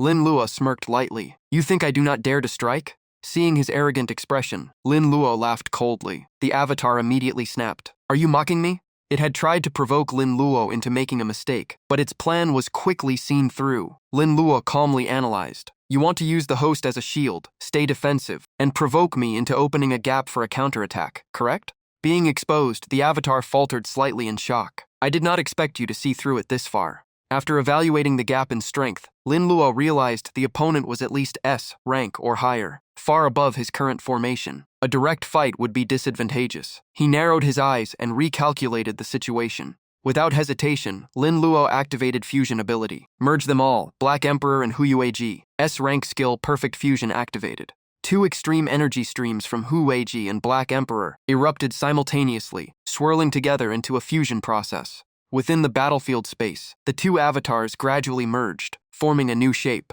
Light exploded as the fused figure began to fully take form. In an instant, the fusion completed. The system displayed Hu Yueji Black Emperor form, S2 rank, Strength 300, Agility 350, Intelligence 40, Defense 70, HP 4000, Energy 230230, Energy Recovery 1 per 30 minutes, Range 30 meters. Skills 1. Fury Blade Strike. Each hit randomly removes 30 points of attributes or abilities from the target. No cooldown. Energy cost 2 per second. 2. Black Emperor Armor. Passive 6000 shield, immune to most damage. When broken, it cleanses debuffs and increases agility by 60. 3. Battle Will. Increases accuracy and critical rate by 20% and doubles experience gained from kills. Feeling the surge in power, Lin Luo nodded in satisfaction. 350 agility and 250 damage per strike turned the fused avatar into a true assassin. With added armor covering its previous weakness, it was a perfect upgrade. This was the true form of an assassin king. The fused avatar immediately dashed toward Liu Jianning, swinging its sword down. Liu Jianning raised his hand to block, but the impact alone made him feel overwhelming suppression. He quickly activated another defensive skill and growled. Damn it, what kind of pressure is this? Even with a protective barrier, it was pierced instantly by the blade without any resistance. As the shield shattered, Liu Jianning clearly felt the gap in speed and strength. He gritted his teeth. Impossible, my ice skills are completely suppressed. With no way out, Liu Jianning forced out his ultimate technique. Ice energy condensed to its peak as he roared. Frozen all things eternal ice coffin. Instantly, a massive ice coffin rose from the ground, carrying extreme cold energy as it crashed toward Hu Yueji Black Emperor. But on impact, the ice coffin was continuously shattered by sword and fist pressure. Cracks spread rapidly, collapsing in moments. In just a few breaths, what he considered a finishing move was effortlessly broken. Hu Yueji Black Emperor did not slow down and closed in. Liu Jianning panicked. Is that all you have? From start to finish, he had only managed a few weak moves, posing no real threat. It is time to end this. Hu Yueji Black Emperor raised its blade coldly. Facing death, Liu Jianning screamed in terror. No, stay away. In desperation, he unleashed everything he had. Blizzard Skydance. But the attack was cut through instantly, unable to slow the advance. He panicked. Even this cannot stop you? Such cheap tricks cannot break Black Emperor armor. It is nothing but falling snow, the Black Emperor said coldly. Hu Yueji Black Emperor did not hesitate and swung down with overwhelming force. Fury Blade Strike. Backed into a corner, Liu Jianning activated all remaining defenses at once. Ice Spirit Armor, Frozen Star Seal, Blizzard Blade Storm, all erupted together. He laughed grimly, thinking he had the upper hand. With this armor, I cannot lose. But the moment the blade touched, the defenses began to crack violently. The ice armor exploded into countless fragments, scattering like frozen glass across the air. Immediately after, the Black Emperor passive activated. System effect. When armor breaks, all negative effects are cleansed, and agility increases by 60. Using the sudden speed boost, Hu Yueji instantly turned and delivered a decisive slash, finishing the target on the spot. Liu Jianning widened his eyes in disbelief as his body began to fracture. He rasped, How is this possible? In the final moment, his body shattered into icy fragments falling to the ground. Hu Yueji sheathed her sword. My master's honor will be protected at all costs. After eliminating the main body, Huiweiji finished off the remaining consciousness inside the collapsing illusion. A flash of sword light erased all traces of Lu Jianing's existence in a single decisive strike. After the battle ended, Lin Luo calmly observed the entire process while drinking tea. Soon after, the two avatars returned. Mission complete, Master. Lin Luo smiled in satisfaction. Well done. Rest now. He exhaled, feeling the fight had been unexpected but the outcome favorable. The system announced, S-rank talent theft activated. Choose one. Attributes, skill effects, soul power, or talent effect. Lin Luo chose talent effect. A surge of energy flowed into his body, bringing a clear sense of growth. Lin Luo smirked slightly. Not bad at all this time. He immediately opened the system interface to check the newly acquired ability. System display, personality mask, S-rank. Effect, based on personality, will, and strongest obsession. A mask is formed to summon a guardian. The guardian only appears when the host is in danger, and the greater the danger, the stronger the summon becomes. Reading the description, Lin Luo frowned slightly. A power that only activates in danger. Will it really appear in time when it matters most? Choosing what was almost a useless talent left Lin Luo deeply disappointed. He held his forehead and said in frustration, "This is basically as good as not existing." Still, Lin Luo did not fully give up and decided to try summoning the guardian. Even though the system warned it would only activate in danger, he still insisted. Come out. Guardian spirit. As expected, there was no response at all. Both Lin Luo and the avatars froze and spoke at the same time. Huh? After multiple failed attempts, Lin Luo sat on the ground, frustration and helplessness rising. The avatars stepped in to comfort him. Lord of Prayer spoke. The activation condition is likely too specific, Master. Huiweiji added. It may require true life and death danger. Hearing that, Lin Luo's eyes flashed as if he grasped something. Right. He immediately changed his decision and ordered Huiweiji to attack him to force activation. Try cutting me. Huiweiji panicked. Master, why must this be done? Lin Luo explained briefly. To activate this talent, I need to push myself into real danger. If there is no danger, it will not appear. Think of it as testing. After a moment of hesitation, Huiweiji reluctantly agreed. Then I will strike. Lin Luo replied firmly. Do it. A sword light immediately fell straight toward Lin Luo. However, even after being attacked, the talent still did not respond. Lin Luo frowned. Still nothing? Huiweiji's attack carried no real killing intent, only testing force. The Lord of Prayer explained. It may not be considered life-threatening, so the Guardian does not respond. Realizing the key point, Lin Luo changed targets. Huiweiji is not enough. He immediately turned to Black Emperor and ordered decisively. Use full power on me. No holding back. Even if I am injured or near death, it does not matter. Black Emperor did not hesitate and rushed forward, unleashing a full power punch. At that moment, space around them suddenly twisted. A dark, strange energy began to spread, covering the entire area. Thick black mist expanded, mixed with eerie blue-violet aura. A voice echoed as if coming through broken time. Time is cracking. Who is calling me? The voice continued, heavy and distant. Countless unformed choices exist within your inner world. Let me witness your decision. From within the mist, a massive illusory mask began to form, carrying pure willpower, bearing your anger, ambition, and desire. Call my name. Lin Luo reacted immediately and shouted, Appear. Instantly, a colossal guardian figure manifested, its aura overwhelming the entire battlefield. Almost at the same time, Black Emperor's full power punch was blocked by the emerging force. The guardian stood in mid-air, dark wings spread wide, speaking coldly, Give me your command, and I will send him to hell. Black Emperor did not retreat, then try it. Sensing the situation spiraling out of control, Lin Luo immediately shouted, Stop, he said sternly. Who allowed you to fight without my command? Both sides immediately restrained their aura. The guardian lowered its head. I am your will born from you. I obey. Black Emperor also stepped back. Lin Luo stabilized the situation. The obedient nature of this new guardian made Lin Luo feel that he might finally have a truly stable ultimate-level avatar. Unlike the previous Demon Lord-type entity, which was unpredictable and dangerous, this one seemed controllable. He opened the system interface to review its stats. Guardian Avatar, Unknown Rank, Strength 160, Agility 150, Intelligence 140, Defense 130, HP 10,000, Energy 350, Energy Recovery 1 point per 30 minutes, Growth Rate 200, Range 50 meters. The data density far exceeded previous S-rank avatars, clearly a higher-tier existence. Next were the special skills. Presence Overload. As a higher dimensional entity, maintaining existence continuously drains energy, 1 point per hour. Savior Form 23. Operates in 23 full states, consuming 23 energy. Red Spider Lily Bloom. Instantly restores all HP and removes all debuffs from the host. Costs 120 energy, 1-day cooldown. New World. Condenses spatial force to block or erase attacks and counter with 11,500 AoE damage. Costs 150 energy, no cooldown. Eternal Musician. Boosts allies by 30% within 100 meters, while suppressing enemies by 20%. Continuous effect costing at least 1 energy per second. Scaling with targets, no cooldown.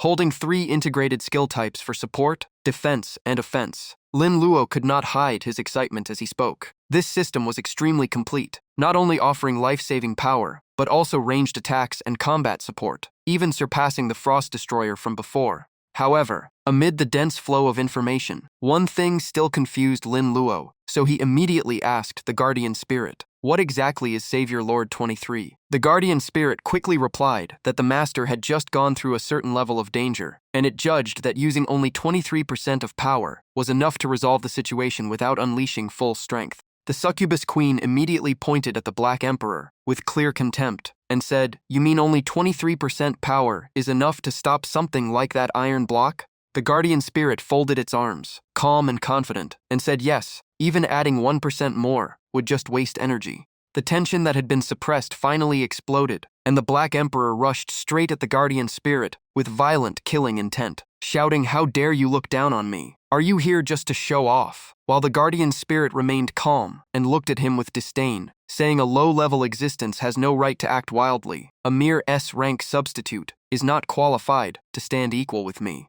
Seeing the substitutes start fighting among themselves, Lin Luo could only sigh and press his forehead as he ordered them to stop. It all started from the Succubus Queen's provocation, which triggered the Black Emperor, so Lin Luo flicked her forehead and scolded her for adding fuel to the fire. After being hit on the head, the Succubus Queen cried like a child and ran to Hui Yeji, complaining that the Master had hit her. The chaos did not calm down, and the substitutes kept clashing noisily, leaving Lin Luo silently watching in frustration. After a moment of thought, he realized the number of substitutes had exceeded his management capacity, and his command ability was clearly overloaded, making coordination extremely difficult. At the same time, Lin Luo also worried that if he fell unconscious or got trapped in an illusion in the future, whether these substitutes could still operate properly, since each of them now had independent intelligence and personalities. Among all of them, the Lord of Prayer had the highest intelligence and the most reliable judgment, so Lin Luo gave a unified order that if he lost consciousness, everyone must follow the Lord of Prayer's commands. Suddenly entrusted with leadership, the Lord of Prayer confirmed, nervously, whether his master was serious. Hui Yeji, the Succubus Queen, and the Black Emperor all agreed, but the Guardian Spirit clearly showed disagreement. Sensing the tension, Lin Luo did not explain, and instead pressured the Guardian Spirit directly, and under his serious gaze it finally accepted and said it would obey the order. After speaking, the Guardian Spirit declared that the crisis had been resolved, and its figure slowly faded as it withdrew. The Lord of Prayer stepped forward with respect and gratitude, promising to do everything possible to fulfill the entrusted mission. In another situation, Yu Tai Jie's group had entered the Crystal Energy Divine Blessed Secret Realm, but after only a few days, conflicts over resource distribution began to erupt. Some demanded a change in the loot ratio, causing Liu Tianxi to shout in anger that the original agreement was 40% for Yu Tai, 30% for him, and 10% each for the others, asking if they were trying to back out now. Hui Tailong immediately objected, arguing that their strength had increased and the distribution should be adjusted based on current capability. Liu Tianxi became furious and cursed, while Hui Tailong refused to back down and said to speak carefully since they were not his subordinates. Seeing the group start to split internally, Yu Taijie summoned the Lord of Time and shouted that it was enough. Hui Tailong immediately changed his attitude upon hearing Yu Taiji speak and quickly tried to smooth things over, while Liu Tianxi only snorted coldly and said nothing more. Yu Taijie showed clear dissatisfaction with the greed of the group, then closed his eyes and made a decision. From today on, apart from gathering time, everyone will act independently. After conquering the secret realms, they will negotiate the loot distribution later. After speaking, he swept a cold gaze over everyone, carrying invisible pressure. He asked if anyone still had objections. Hearing the plan to split up and only regroup later for distribution, Hui Tailong could not help but ask how exactly the division would be discussed. Based on memories and knowledge from his previous life, Yu Taijie clearly understood the secret realms around Hang City. He laid out the plan. There were 13 D rank energy secret realms in total, but one forest sanctuary had already been conquered by the Black Emperor and was excluded. The remaining 12 were divided as follows. He kept 2, the Lord of Time kept 2, each member kept 1, and the remaining 4 would be open for fair competition. At the same time, Yu Taijie issued a strict warning that no one was allowed to kill each other during operations. Even competing for the same secret realm must not escalate into a life and death battle. He also made it clear that only he fully understood the information and mechanisms of these secret realms. If they wanted optimal results, they had to follow his strategy in exchange for a 10% cut of the loot. After hearing this, everyone fell into thought. Liu Tianxi reluctantly agreed, calculating that continued conflict with the others would be disadvantageous, and Yu Taijie might side against him. Hui Tailong thought for a moment, and also nodded in agreement, saying they accepted. The discussion ended, and Liu Tianxi left first in silence, saying they should call him for the next gathering.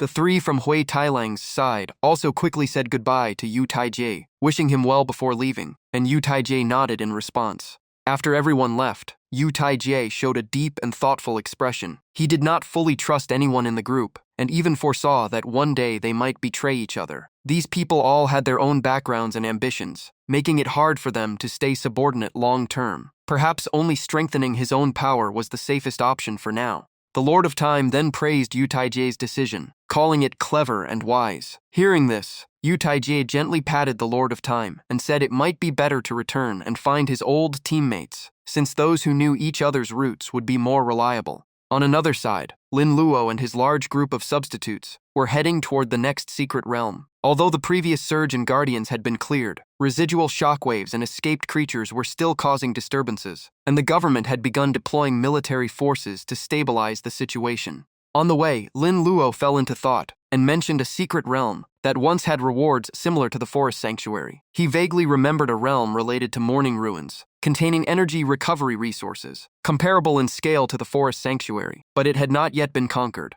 At that moment, the system suddenly displayed information about a new secret realm, slightly surprising Lin Luo. A crying graveyard? Detailed information quickly appeared. Crying Graveyard Secret Realm, suggested level 3035, unlimited participants. Located in a forgotten canyon, it was considered a burial ground for heroic souls, once guarded by the 6th Legion of the Temple. However, during the last supply transport, the entire 6th Legion disappeared without a trace, leaving only strange sounds echoing from deep graves in the canyon and the weeping of a mysterious woman. Even with memories from his previous life, Lin Luo had never entered this secret realm before, as most high-energy resources were monopolized by major factions. Therefore, he did not know many key details, but it did not concern him too much. Although he did not fully understand the situation inside, Lin Luo remained confident. He believed that even if something unexpected happened, his current strength was enough to handle it. Lin Luo then signaled the Lord of Prayer to open a spatial transfer, sending all substitutes into the secret realm. Everyone, let's go. All substitutes responded in unison with high morale, saying yes, master. In an instant, Lin Luo and the entire formation appeared on a mountained path between 2 rocky ranges inside the secret realm. Upon arrival, the succubus queen immediately felt the cold atmosphere and hugged Lin Luo tightly, softly complaining that it was too cold. Master. Lin Luo was slightly surprised by the coquettish behavior and turned to check the condition of the other substitutes. The others replied calmly one by one. We do not feel cold. Our equipment can withstand this temperature. Harsh environments are actually beneficial for training. Seeing the situation, Lin Luo took out several items he had collected from previous secret realms and handed them to Wei Yeji and the succubus queen for temporary warmth. Put these on. I prepared a few coats earlier. The 2 quickly put on the warm clothing, and the cold immediately disappeared. They happily thanked him. So warm. Thank you, master. While observing the surrounding terrain, the Lord of Prayer gave an assessment. There are no traces of settlement or battle here, as if this land was abandoned long ago after a major catastrophe. As soon as he finished speaking, dull explosions echoed from deep within the mountains. The succubus queen immediately became alert. Master, monsters are coming. Sensing the disturbance, Lin Luo not only showed no worry, but instead felt a hint of excitement. Good, it is time to begin. Immediately after, a wave of monsters rushed out from the mountain ravine, killing intent surging toward Lin Luo's group. He ordered the Black Emperor to hold them back while he stayed behind to enhance the team's combat power. Black Emperor, block them. I will support from the rear and strengthen the formation. The Black Emperor responded with a fierce fighting spirit and immediately charged forward. Got it. Lin Luo then instructed the Lord of Prayer to activate the prayer skill and spin the Wheel of Fate for rewards. Help me summon a high-quality item. The Lord of Prayer nodded. Understood, Master. After completing the ritual, Lin Luo crushed a fate ticket and activated a 10-spin draw to obtain items. A massive fortune wheel quickly materialized in the air, preparing to begin the rotation of destiny rewards. At the front line, the Black Emperor was still rampaging through the swarm of mutated creatures, his fists crashing down as he shouted wildly, "Die! Hola hola la la la la la la!" Once the wheel stabilized, Lin Luo immediately ordered in a firm voice, "Start the spin. Open it for me." The pointer moved briefly before suddenly stopping on a glowing crystal item. Lin Luo froze for a moment, then realized it was an extremely rare reward. SSS Rank Spirit Ascension Crystal, 1% drop rate, and I actually got it? Receiving such a rare item, Lin Luo could not hide his excitement and casually placed an arm around the Lord of Prayer in satisfaction. Lao Qi, well done. This pull was better than expected. The Lord of Prayer immediately responded with respect. It is my honor to serve you, Master. While silently observing the loot, the Lord of Prayer quietly sighed in relief, feeling both satisfied and slightly nervous. Fortunately, this 10-spin result was excellent. Otherwise, he might have been blamed by his master. Lin Luo examined the SSS Rank Spirit Ascension Crystal in his hand. It was a rare item capable of directly enhancing or evolving a being's core form. It could upgrade an A rank to S rank, or even form a new substitute, regarded as a legendary treasure worth at least billions on the market. After careful consideration, Lin Luo realized he was already S rank, so using it would not push him to SS rank. He decided to keep it for his brother instead, to help him reach S rank and unlock the ability to obtain substitutes, which would support future rescue plans. After weighing his options, Lin Luo kept one crystal for his brother and crushed the rest to strengthen the Black Emperor. His defense, agility, and mobility were all enhanced simultaneously. Instantly, waves of energy surged into the Black Emperor's body. Mid-battle, he suddenly felt his strength skyrocketing and could not help but shout, "Power is surging inside me." The system quickly updated his status. Substitute Black Emperor, S rank, experience 14,100, strength 214 increased, agility 212 increased by 8, intelligence 11, defense 67 increased by 4, health 50/80, energy 1550, recovery rate 1 point per 30 minutes, growth index 100, movement range 28 meters increased by 3 meters, skill, Plunder Hand. Each attack has a chance to steal 30 random attributes or abilities from the target. Energy cost 7, no cooldown. Fueled by the sudden power boost, the Black Emperor fought even more frantically, charging through the monsters like a storm, as his battle cries echoed non-stop, "La la la la la."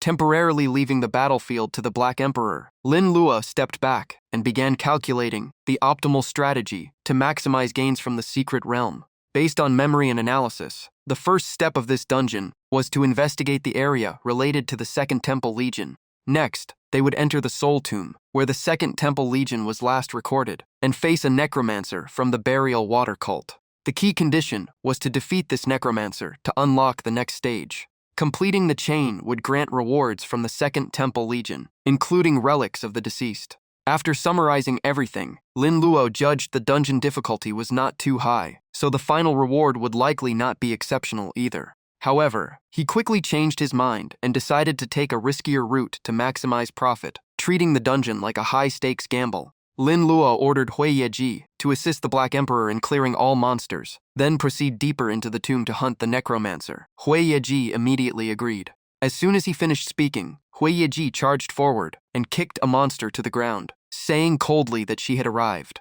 The other two substitutes also rushed into battle. Lin Luo gave a short order for the Black Emperor to finish quickly and save time. The Black Emperor responded, "Understood." Deep inside the tomb, the necromancer observed the situation through a magic orb. Seeing Lin Luo's group in combat, he was surprised by their fighting strength. With his twisted and gloomy form, the necromancer muttered that these young intruders had entered deeper than expected before the curse ritual was complete, and their numbers were also beyond prediction. Beside him, a woman in a blood-stained wedding dress spoke in a cold voice. "No, there is only one human. The others are merely substitutes he has summoned." Realizing Lin Luo's existence, both beings in the tomb were shocked. They did not expect the Chosen One to appear in person. At the same time, in the Forgotten Canyon, the Second Temple Legion of the Dead was advancing through the mountains, pursuing the Burial Water Cult. The Legion commander Rai Harut raised his voice. This battle must destroy the burial water cult. For the glory of the temple, all forces advance. The army erupted with fighting spirit.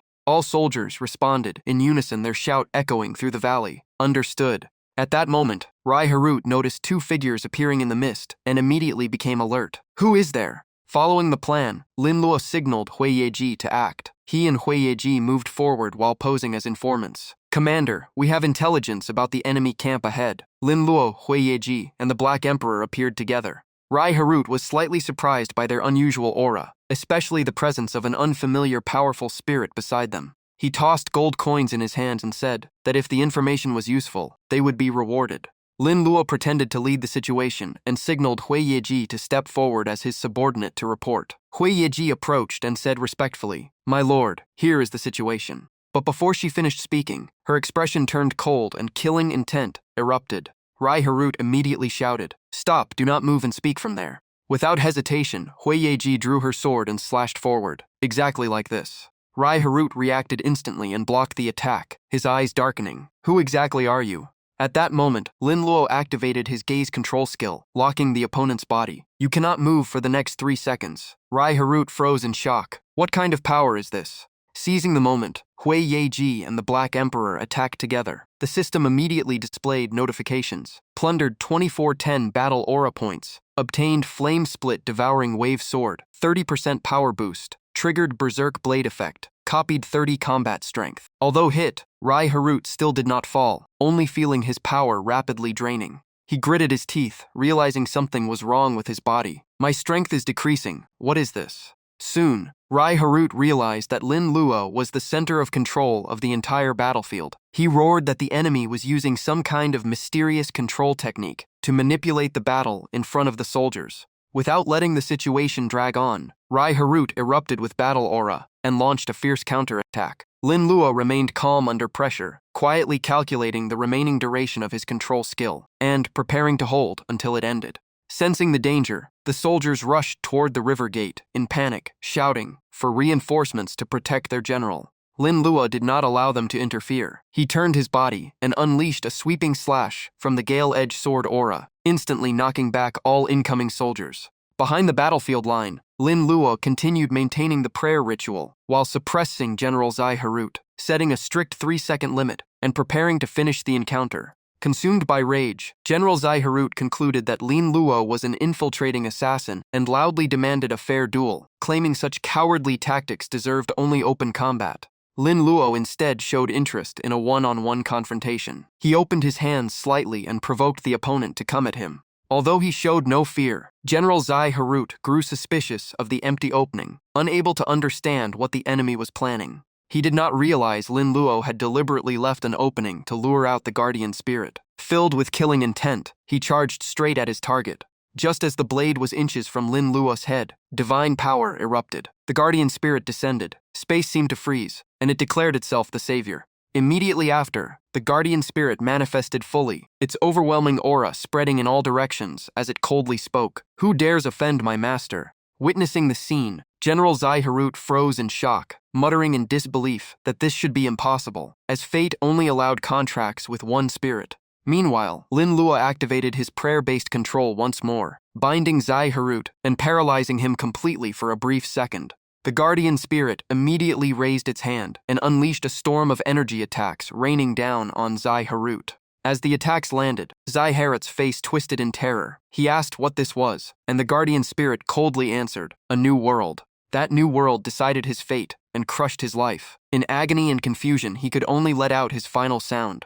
Zai Harut's body was erased by the guardian spirit's power, disintegrating into ashes in midair, his last echo still mentioning the honor of the temple. Elsewhere, the necromancer mage group and the undead bride watched everything through a magic orb, shocked and discussing whether the newcomer was allied reinforcements, since no notification had been received. The undead bride also speculated it might be a secret assassin sent by the Burial Water faction. Regardless of assistance, the outcome was clear, as Zai Harut had been eliminated. The necromancer mage laughed in satisfaction, planning to begin harvesting the remains of the temple warriors. Seeing that most of the credit for Zai Harut's defeat belonged to Lin Luo, the undead bride began considering how to properly reward him. Meanwhile, on the battlefield, after Zai Harut fell, the soldiers did not disperse, but instead roared in fury and charged at Lin Luo to avenge their commander. Against this disorganized mob, Hui Yeji and the Black Emperor swept them away with a single sword strike, leaving no chance of resistance. After sheathing her blade, Hui Yeji stood on the battlefield and declared coldly that the master's safety would be protected under her full responsibility. Lin Luo opened the system interface to check rewards. Killing NPCs inside a player faction camp did not normally yield loot, only reduced experience. However, due to their connection with the remains of the dead, this was the only option. System record: Hui Yeji HD form eliminated General Zai Harut, gained 5,760,000 experience points. Bonus 900 experience for defeating an NPC level 8 unit, plus 200 bonus from the Battle Wish effect for personal kill contribution. After completing the first stage of the mission, Lin Luo signaled Hui Yeji to withdraw and find a place to hide for the next opportunity. Leave here first and go into hiding, then return when the chaos escalates to reap the gains. Strange movements suddenly emerged from underground, causing Lin Luo to frown as a sense of unease flashed in his mind. What the hell is that? A subordinate of the necromancer cult emerged from beneath the earth, carrying a message. He greeted Lin Luo and said the Burial Water sect wished to invite him to the hero tomb, claiming the situation outside would be handled by them.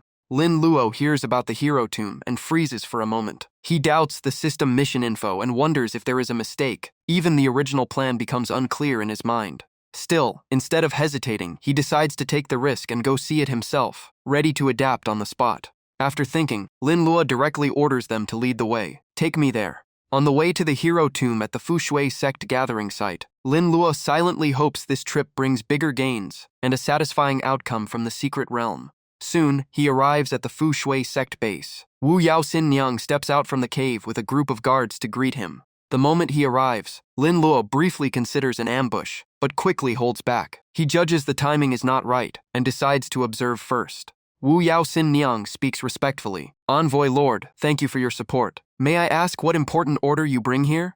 Lin Luo pauses, sensing inconsistency in her words compared to the situation. He quickly suspects hidden motives and decides to hide his own flaws. He laughs lightly and puts on an arrogant aura. What else could it be? How are the orders from above going? A necromancer mage quickly reports. My Lord Envoy Zun Jing, after 10 days of ritual, we have successfully completed the Frostbone Dragon creation. Hearing this, Lin Luo gets curious and immediately points forward. Take me to see it now. Wu Yaoxin Niang bows without hesitation. Of course, please follow me, Envoy Lord. Lin Luo and his substitutes move deeper into the cave. The surrounding atmosphere grows silent with no sound at all. After walking further, they finally arrive. In front of a heavily frozen ice door, Wu Yaoxin Niang stops. Envoy Lord, it is here. As the door opens, Lin Luo freezes for a moment.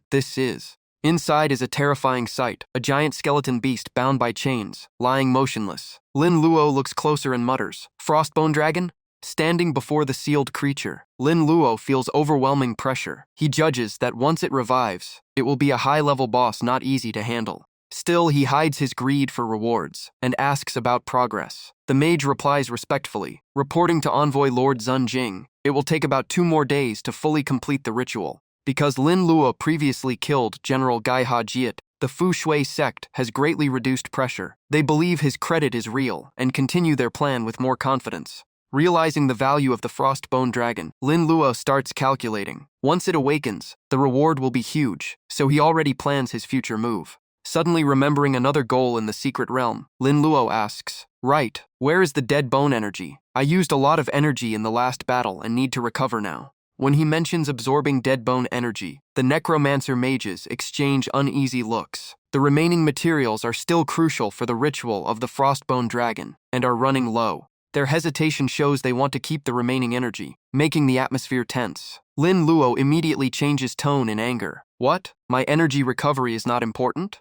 Seeing him angry, the necromancer mage panics and quickly waves his hands, ordering everyone, No, bring all remaining dead bone essence here. Soon after, a subordinate brings a box of energy and presents it respectfully. Lord Envoy, all remaining dead bone essence is here. Without hesitation, Lin Luo absorbs all the energy inside. A system prompt appears. Dead bone essence X1, effect. Slowly restores 100 energy for the substitute. After finishing absorption, Lin Luo still feels unsatisfied. The amount is too small, and he clearly considers its value almost negligible. Lin Luo asks if they can continue refining dead bone essence. The necromancer mage replies that doing so would seriously delay the frostbone dragon ritual. Lin Luo does not care about that. His priority is his own energy supply. He orders firmly that his needs must come first, and other plans can be adjusted later. Some subordinates show dissatisfaction, but they only react quietly and do not dare to oppose openly. Sensing resistance, Lin Luo immediately shouts with overwhelming pressure, "What kind of attitude is this? Do you dare disobey my orders?"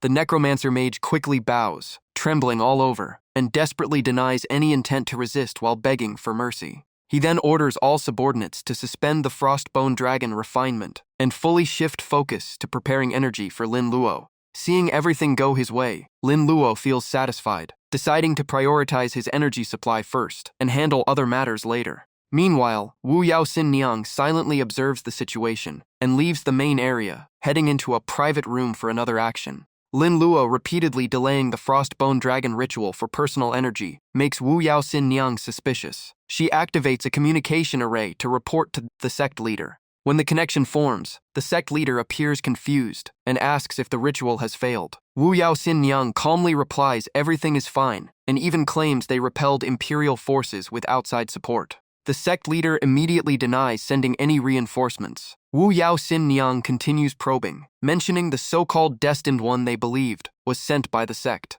She uses a magic orb to replay images of Lin Luo and his actions, reporting that he is interfering with the frostbone dragon ritual and demanding all resources for his own energy absorption. After hearing the report, the sect leader falls into thought. Lin Luo destroying imperial forces benefits them, but no such destined individual exists in their plan. The sect leader then proposes recruiting Lin Luo into the Fu Shui sect. Wu Yaoxin Niang strongly objects, suggesting he is too suspicious and should be eliminated early. Ignoring her objections, the sect leader insists on recruiting Lin Luo and orders full cooperation, even if he demands large amounts of dead bone essence. Wu Yaoxin Niang can only obey. Back to Lin Luo, he supervises the refinement process handled by two subordinates and keeps urging them to work faster. He leans back and thinks, even though the imperial heroes are dead, their corpses still contain residual energy that can be refined into power for his substitutes. Thinking about long-term exploitation, Lin Luo laughs. If this supply stays stable, he will basically have an infinite energy source.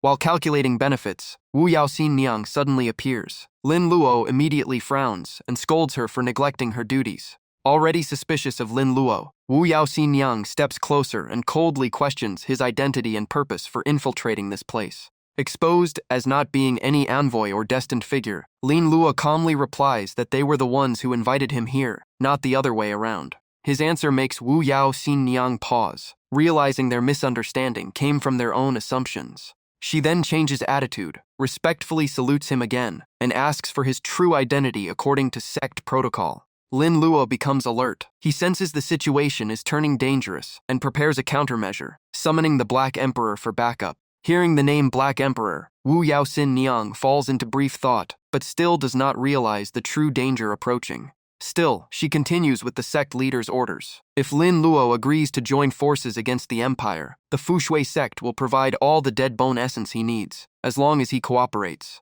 The condition is too easy, making Lin Luo suspicious. He feels the situation is evolving beyond expectations, like the script is branching into something else. Lin Luo does not reject immediately. Instead, he counters with his own demand. They must first provide enough dead bone essence before he considers cooperation, but he remains highly alert, suspecting a trap. When asked for a specific amount, Lin Luo calmly raises two fingers and states, "At least 20 portions." The number shocks Wu Yaoxin Niang. She worries there is not enough time, especially with the Second Temple Legion preparing revenge. The battlefield pressure makes the refinement process urgent. Seeing her hesitation, Lin Luo insists that as long as he is here, there is no need to fear Empire elites. But Wu Yaoxin Niang still refuses, saying a Tier 3 expert may be involved, beyond their control, so they cannot meet his demand.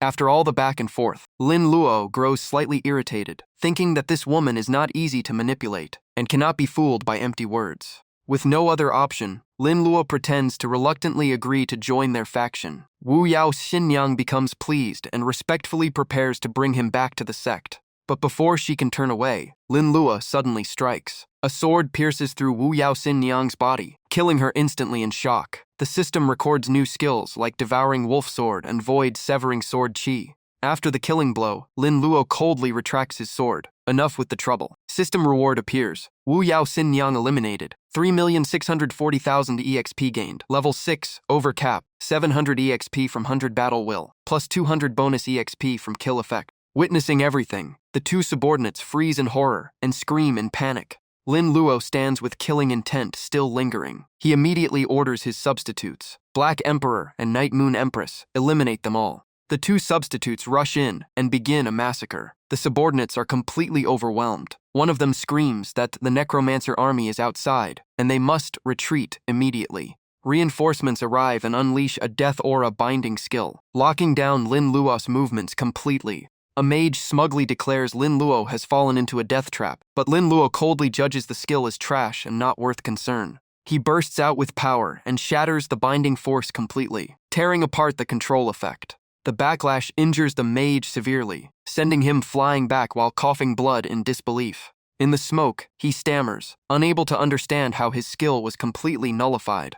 At that moment, the ground trembles violently, as if a massive entity is awakening. Lin Luo frowns, sensing the change. In the distance, the necromancer mage has fully activated the ritual, sacrificing life force to forcefully awaken the frostbone dragon. Within moments, the massive dragon fully revives, slowly rising from the frozen depths. Immediately, the necromancer mage orders the frostbone dragon to kill Lin Luo and reclaim control of the battlefield. Seeing this, Lin Luo realizes they had already discovered his identity was fake and prepared a final trump card from the beginning. The system quickly scans the target. Incomplete Frostbone Dragon, level 35, attack 480, agility 89, defense 520, HP 90,000, EXP 360,000.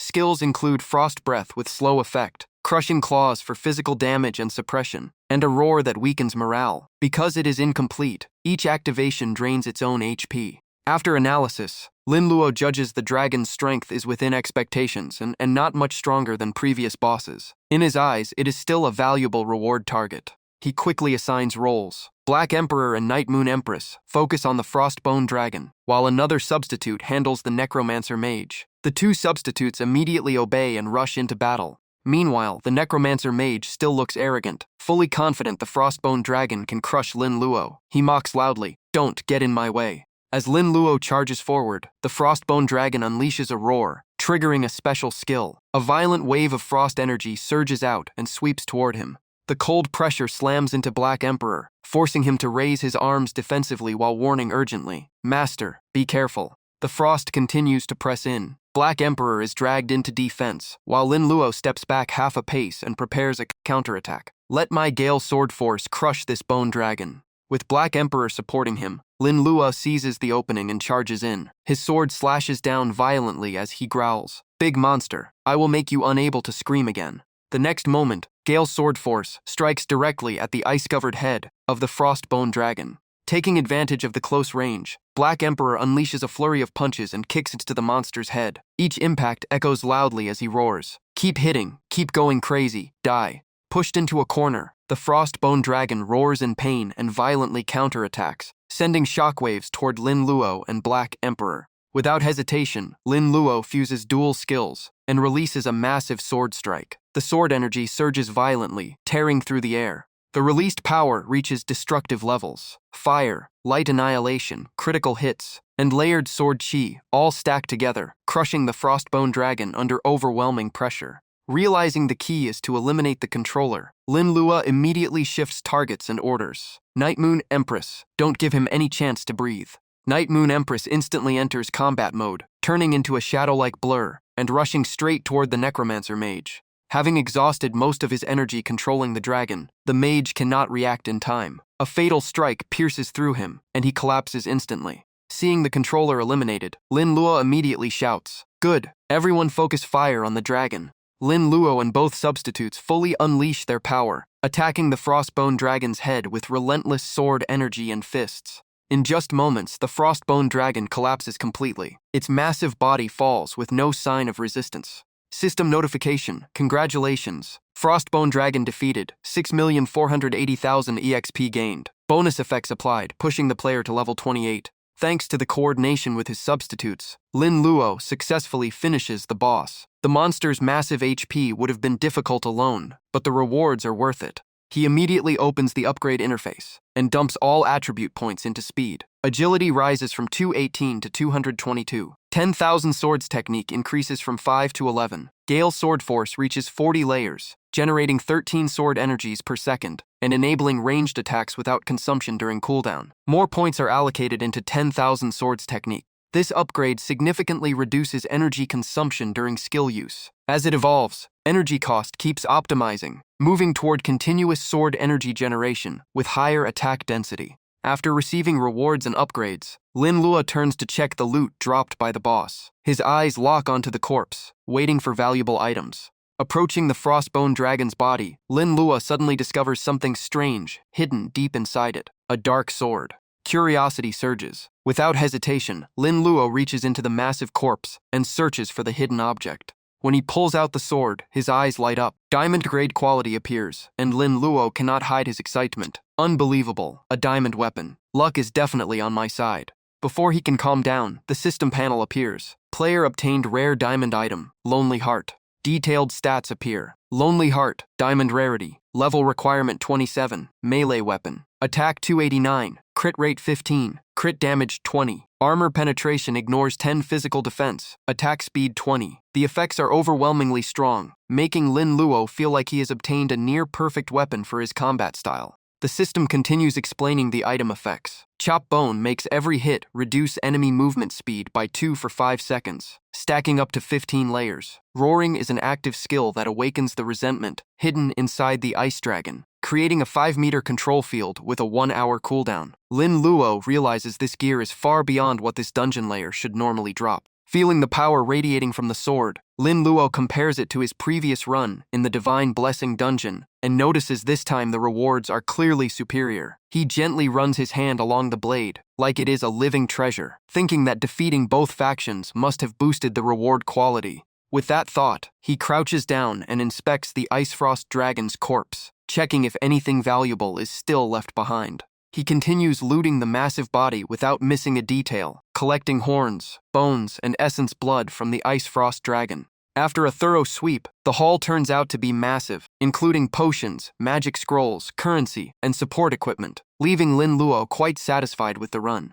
Holding the dragon head in his hands, he considers using it as a special defensive shield. The horns especially could be used to resist higher-tier bosses, making it a brutally tough protection tool. After nearly clearing the battlefield, Lin Luo glances at the ruins and casually leaves a warning for whoever comes next. With the dungeon fully cleared, Lin Luo and his 2 clones leave the area, heading toward the next target. Hey Huangdi, Huiye Ji, we move on to the next one. Not long after Lin Luo leaves, another player enters the dungeon. The system immediately announces it has already been cleared, with a completion time of 4 hours 11 minutes and a reset timer of 23 hours 51 minutes. The newcomer erupts in rage after realizing he is too late and the opportunity is gone. His fury spikes as killing intent explodes. He grits his teeth and mutters, "Hey Huangdi, it is you again. This time I will not let you escape."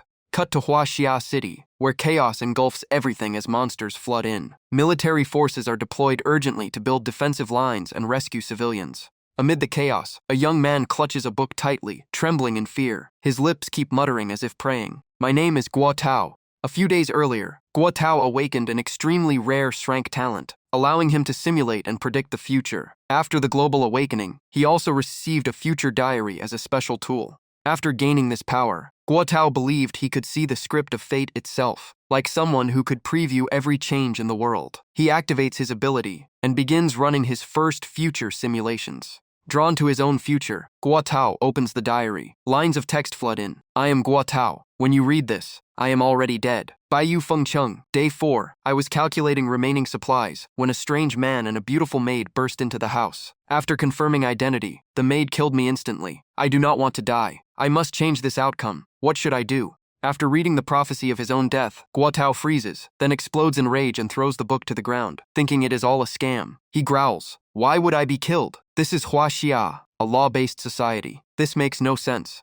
The moment the book hits the ground, a strange aura begins to leak out from it, as if it is coming alive. In panic, Guo Tao forces the book to find another survival path, screaming in desperation, I do not believe it. There must be a mistake. Redo it. Future diary. Give me a new way to live. The book suddenly erupts in eerie light, pulling his consciousness into a simulated scene. There, the ones trying to kill him are Lin Luo and Hui Yeji. He, following the diary's hint, he quickly denies his identity, insisting he is not Guo Dao. But the moment they arrive, words mean nothing, and Hui Yeji pierces him dead in an instant. His consciousness returns to reality, and the memory of death drives him into madness. He screams in despair, "I already said I am not him. Why are you still killing me?" Refusing to accept it, he keeps flipping the diary, forcing it to rewrite another future, as if one more attempt will finally reveal a path to survival. But the outcome never changes. No matter how he resists or fights back, the same scene repeats. A break-in, weak resistance, and a death in despair. Guo Tao falls deeper into madness, forcing the book again and again, almost screaming in panic, "Keep going, I can't die like this." Every future branch leads to the same ending. No matter how far he runs, Lin Luo always tracks him down and finishes him off. He panics, wondering why he still cannot escape even after fleeing so far, even hiding in monster-infested danger zones, only to be killed by a single heart-piercing strike. The cruel truth completely breaks Guo Dao. Tears of fear spill out as he trembles and whispers in despair. Even begging doesn't work? Tears fall onto the pages, and the diary reveals another mocking future. Even if he kneels and pleads or changes his attitude, death still awaits him, as if every choice is already locked. After countless failed attempts, Guo Tao sinks into absolute despair. No matter how many simulations he runs with the diary, every path ends the same way: unavoidable death. He flips to another entry in the diary. A dark night, the glass of the investigation bureau shattered, insect swarm pouring in. In a final escape attempt, he jumps from the second floor but is still hunted down. The killer is not the girl from the prophecy, but a man in black who strikes with cold precision.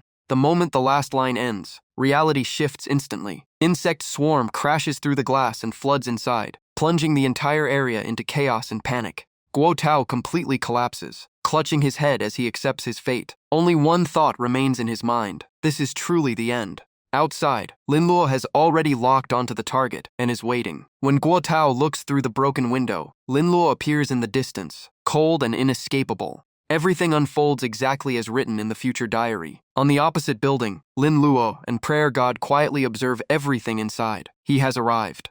Guo Tao fortifying the police bureau was already predicted by Lin Luo. The insect swarm invasion is not random, but deliberately triggered by him through Prayer God. The goal is simple: force the target out of his stronghold for an easier kill. He did not expect Guo Tao to choose such a heavily defended area, forcing him to use the swarm as pressure to flush him out. As predicted, overwhelmed by fear of being killed, Guo Tao chooses to jump from the building to escape, preferring injury over being torn apart by the insect swarm on the spot. Seeing the target clinging to the outside of the window, Lin Luo lets out a faint, amused smile and orders Prayer God to withdraw the ability. "All right, stop. Recall the insect swarm." When Lin Luo and his doppelgangers arrive below, Guo Tao is nowhere to be seen. Using the smoke and dust as cover, he has slipped into a nearby alley, but he still cannot escape Lin Luo's detection. Hiding in the alley, huh? It seems the opponent is planning something. Leaning against the wall, his body heavily injured but his eyes still strange, he mutters something meaningless. "Your doppelganger is really beautiful, even better than I expected." Lin Luo frowns slightly at the strange remark. Not knowing the opponent holds a future diary, he asks, "What do you mean? You knew I would come?" Looking up into the sky, Guo Tao realizes there is no escape left and admits directly, "Yes, my ability lets me see the future, including your appearance." Hearing about the prophetic ability, Lin Luo is slightly surprised. He reassesses the situation. So, precognition, an interesting ability. Still holding the future diary, Guo Tao treats it as useless. He gives a bitter laugh. "Interesting? I think it's more like a curse. Even seeing the future, I cannot change anything." Because of his earlier desperate jump without preparation, he keeps coughing blood from severe injuries. His voice breaks as he bitterly says, "No matter how many times I try, the ending never changes. If that's not a curse, what is it?" In total despair, he gives up completely and even makes a strange request. "I'm tired. I don't want to resist anymore. I just want that girl to end my life. Is that possible?"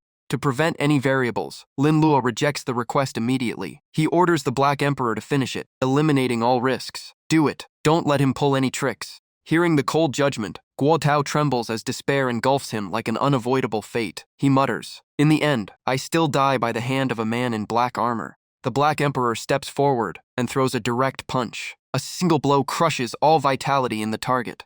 the future diary falls to the ground, emitting a strange energy, quickly severing its link with its former owner and beginning the transfer of ownership.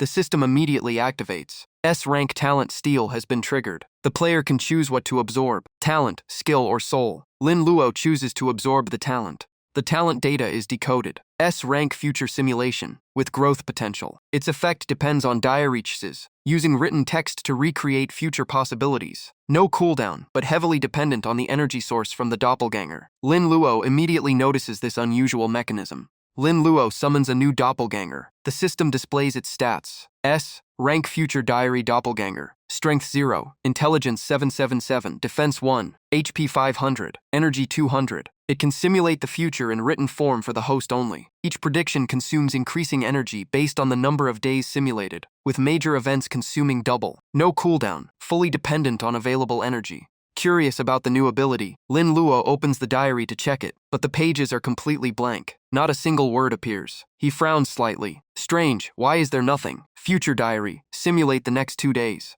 The moment he speaks, faint text begins to appear on the pages, slowly forming content that includes Lin Luo himself. I am Lin Luo when you read these words. Seeing his own name in the book, Lin Luo immediately feels confused, his eyes filled with doubt. What exactly is this? The text continues expanding, revealing a predetermined death. In the content, Lin Luo describes entering the Morning Abyss secret realm for the second time, and encountering a young man claiming to be the current Heavenly Master, Liao Yu. The battle ends far faster than expected. Black Emperor cannot withstand it, and Lin Luo is ultimately struck down by heavenly lightning. The entry ends in despair. I don't want to die. I must change this ending. The information about his future death leaves Lin Luo stunned. He cannot believe he will fall to someone named Liao Heavenly Master in the upcoming secret realm, and he mutters, unconsciously, I will die tomorrow. Remembering Guo Tao's last words, Lin Luo becomes even more alert. He realizes the opponent likely saw this same future, and tried to make him the next one to suffer this tragic fate. He forces himself to stay calm and removes all panic. Logically, a talent cannot only bring a negative outcome, there must be something not yet understood. Calm down. If I have been reborn, I cannot die here. Something must be missing. Lin Luo reanalyzes Lu Heavenly Master. The name feels familiar, but what concerns him more is that in the simulation, he can only use Black Emperor and cannot summon other doppelgangers. This is highly inconsistent. To verify, he summons Prayer God to investigate together. The doppelganger appears with a serious expression and replies briefly, Understood, Master. Lin Luo orders the diary to run another simulation. Future diary, replay the entire scenario. This time, the blurry images become clearer. Prayer God appears in the simulation, but immediately reacts to an overwhelming sense of danger and potential annihilation. In that vision, a dark and oppressive doppelganger emerges from Lu Heavenly Master's side, its terrifying power completely suppressing Black Emperor, as if they were not on the same level. The death entry appears again. I am Lin Luo. When you read these words, I am already dead. It describes the second entry into the Morning Abyss secret realm, where he summons both Black Emperor and Prayer God. However, Prayer God collapses due to exceeding its limit. Black Emperor is fully suppressed, and both are ultimately finished by heavenly lightning. Unlike the previous simulation, an additional doppelganger appears, yet the outcome remains unchanged. Lin Luo begins noticing inconsistencies in the diary's mechanics. Prayer God calmly analyzes that each person normally has only one talent and one doppelganger, so every simulation is constrained by fixed world logic. Realizing the key point, Lin Luo immediately shifts his thinking. He decides to break the simulation limit. If that is the case, then summon all doppelgangers. Treating the diary as a flawed but useful tool that keeps pushing him toward death, Lin Luo now shows increased confidence, believing it will once again become the key to reversing his fate. This time, the future should not repeat the same tragedy. With 5 doppelgangers fully summoned and ready for the next simulation, the Demon Queen Beauty doppelganger cannot help but question Lin Luo's actions. Master, why do you need so many people just to read a book? He does not answer, only signals for silence and orders everyone to focus on the diary. Immediately after, the diary begins restructuring itself and records a new line about Lin Luo's future. Very quickly, text appears on the page. I am Lin Luo. When you read these words, I am already dead. After learning the future, I enter the Morning Cry Grave secret realm and decide to go all out, ambushing right at the tomb entrance. But wait, why do I suddenly have 5 doppelgangers? This opponent is the strongest enemy since my reincarnation. I understand clearly that without full power I will die. So I fuse Black Emperor and Night Empress. combine the Demon Queen's skills, add Prayer God and Azure Ghost for control, and launch a coordinated strike. After a brutal battle, I still cannot defeat the young Heavenly Master Lu Yu. I lose. 5 doppelgangers and 5 SSS talents are not enough. Even after unleashing everything, the ending does not change. I am killed by Heavenly Lightning. SSS rank talents and doppelgangers are truly terrifying. Even after summoning 5 doppelgangers at once, he still cannot solve the problem. Lin Luo is shaken by the power of SSS-level existence, thinking in disbelief. 5 SSS doppelgangers still cannot defeat another SSS? With no other choice, he activates his SSS Guardian doppelganger. Lin Luo orders Black Emperor to strike him with full force to trigger the summoning. Black Emperor, hit me with everything you have. Black Emperor seems used to it, and immediately throws a punch without hesitation. The Guardian Doppelganger appears and instantly releases its power, knocking Black Emperor away. Black Emperor counterattacks, escalating the situation. The Guardian grows furious and decides to suppress him completely. Master, this brute dares disrespect you. Let me eliminate him. Black Emperor also refuses to back down, fighting even more fiercely. I also want to see who kills who. In a life or death situation, the two of them keep arguing and completely ignore the bigger threat. Lin Luo ignores them and continues the simulation. Future diary. Continue prediction. The result is unbelievable. Even with the Guardian Doppelganger, his ending is still death, and all doppelgangers are wiped out together.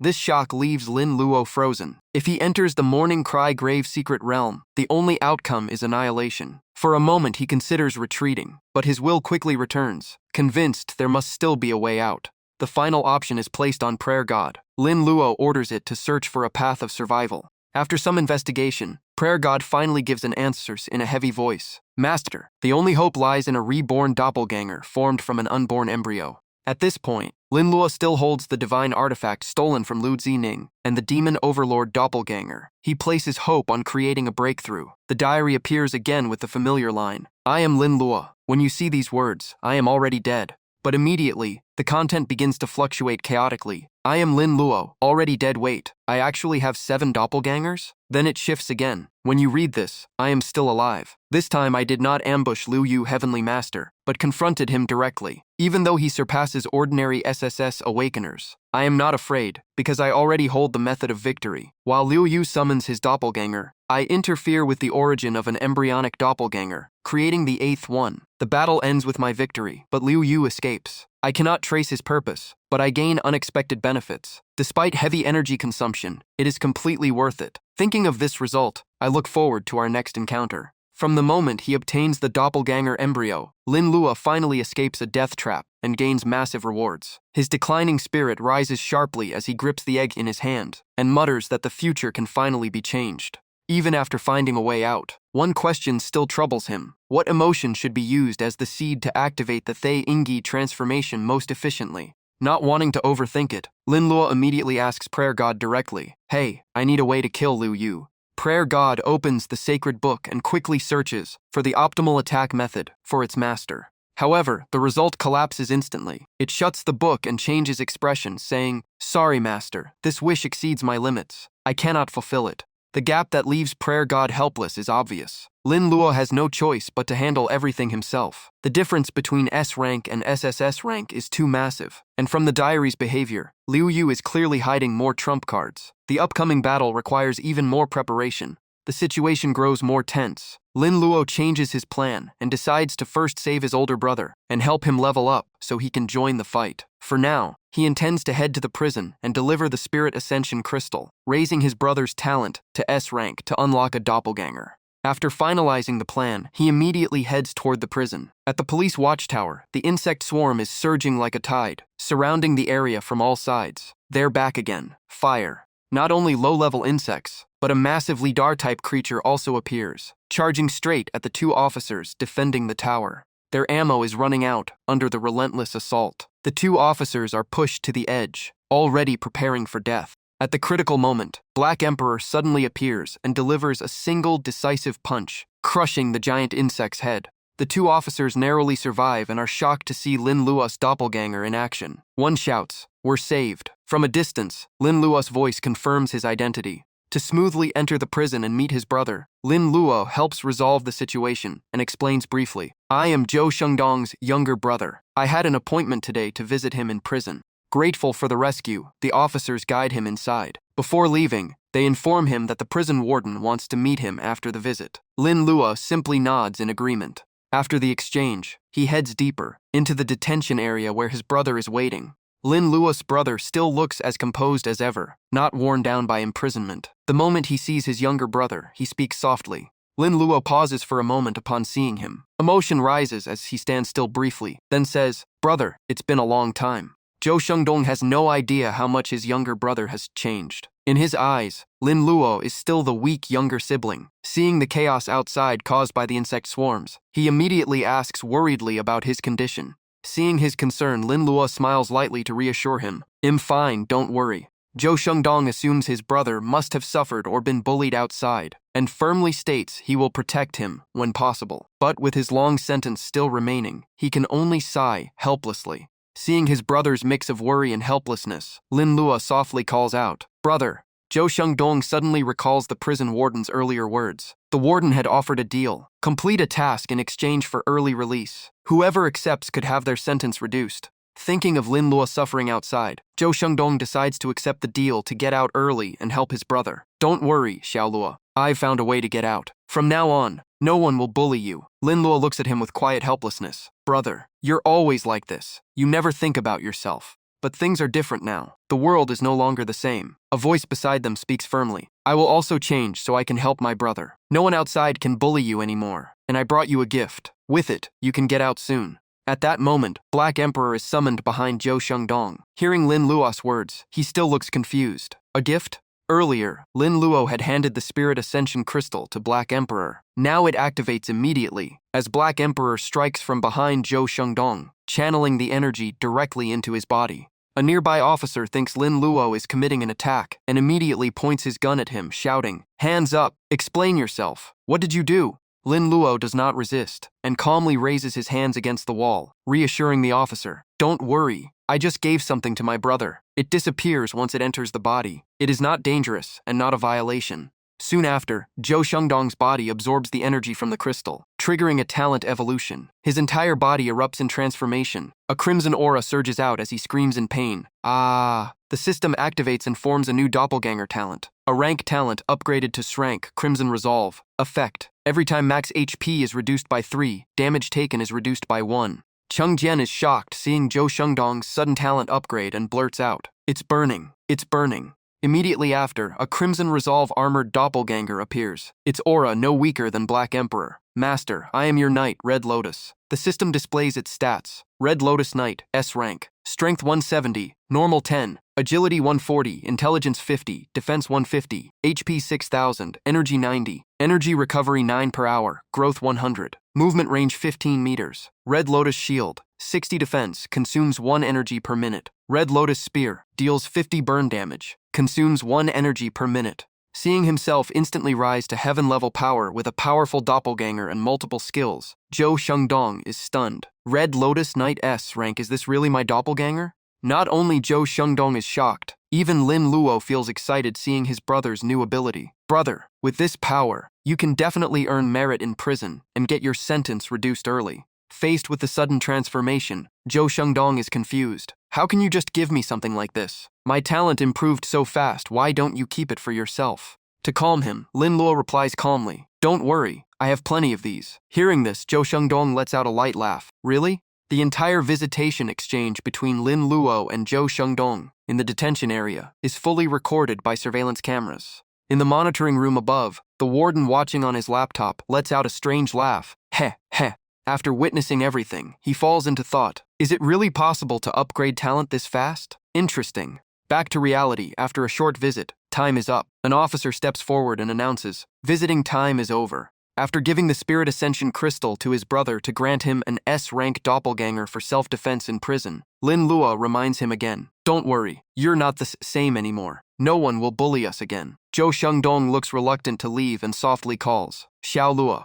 The brief meeting ends. The two brothers go their separate ways. Before leaving, Lin Luo adds, "Do well in reform. Get out soon and come home. I'll visit again next time. Behave yourself and try to get out early." Just as Lin Luo turns to leave, an officer approaches and delivers a message from the warden. Our warden wants to meet you privately. He says he may have a way to help your brother. Lin Luo is slightly surprised. The warden? But all of this is within his expectations. With experience from 2 lifetimes, he has already seen through people's intentions. A hint of satisfaction appears in his mind. Hooked. Shortly after, the officer leads Lin Luo to the warden's office and reports, "Warden, he is here." Wanting to build goodwill after seeing Lin Luo give the crystal to his brother, and also harboring his own ambition for such a crystal, the warden softens his attitude. "Are you Lin Luo? I am Duan Qingfeng, in charge here. Please sit." Lin Luo still plays naive and replies, "Hello, Uncle Duan. What do you need me for?" Based on his experience from his previous life, Lin Luo knows the prison system's strength is mediocre. This meeting is definitely not simple. As far as he knows, the strongest talent in the entire prison is only a rank. Now that an opportunity for advancement appears, no one would easily refuse it.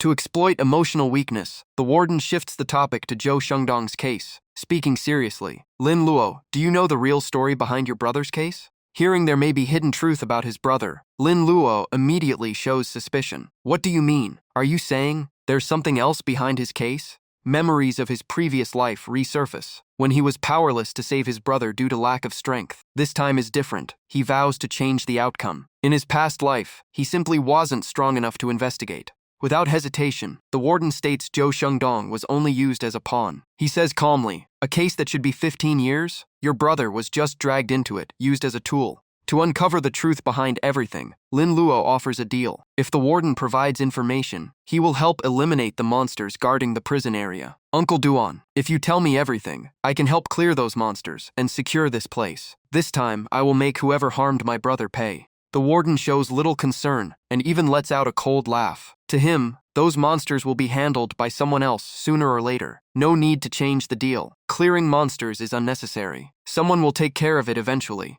He stops wasting time and gets straight to his real goal, eyes fixed on what he saw through the camera. "I checked the surveillance. Your brother's stand-in body has awakened." Hearing that, Lin Luo immediately understands the man's intention. He sneers inwardly. This old fox is finally after the Ascension Spirit Crystal. A treasure like that is not something he will hand over easily. Lin Luo refuses flatly, calm but firm. "Uncle Duan, what you are asking is not enough value. Even if you did not mention it, I would still investigate it myself." Unexpectedly, the warden does not get angry. He takes a sip of coffee and raises the stakes instead. "What if I reduce your brother's sentence?" That instantly makes Lin Luo pause. He continues, pointing directly at Lin Luo. "As long as you hand over that item, everything can still be negotiated." Thinking of his brother possibly getting a reduced sentence and freedom sooner, Lin Luo agrees for now but stays in control. "This can be discussed, but first, tell me the truth about my brother's case." Without hesitation, the warden reveals the mastermind. He does not care, believing Lin Luo cannot do anything anyway. "Fine, I will tell you. The force behind this is the Wong group." Hearing that familiar name, Lin Luo stays calm while analyzing the massive power everyone in the city knows.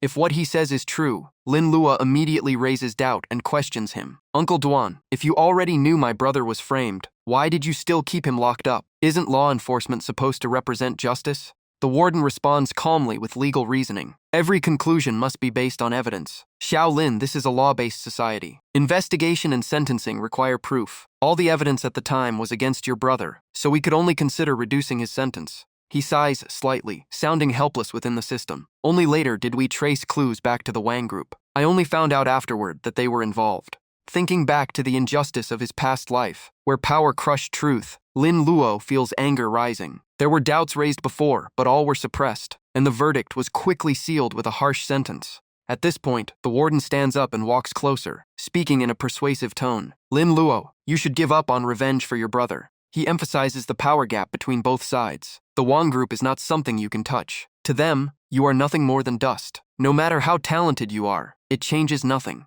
While speaking, he pats Lin Luo on the shoulder and continues persuading him. "As long as you cooperate, I can help reduce your brother's sentence. The opportunity is right in front of you. You should take it." Under constant persuasion, Lin Luo pretends to yield and acts weak. "You are right. We are just small people. How could we oppose the Wang group?" However, when mentioning the Ascension Spirit Crystal, he deliberately hesitates and finds an excuse. "But that item is not convenient to bring here. I need to go back and get it before handing it over." Hearing the name Ascension Spirit Crystal, the warden shows clear shock and quickly urges him. "That is the Ascension Spirit Crystal? Go get it now. Following the planned script, Lin Luo calmly leaves the room, even waving his hand slightly as if everything is agreed. Once outside, his fake expression disappears, replaced by coldness in his eyes. He silently judges the man's greed. This guy is walking straight into a trap, like prey waiting to be swallowed.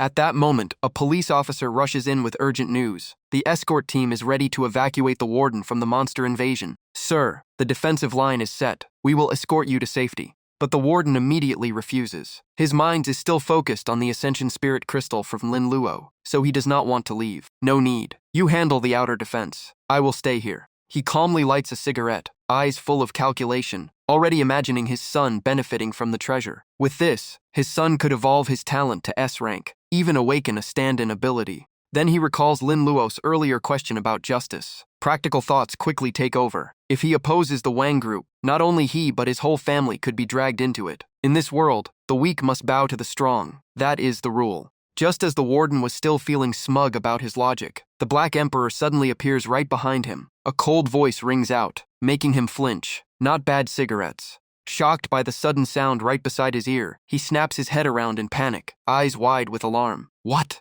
After a sharp sound, Lin Luo's figure appears quietly outside the window frame. Leaning casually on the sill, he speaks calmly to the man inside. Uncle Duan, I am here. Recognizing Lin Luo, the warden's expression eases slightly as his tension fades. He quickly asks about the Ascension Spirit Crystal. Is that you? You already brought the Ascension Spirit Crystal?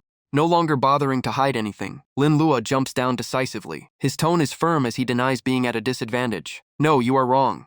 The moment he finishes speaking, the Black Emperor grabs the warden by the neck and lifts him into the air. Lin Luo faces him coldly, his anger rising over the man who harmed his brother. I am here to take your life. To establish dominance, the Black Emperor slams his head down hard, smashing him into the wall. The impact echoes heavily, and pain spreads through his neck and shoulders, leaving him dizzy. After the brutal strike, the Black Emperor releases him, letting his body drop to the ground. A deep dent is left in the wall behind him. In complete panic, he screams for help. Help, help me. Before finishing him off and extracting more information, Lin Luo summons the prayer entity. The space seems sealed off, isolating all sound in the room. Prayer Lord, I command you. The next answer he gives must be the truth. The entity responds immediately. Understood, Master. Refusing to give in, the warden struggles to stand, angrily accusing Lin Luo of betraying him after he shared information about his brother. I told you about Zhou Xiangdong out of kindness. Why are you still trying to kill me? Not wanting to waste words on someone so selfish and manipulative, Lin Luo kicks him into silence. He coldly exposes him. Kindness? You only used my brother's information to profit from me. Hit hard, the warden collapses like a broken doll. His body weakens, leaving only broken breaths and desperate pleas. Lin Luo steps forward and crushes his hand underfoot. Pain explodes and the man screams, my hand, my hand. Pressing further, Lin Luo interrogates him in a near-ruthless state, demanding the mastermind behind his brother's framing. Speak. Which member of the Wong group did it, and why? Facing death and the pressure of the prayer entity, he finally confesses everything. The mastermind is Wang Hongji, the second young master of the Wong family. Back then, they stole relics from a museum and smuggled them to Japan for sale. They framed Lin Luo's brother, and when there were objections, they paid 100,000 to force him to take the blame. Lin Luo responds coldly. I see. Furious that his brother was given 15 years in prison for such a cheap scheme, Lin Luo signals the Black Emperor to break his leg. A scream of agony echoes. Lin Luo grabs his head and pulls him up again, continuing the interrogation. 15 years of prison for just 100,000. His voice turns ice cold. Forced further, the man trembles and confesses. It was me. I embezzled another 400,000. I feared your brother would speak after release, so I pressured him into silence. Sensing hidden assets, Lin Luo immediately demands the location. Speak. Someone like you must have hidden illegal income. Where is it? At that moment, the man shifts tone and threatens him. Lin Luo, you are too arrogant. You think awakening a stand-in means you are untouchable? Sooner or later, you and your brother will die. Lin Luo ignores the threat and continues using the prayer entity instead of manual interrogation. Prayer Lord. His thought finishes, and the entity responds instantly. Understood, Master. Under extreme mental pressure, the man breaks down and reveals everything. A total of 94 million in cash is hidden at Wuling No. 1, District 14, in a basement private room. In addition, 493 Fate Wheel lottery tickets are hidden inside his belt. After taking everything into account, Lin Luo does not hesitate. He directly uses his power to strip away all assets and the 493 hidden Fate Wheel lottery tickets from the man's body. Alright. Holding the stack of Fate Wheel tickets, Lin Luo briefly evaluates the gain. It far exceeds his expectations. This single move may have opened a completely new level. 493 Fate Wheel lottery tickets. All of them now belong to him. When the prayer entity's effect fades, the warden erupts in rage. He curses and threatens Lin Luo for openly stealing his assets. Lin Luo, you are lawless. Just wait, I will bring you to justice. If you have the guts, kill me. To someone like him, Lin Luo does not even need to finish him personally. As long as those creatures are deployed, the man will have no escape sooner or later. Duan Qingfeng? Duan Qingfeng? You call me lawless? As expected, Lin Luo kicks his rotten face without hesitation. In his eyes, this man is nothing more than someone who abused power to seize others' wealth. The money and Fate Wheel tickets were clearly built on exploiting prisoners below. I think you are the one twisting the law completely. At that moment, the insect swarm crashes through the glass and floods into the police headquarters like a tidal wave. Panic alarms echo everywhere. Monster bugs are coming in. Not wanting to dirty his own hands against such a man, Lin Luo throws out his final words like a blade. Uncle Duan, rest here well. I will not kill you, but life is full of surprises, and accidents always happen, right? He turns and leaves, casually instructing the prayer entity to prioritize this location for the insect swarm. The thought is immediately accepted. Understood, Master. Despite his earlier arrogance, the warden ultimately pays the price. His broken body lies on the ground, twisting in pain, eyes filled with hatred as he stares at Lin Luo. Lin Luo, you will die a miserable death. Outside, the police defense line completely collapses. The insect swarm overwhelms them as fierce battles erupt. Officers struggle desperately. Fire. Fire faster. As soon as the shout ends, the insect's firepower overwhelms them. A police officer is pierced by a beam of energy and screams in agony. Facing total chaos, Captain Lion Fan of the Han City Police Department orders a retreat into defensive formation. Where is the warden? Our firepower is too weak. Fall back. Fight while retreating. Retreat to the second floor. In the middle of the chaos, Zhou Shangdong seizes the chance to break out and finds Lian Fan to assist. Upon returning, Lian Fan is shocked. Zhou Shangdong, how did you get out? Without hiding anything, Zhou Shangdong reveals that he has upgraded his talent and can join the battle. Insects are everywhere, and several prisons have already fallen. Don't hesitate. I just awakened my strength stand-in. Let me help you. If that is true, Lian Fan immediately considers it a major contribution and promises to report it for credit and sentence reduction after the battle. All right, anyone who helps reduce casualties is making a great contribution. I will report everything in detail and make sure your effort is not wasted. Not driven by personal gain, Zhou Shangdong still chooses to fight for the safety of Han City. He summons his stand-in. Come forth, Crimson Lotus Knight. While Lian Fan is still speaking, an insect suddenly lunges in. Lian Fan quickly warns him. Zhou Shangdong, be careful. The Crimson Lotus Knight instantly appears and blocks the corrosive attack with its shield. Master, be careful. Zhou Shangdong's eyes burn with killing intent as he gives a decisive order. Kill them all. Following the command, the Crimson Lotus Knight charges forward and finishes off the insect in front of him. Die. Then it unleashes a series of rapid attacks, quickly clearing multiple targets. Witnessing this overwhelming power, Lian Fan is shocked. This rank stand-in is even stronger than conventional firepower. From a distance, it is only a blur, but as they get closer, it is clear that Lin Luo and the Black Emperor are silently observing his brother's battle against the insect swarm. The Black Emperor speaks with doubt. Master, do we not need to help your brother? Recalling his past life memories, Lin Luo believes Lian Fan will definitely clear his brother's name. This officer once defended him in the past. As long as he is here, his brother's achievements will not be buried. To give his brother a chance to earn merit and restore his reputation, Lin Luo decides to let him face the insect swarm directly in front of Lian Fan. For years, his brother carried everything in silence and protected him. But now things are different. He wants him to step out of the shadows and return to a righteous life. Thinking of his brother's sacrifice and care from his past life, Lin Luo becomes even more determined. He resolves to bear all the darkness of the world himself. From now on, all darkness will be his burden, as long as his brother walks the path of glory. While lost in thought, a loud, excited roar pulls Lin Luo back to reality. Finally free. Monsters, go wild and destroy this prison completely. Once I escape, no one will ever be able to imprison me again. Amid thick white smoke covering the city, Lin Luo cannot immediately identify the source of the manic shout. The voice echoes everywhere, but the figure remains completely hidden, as if it exists and does not exist at the same time. Curious, Lin Luo orders the prayer entity to investigate. The thought is instantly answered. The target is Gao Ta. He has Ensrank awakened talent. He was already imprisoned before awakening, and is currently serving a life sentence. In this chaos, the man intends to cause destruction, so Lin Luo decides to eliminate him on the spot. Prayer Lord, I command you. His stealth ability is completely nullified. The prayer entity responds immediately. Understood, my respected master. Soon after, Gao Ta feels something strange. His ability is completely gone, throwing him into confusion. What is happening? Why can I not use my power? At that moment, Lin Luo appears right in front of him with a cold gaze. He speaks calmly. Hiding your escape route? Planning to run? Gao Ta is shocked. Who are you? Did you interfere with my stealth ability? Without waiting for an answer, he activates his skill, Dark Shadow Vines. Countless black tendrils shoot toward Lin Luo at high speed. Watching the incoming attacks, Lin Luo remains calm and even considers taking the man's ability. He evaluates the situation. Not bad luck today. Besides my brother, there is another prisoner with Ensrank talent here. In the critical moment, Lin Luo quickly steps back and dodges all attacks. At the same time, he becomes suspicious. How does a man like this have Ensrank talent? The police records clearly stated the highest level was A. How did he pass inspection?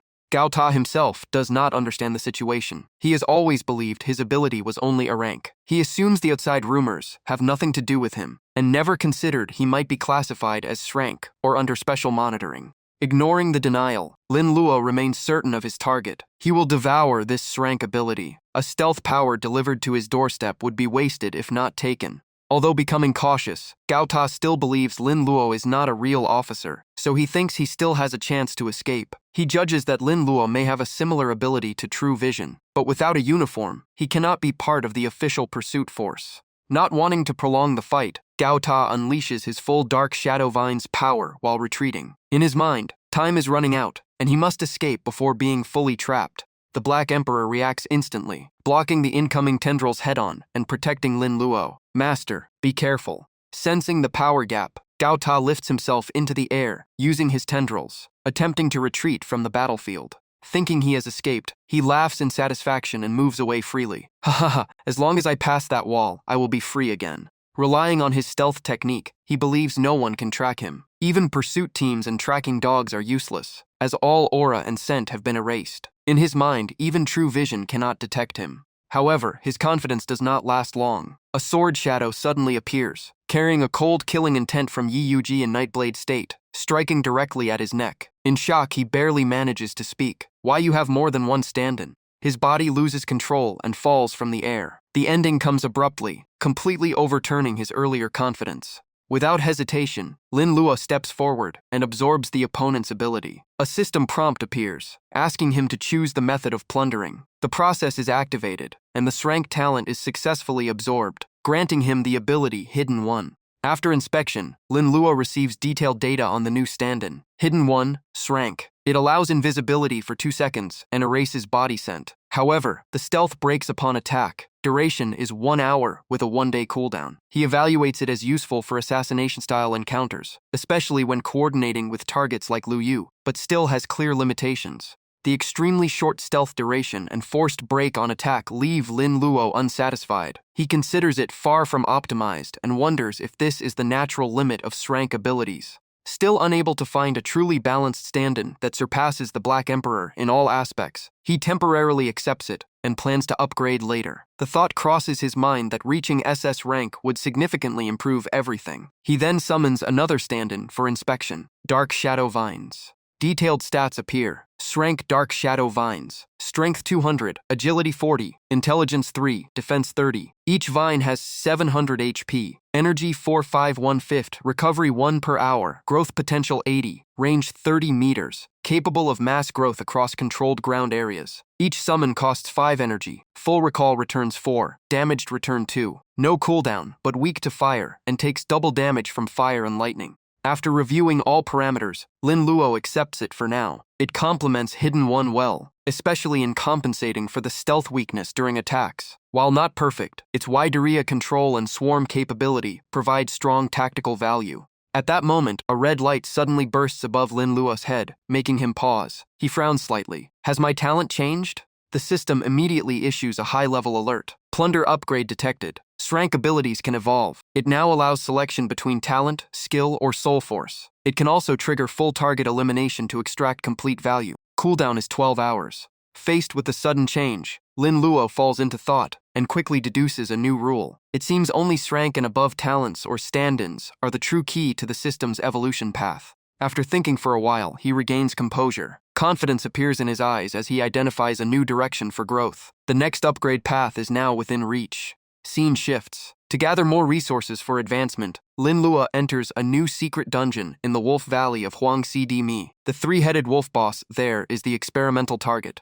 This time, he has collected enough Fate Wheel tickets, making him very satisfied. Yes, finally enough. He pays special attention to even numbers, treating them as a stepping stone toward higher-level talent evolution. All tickets from the Warden and the dungeon rewards form the foundation for a massive breakthrough. Duan Qingfeng alone contributed over 400 tickets, and combined with the Wolf Valley rewards, the total reaches 500. With accumulated energy from the dungeon and support from the prayer entity, Lin Luo is confident he can break through to SS rank. With additional resources from the Weeping Graveyard and the prayer entity's effects, upgrading the Plunder talent to SS is fully achievable. Without delay, he activates the Fate Wheel and pours all 500 tickets into a single draw. Lord of Prayer, I wish that in the next 500 consecutive draws, I will obtain enough Ascension Spirit Crystals to upgrade the Black Emperor to SS rank. In addition, my 500 draws will push luck to the absolute limit allowed by the Wish Book, and no longevity pills will appear. The prayer entity immediately responds, fully channeling its energy to execute the request. Your wish will be fulfilled, my master. The Fate Wheel begins to spin, its rings rotating faster and faster. As the clicking sound of the wheel continues, Lin Luo watches closely, silently evaluating. If he obtains more Ascension Spirit Crystals, his strength will rise dramatically. That resource remains his top priority. When the timing feels right, Lin Luo calmly speaks, "Stop." Unexpectedly, his luck reaches an extreme peak. The system continuously reports rare rewards. SS rank Diamond Ascension Spirit Crystal that greatly boosts stand-in evolution experience. S rank Golden Ascension Spirit Crystal that supports breakthrough growth. And S rank Purple Ascension Spirit Crystal with triple effect increasing growth speed. A total of 51 S rank or higher items are recorded, mostly Ascension Spirit Crystals, with no negative or unexpected items appearing. Zhu Chu Yuan fully unleashes his blessing power, filtering out useless loot and keeping only high-value resources. Seeing the results, Lin Luo nods slightly, satisfied that the haul is decent. He decides to use all Ascension Crystals with He Huangdi first to upgrade their talents together. Lin Luo tells He Huangdi to begin, and he immediately agrees. Without hesitation, He Huangdi crushes all the Ascension Crystals, releasing a massive surge of energy into space as Lin Luo starts absorbing it for breakthrough. The huge energy merges into Lin Luo's body, triggering evolution. The system updates his Devour talent to SS rank, allowing him to steal one of 4 types: talent, skill, soul power, or convert into King Jade for storage and use. Lin Luo reviews the upgrade and finds the change moderate, but the steal limit rises to 39 targets. With the removal of restrictions, even SS rank targets can now be taken if conditions are met. Lin Luo views King Jade as a strategic container, able to store and transfer abilities to clones or allies depending on combat needs. On the side, He Huangdi feels a violent surge of power and roars as his aura explodes uncontrollably. Empowered by Lin Luo's blessing, He Huangdi swears loyalty and vows to conquer everything for his master as his stats rapidly transform under SS clone evolution. System logs show SS clone overload state, constant energy drain, and new skills unlocked including Random Plunder, Force Theft Authority, and HD Flame that deals burn damage ignoring defense. Lin Luo sees his experience already exceeding SSS requirements, but trusts Devour talent to keep accelerating growth, needing 1,000 points for the next upgrade. As reward, Lin Luo promotes Zhu Chu Yuan to Deputy Director 2 and titles him Lord of Prayer, ordering his evolution. Zhu Chu Yuan completes evolution into SS rank Prayer Lord clone, entering overload state with heavy energy drain and gaining Wish Book abilities that grant reality-altering requests. The Wish Book unlocks 3 forms. Battle Wish boosts crit and EXP, Iron Wall Wish grants high dodge and periodic invulnerability, and Lucky Wish massively increases fortune as Lin Luo laughs at his rising critical rate and luck boosts. Zhu Chu Yuan receives the bestowed power and is overwhelmed with gratitude, repeatedly praising his master for granting him a new life. Lin Luo summons Hui Yeji and prepares for another upgrade, and she immediately responds in obedience. The system updates Hui Yeji to SS rank clone status with adjusted stats, triggering an overload state that continuously drains energy to maintain her manifestation. Under the night rain, a protective barrier activates, sharply boosting defense and converting excess damage into energy consumption, while also stacking counter effects and true damage on attackers. The SS Rainy Night form grants full anti-detection shielding and weather manipulation, allowing localized rain control while significantly increasing attack speed and overall combat pressure. To streamline remaining upgrades, Juchu Yuan volunteers to manage all resource distribution, and Lin Luo entrusts him with full control without hesitation.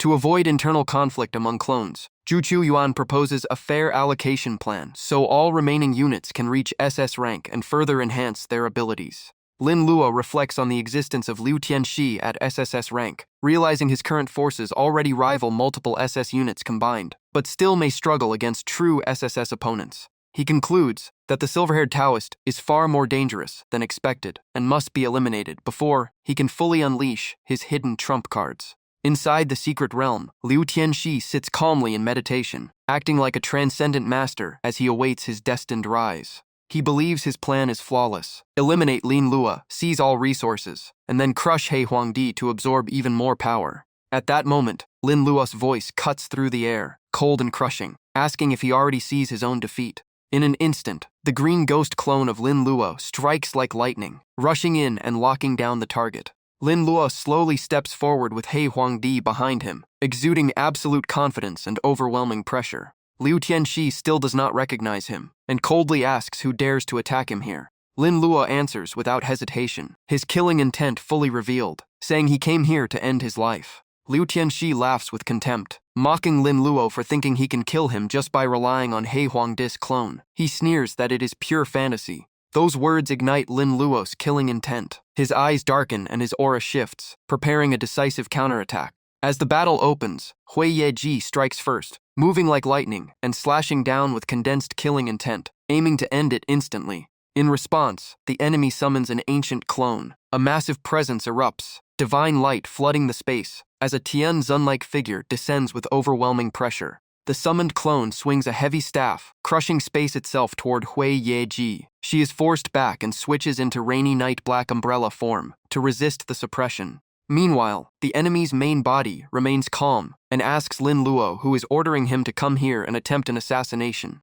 Lin Luo's ambush fails to land a decisive blow, and he immediately realizes the opponent's alertness is far beyond expectations. Seeing no answer, the enemy's killing intent rises. He coldly orders Lin Luo to kneel. He activates the Tianzun clone skill, and oppressive divine might crashes down with the command that all who see it must kneel. A massive staff strike descends again, tearing through the air. Lin Luo's expression changes slightly as he evades. He retreats and coldly judges the speed is still insufficient, then summons Juchu Yuan to disable all suppression effects on He Huangdi. Juchu Yuan obeys immediately. Lin Luo orders He Huangdi to eliminate the target, and he charges forward without hesitation.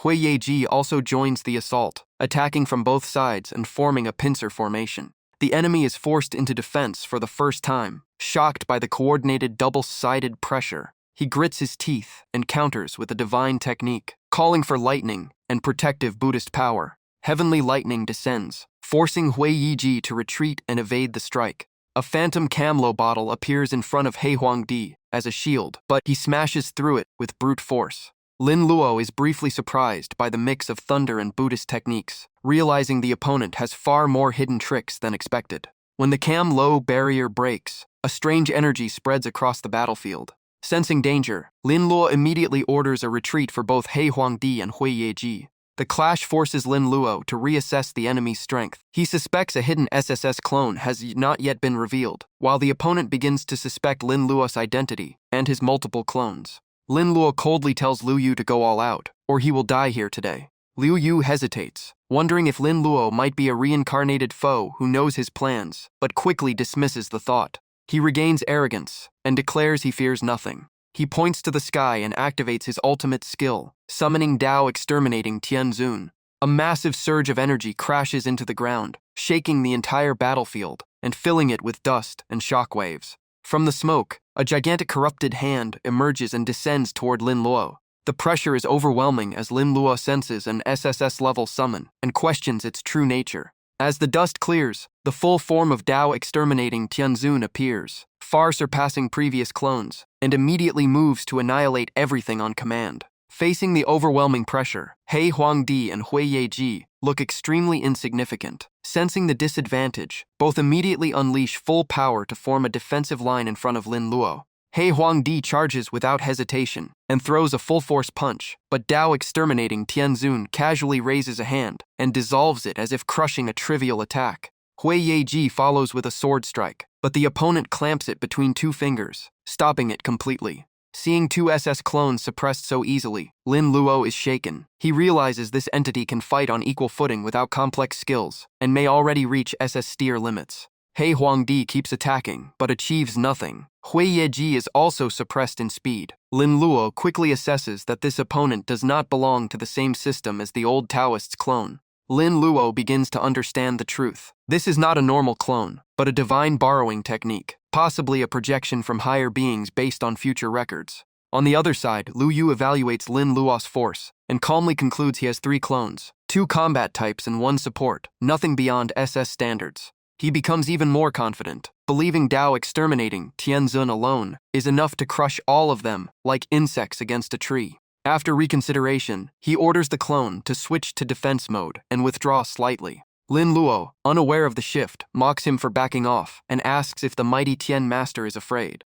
Liu Yu laughs coldly, calling Lin Luo too arrogant and dismissing even reincarnators as ants, then directly questions He Huangdi's confidence. Lin Luo is shocked that his reincarnation identity has been exposed and wonders how the opponent could know such a secret. He suspects the enemy may have some form of prophetic Dao technique and realizes he may have been targeted from the beginning. Liu Yu openly admits he is not only targeting Lin Luo, but also mocking all reincarnators, suggesting there may be more than one such existence. Lin Luo realizes the situation is far more dangerous than expected, and resolves to eliminate Liu Yu quickly, while keeping his reincarnation identity hidden at all costs. Without further delay, Liu Yu begins another summoning, preparing to escalate the battle further. A violent flame erupts in the sky as a divine presence descends. A voice echoes, "Qingyuan True Lord, obey the call." Another shocking figure appears with heavenly aura. Lin Luo reacts in disbelief, recognizing the presence of Yang Jian. Seeing the silver-armored war god, Lin Luo is stunned, realizing even mythical figures are being summoned.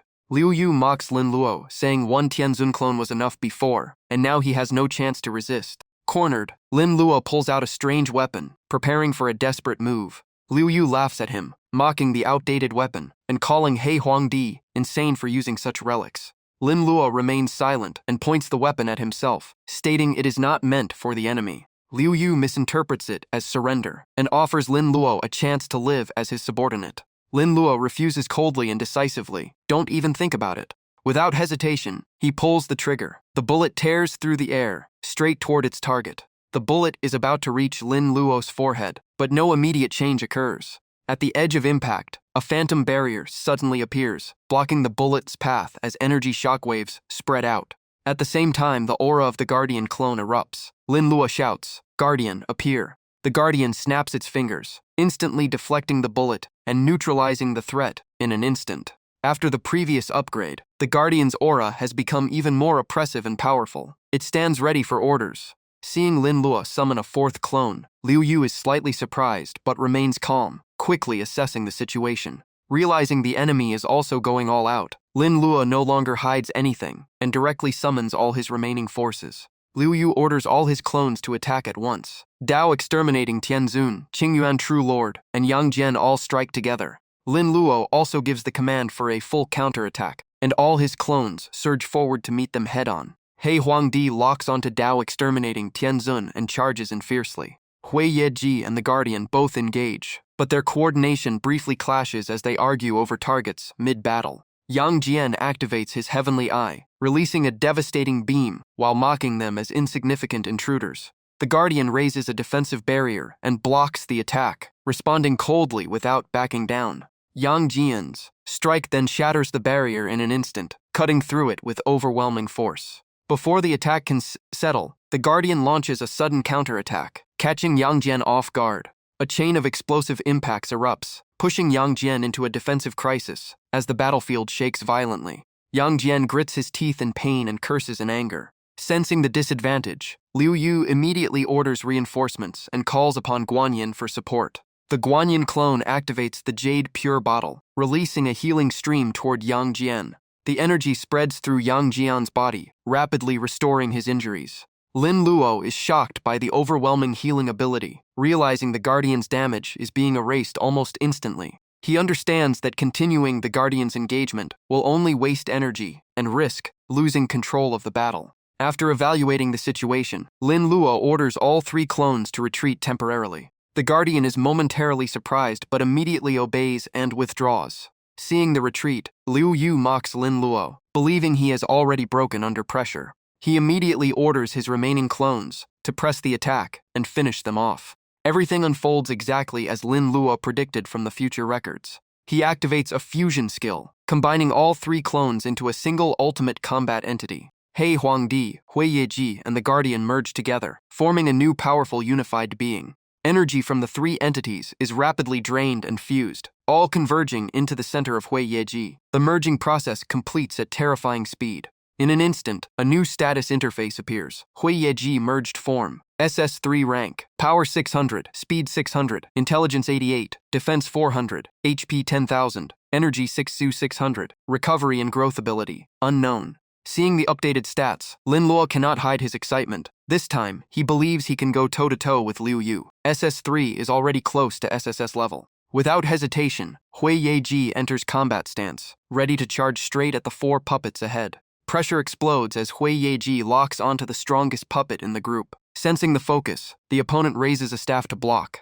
But with overwhelming strength, Hui Yeji delivers a crushing strike, shattering the staff into 3 broken pieces. Immediately after, Hui Yeji launches another killing move, targeting Yang Jian and Dong Mo Tianzun to further suppress the battlefield. Compared to Zhongxi Tianzun, the other 2 puppets fare no better. They are completely overwhelmed by Hui Yeji's speed, unable to react before being forced into defense and blasted backward in shock. Even under instant suppression, Liu Yu remains calm. He casually reaches into his pocket and reveals another ace card, speaking with arrogance. Black Emperor, I admit you have some strength, but this is still not enough to defeat me. He then takes out an ancient talisman from the Tianxi sect, aiming to summon all past ancestors and turn the tide, revealing the sect's centuries of inheritance. He raises the talisman and chants an ancient incantation. All heavens resonate. My Tao is one truth. As the 66th generation disciple Liu Yu of Tianxi lineage, I request the ancestors to manifest. Watching the ritual unfold, Lin Luo breaks into a cold sweat. This opponent is not only strong but also full of unpredictable tricks, forcing him to reassess the entire situation.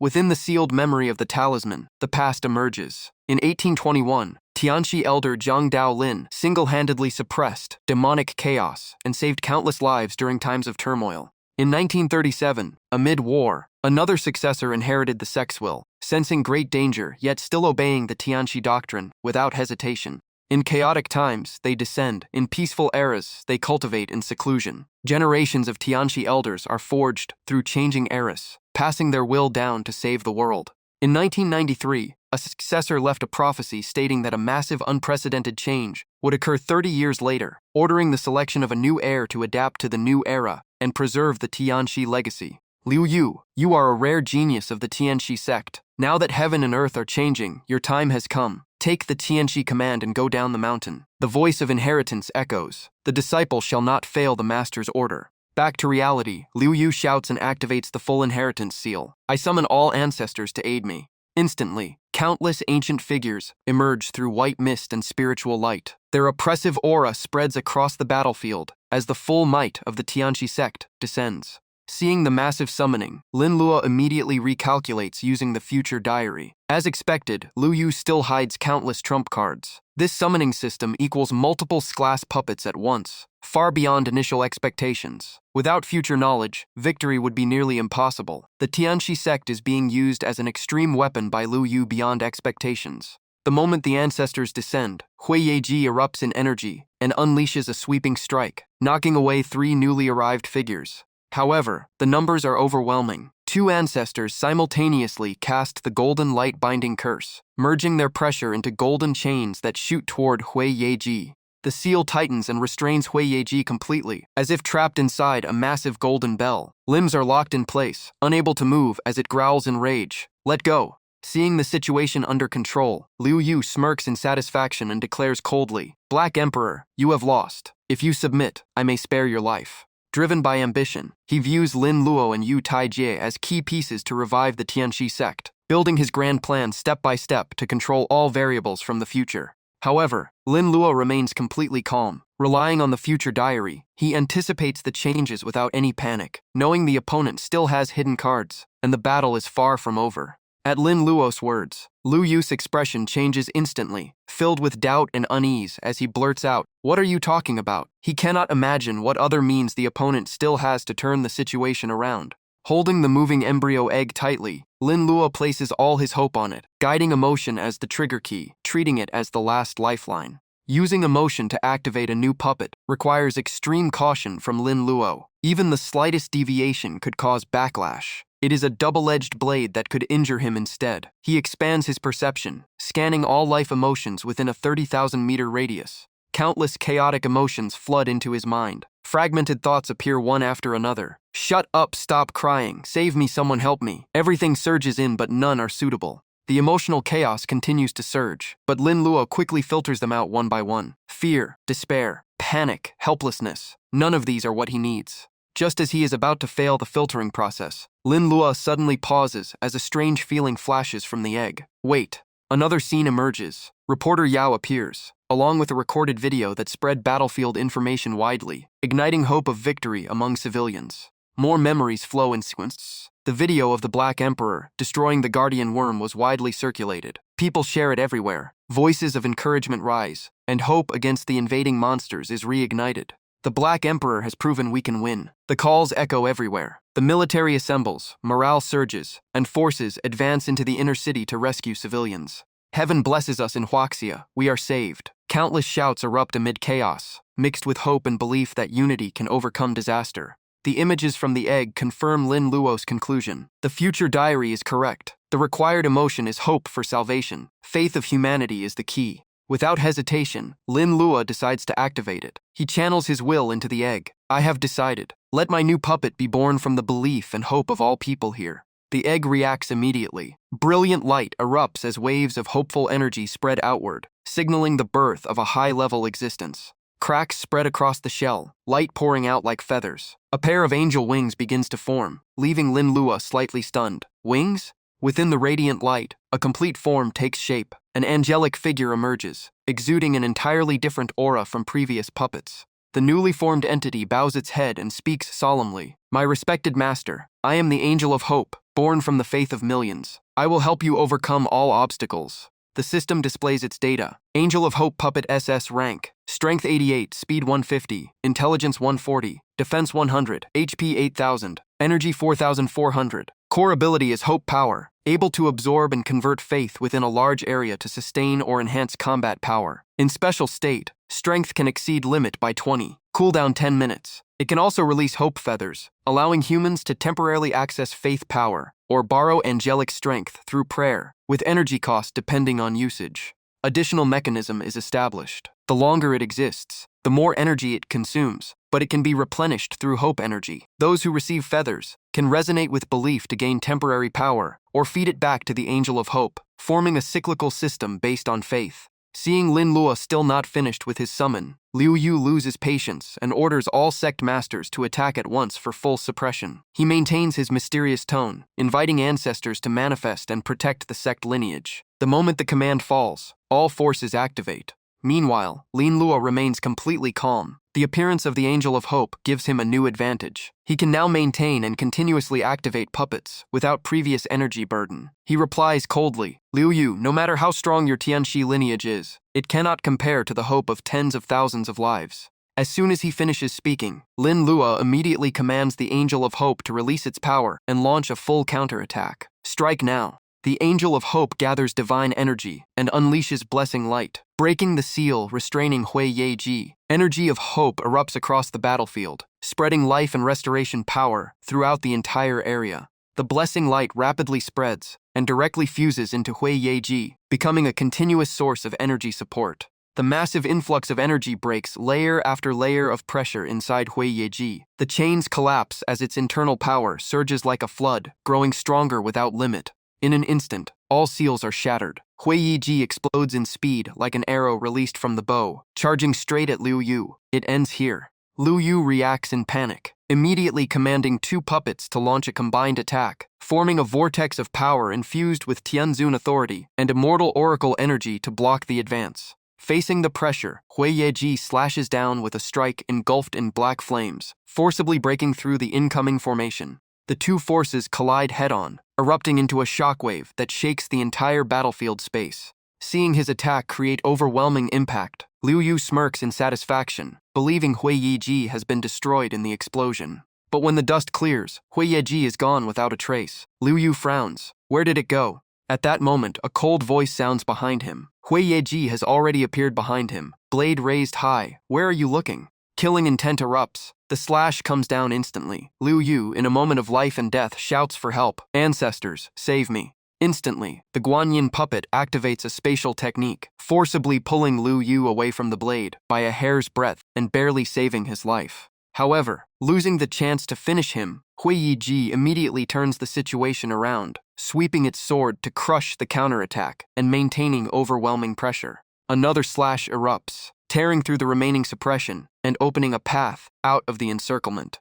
Hui Yeji continues to press forward, aura surging, forcing all sect masters to fully defend Liu Yu with no room left to counterattack. Sensing the battlefield shifting, Lin Luo reinforces support. He simultaneously commands the Angel of Hope and another puppet to fully bless Hui Yeji, pushing its power beyond limits and suppressing the entire enemy front. The two puppets resonate together and respond in unison. Approved. Under this amplification, Hui Yeji enters an explosive state and activates 100 Shadow Chain Slash, its momentum skyrocketing.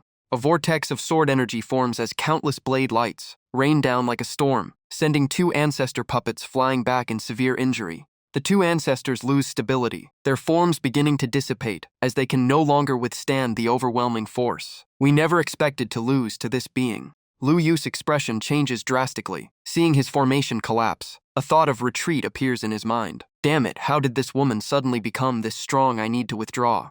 But the moment he tries to escape, Lin Luo detects it. The succubus queen puppet is immediately summoned, unleashing an illusion. Trying to run? A pink illusion field spreads, enveloping his mind and disrupting his perception in an instant. Even so, Liu Yu barely retains consciousness, his body briefly locked but not fully trapped in the illusion. On Hui Yeji's side, the battle against the Tianzun puppet continues without pause, clashes erupting continuously. Tianzun Fury Blade Cross Strike. Seizing the opening, Lin Luo and the Shadow Ghost puppet rush in together, preparing to end the fight. Our turn. However, the Guanyin puppet on the enemy side reacts in time and blocks the ambush. Master. It unleashes the immortal Jade Path technique, forming a cleansing water current of spiritual energy that neutralizes Lin Luo's attack and forces him back. But Lin Luo's true target is not the direct clash. It is the Tianxi command in Liu Yu's hand. Once that ancient token is taken, the entire summoning system collapses. The Tianxi command is mine.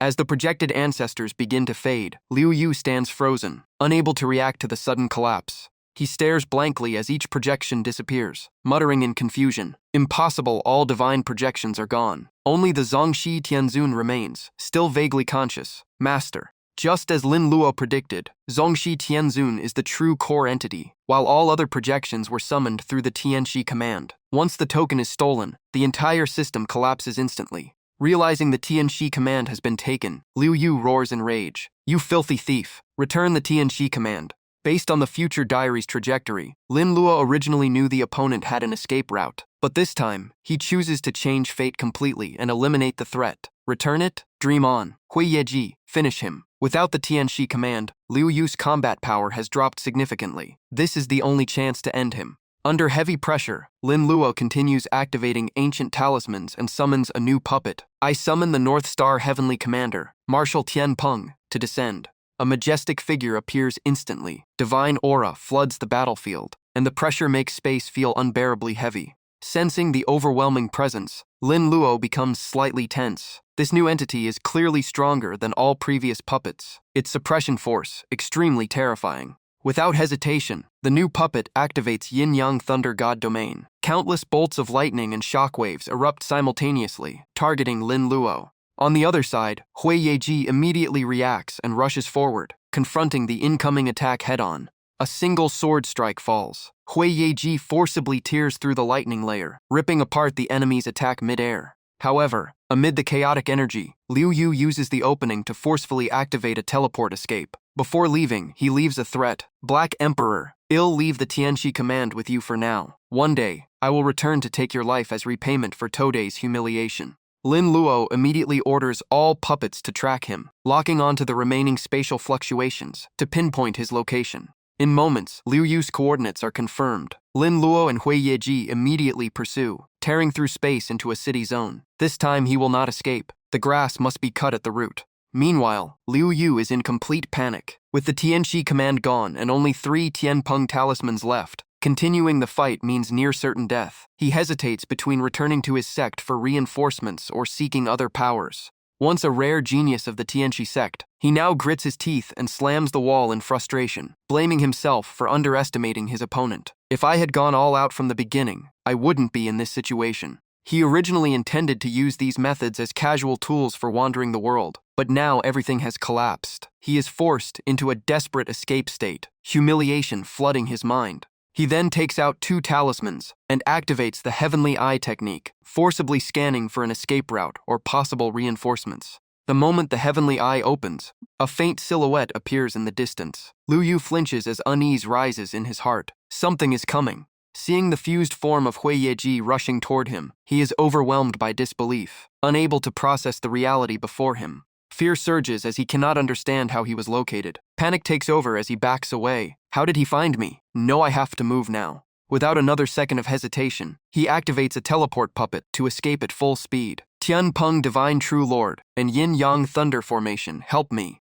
In an instant, his body and puppet energy vanish from the spot. At the same time, Hui Yeji arrives at the location he just left, but is one step too late again. Lin Luo immediately orders the Lord of Prayer to lock onto Liu Yu's position and continue the pursuit. How is he still this fast? Lord of Prayer, keep tracking him. Understood. Liu Yu has now widened the distance. While fleeing, he is filled with confusion about how his location keeps getting exposed. Damn it. How does that monster always find me? Does he have a tracking puppet? After stopping in a deserted area, he casually crushes an unlucky insect. He recalls Yu Taiji's words and still cannot believe someone like Lin Luo exists. With multi-puppet control, fusion, and tracking abilities all at once, how can one person be this versatile? A soldier approaches him in panic, asking for help. Brother, our strength awakening energy is almost depleted. Can you help us? But Liu Yu is even more confused, having no connection to them. In the distance, a guardian worm beast appears, taking heavy fire from the military but remaining unharmed. Liu Yu recognizes it instantly as a Void King worm.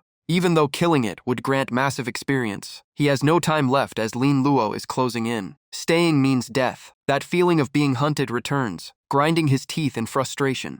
Not only did he refuse to help, Liu Yu strikes the soldier with a palm attack and coldly shouts, "Get lost, don't bother me." He turns and leaves, abandoning the soldier stunned on the battlefield as danger closes in behind him. In life and death moments, forcing someone else to sacrifice their life is never an acceptable choice. The moment Liu Yu vanishes, the massive insect beast has already closed in on the soldier, sending him into panic as he screams in terror. At that instant, Lin Luo suddenly appears. Hui Yeji unleashes the world-split sword strike, cleanly slicing the monster in half and pulling the soldier back from death's grasp. Barely surviving, the soldier is still shaken. Seeing his condition, Lin Luo asks, "Are you all right?" Suddenly, the soldier notices another creature approaching behind Lin Luo and urgently warns him, "Watch out, more of them are coming." In a split second, Lin Luo activates Gale Sword Force. A single sweeping strike tears through multiple ambushing insect monsters. Witnessing such overwhelming power, the soldier is stunned and keeps shouting in disbelief, feeling like he has been given a second life. Amazing, we're saved. Realizing he has found a savior, the soldier quickly begs for help. Their forces are completely unable to handle the monsters. Weapons and machinery are useless. His comrades have suffered heavy casualties. Although Lin Luo still wants to pursue Liu Yu, the lives of Huaxia civilians come first. He decides to stay and reassures him firmly, "Don't worry, as long as I'm here you will be safe." Just as he finishes speaking, the guardian worm suddenly appears right in front of him, and a deadly pressure fills the space. Amid the thick smoke, the soldier drops to his knees, still pleading desperately for salvation. Under the immense pressure from the guardian worm, the soldier realizes it is issuing a summoning command to gather all insect forces. Its identity as a void, king worm becomes clear as he shouts in fear. It's calling more of them. Compared to the one Lin Luo previously destroyed, this guardian worm has clearly evolved intelligence. It has established strongholds in previously cleared zones, continuously increasing its forces. Even high-rank guardians are more numerous now. There is not just one void king worm, they function like a territorial species forming their own factions. Sensing the worsening situation, the police officer anxiously warns Lin Luo, "Young man, I know you're strong, but there are too many of them. It's like a swarm. Be careful." However, Lin Luo does not care at all. He steps forward calmly and signals the officer. "Go back and rest. Call reinforcements to clean up afterward. Leave this to me." The officer becomes even more anxious and tries to stop him. "Don't act rashly. It's not as simple as you think." Without responding further, Lin Luo strikes. Gale sword force erupts as a direct slash tears toward the guardian worm. Hui Yeji also joins in, unleashing continuous sharp sword attacks in support. After the combined assault, Hui Yeji in its fused form begins to show signs of exhaustion. Energy feedback appears. Master, the fusion time is up. The fused power withdraws, and Black Emperor returns to its normal form, speaking with slight guilt. "Master, we failed to complete the mission. We're sorry." Lin Luo has already foreseen this outcome through the future diary. Even though he wants to change it, he knows the situation cannot be fully reversed. The guardian worm is still here, and the experience reward cannot be ignored. He says calmly, "It's fine. I already knew this would happen. Now we just finish it." Immediately after, Lin Luo and his puppets launch a coordinated multi-directional assault, suppressing the guardian worm and making it roar in agony under the pressure. Witnessing the Black Emperor, the police officer is instantly reminded of the figure who once saved the city and becomes emotional. "Black Emperor? It's really the Black Emperor." He quickly reports to headquarters. "Captain, Black Emperor has appeared. We are saved." The voice on the other end responds with doubt and warning. "Are you sure? If you're lying, you're done." After observing the overwhelming battle, the officer becomes convinced of Lin Luo's identity, based on previous records of the black-clad puppet. He urgently reports, "Captain, it really is Black Emperor. His puppets match the archive data exactly. I will report this to higher command immediately." At the center of the battlefield, Lin Luo leaps into the air as endless sword chi rains down like a storm. He gives a sharp order, "Hui Yeji, He Huangdi, go all out." He Huangdi charges in instantly, unleashing devastating punches that smash repeatedly into the monster. At the same time, Hui Yeji shifts into Wu Ye Dao form, slashing non-stop to pressure the guardian wormhole.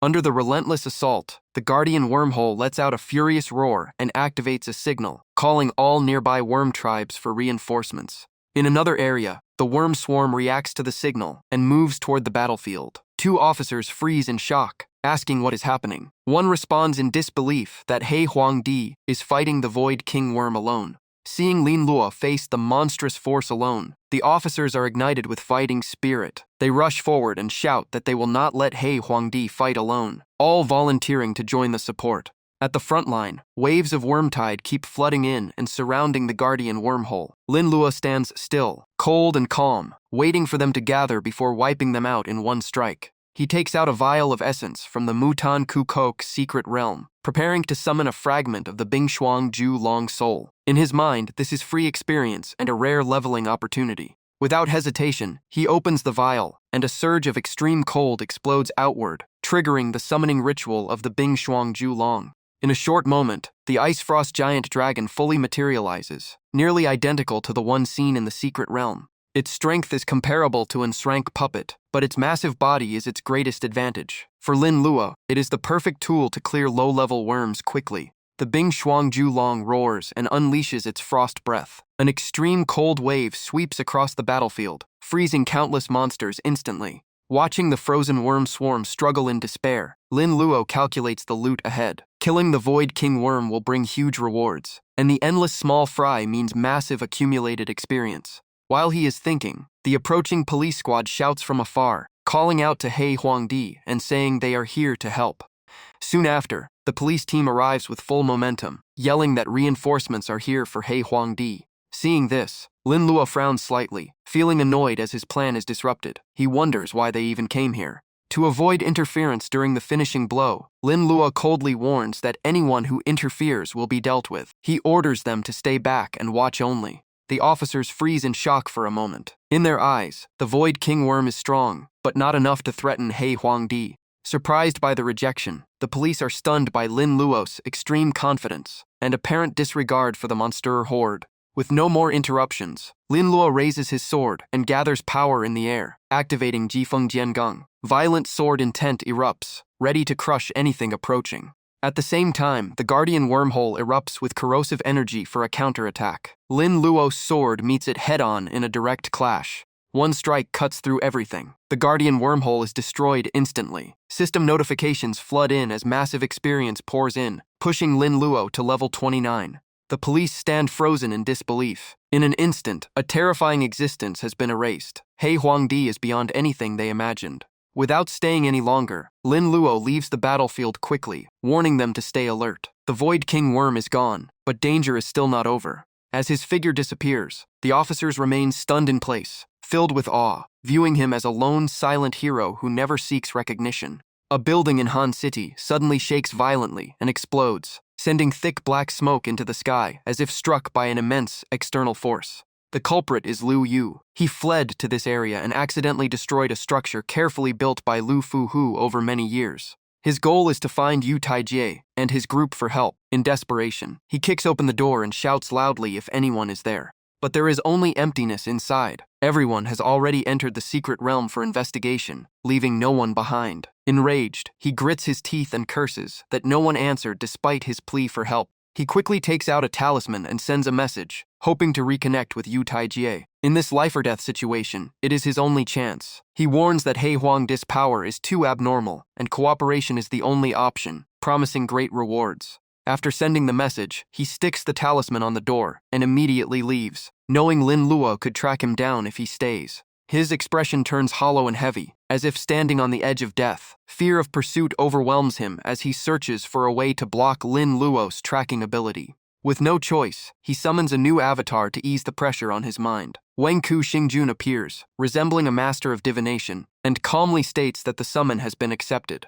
Wenku Xingjun fully accepts the command and begins executing the mission according to his will. A special energy spreads through his body like an invisible shield, hiding his aura and distorting all tracking attempts against him. Feeling his presence concealed, he sighs in relief. At least for now, He Huangdi will have a hard time locating him before he meets Yu Taijie. Although he has temporarily escaped pursuit, he still cannot accept losing the Tianxi order to Lin Luo. However, he believes Lin Luo cannot use it properly without the Tianxi sect inheritance, which slightly eases his mind. Frustration still lingers, but reason keeps him calm. He decides to endure for now, gather strength, and return later to settle everything. While checking system status, he suddenly notices something strange. His attributes have dropped unexpectedly. He frowns, wondering why Tianzun avatar intelligence has decreased by over 120 points, and why Tianzun Yi has also fallen to around 60. After thinking for a long time without finding an answer, he decides to leave the area immediately before danger returns.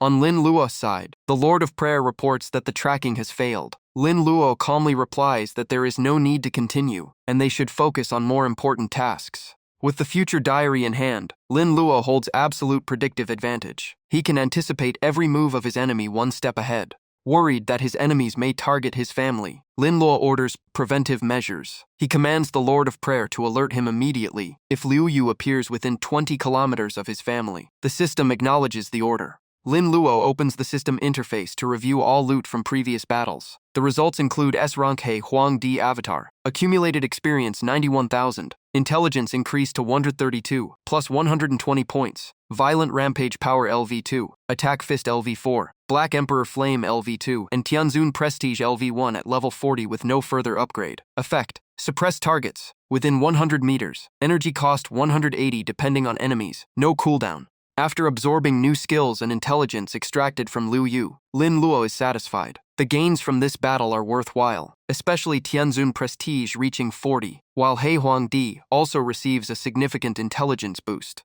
Even so, he still feels it is not enough to fully deal with Liu Yu. He begins planning further upgrades. If He Huangdi reaches SS rank or evolves into SSS, its suppression and capture abilities will become far stronger. He puts this idea aside for future opportunities. Lin Luo takes out the Tianxi order and studies the anomalies from the previous battle. He wonders how Liu Yu could use such Templar-level pressure abilities while carefully inspecting the item for clues. While studying it, he places the Tianxi order on his forehead and mutters the same chant from memory. Nothing happens, as if the item is completely inactive. After closer inspection, he realizes the Tianxi order is a specialized artifact that only the Tianxi system can use. For him, it is currently useless. He stores it away and waits for a proper way to unlock it. Realizing outsiders cannot use it, Lin Luo switches strategy. He asks the Lord of Prayer to modify the Tianxi order so only he can activate it. His request is to rewrite its usage conditions. The Lord of Prayer responds that altering the rules of the Tianxi order requires a huge amount of energy, possibly half of its current reserves. Without hesitation, Lin Luo agrees to pay the cost. He sees the item as extremely valuable for future battles. In his view, energy exists to be spent when needed.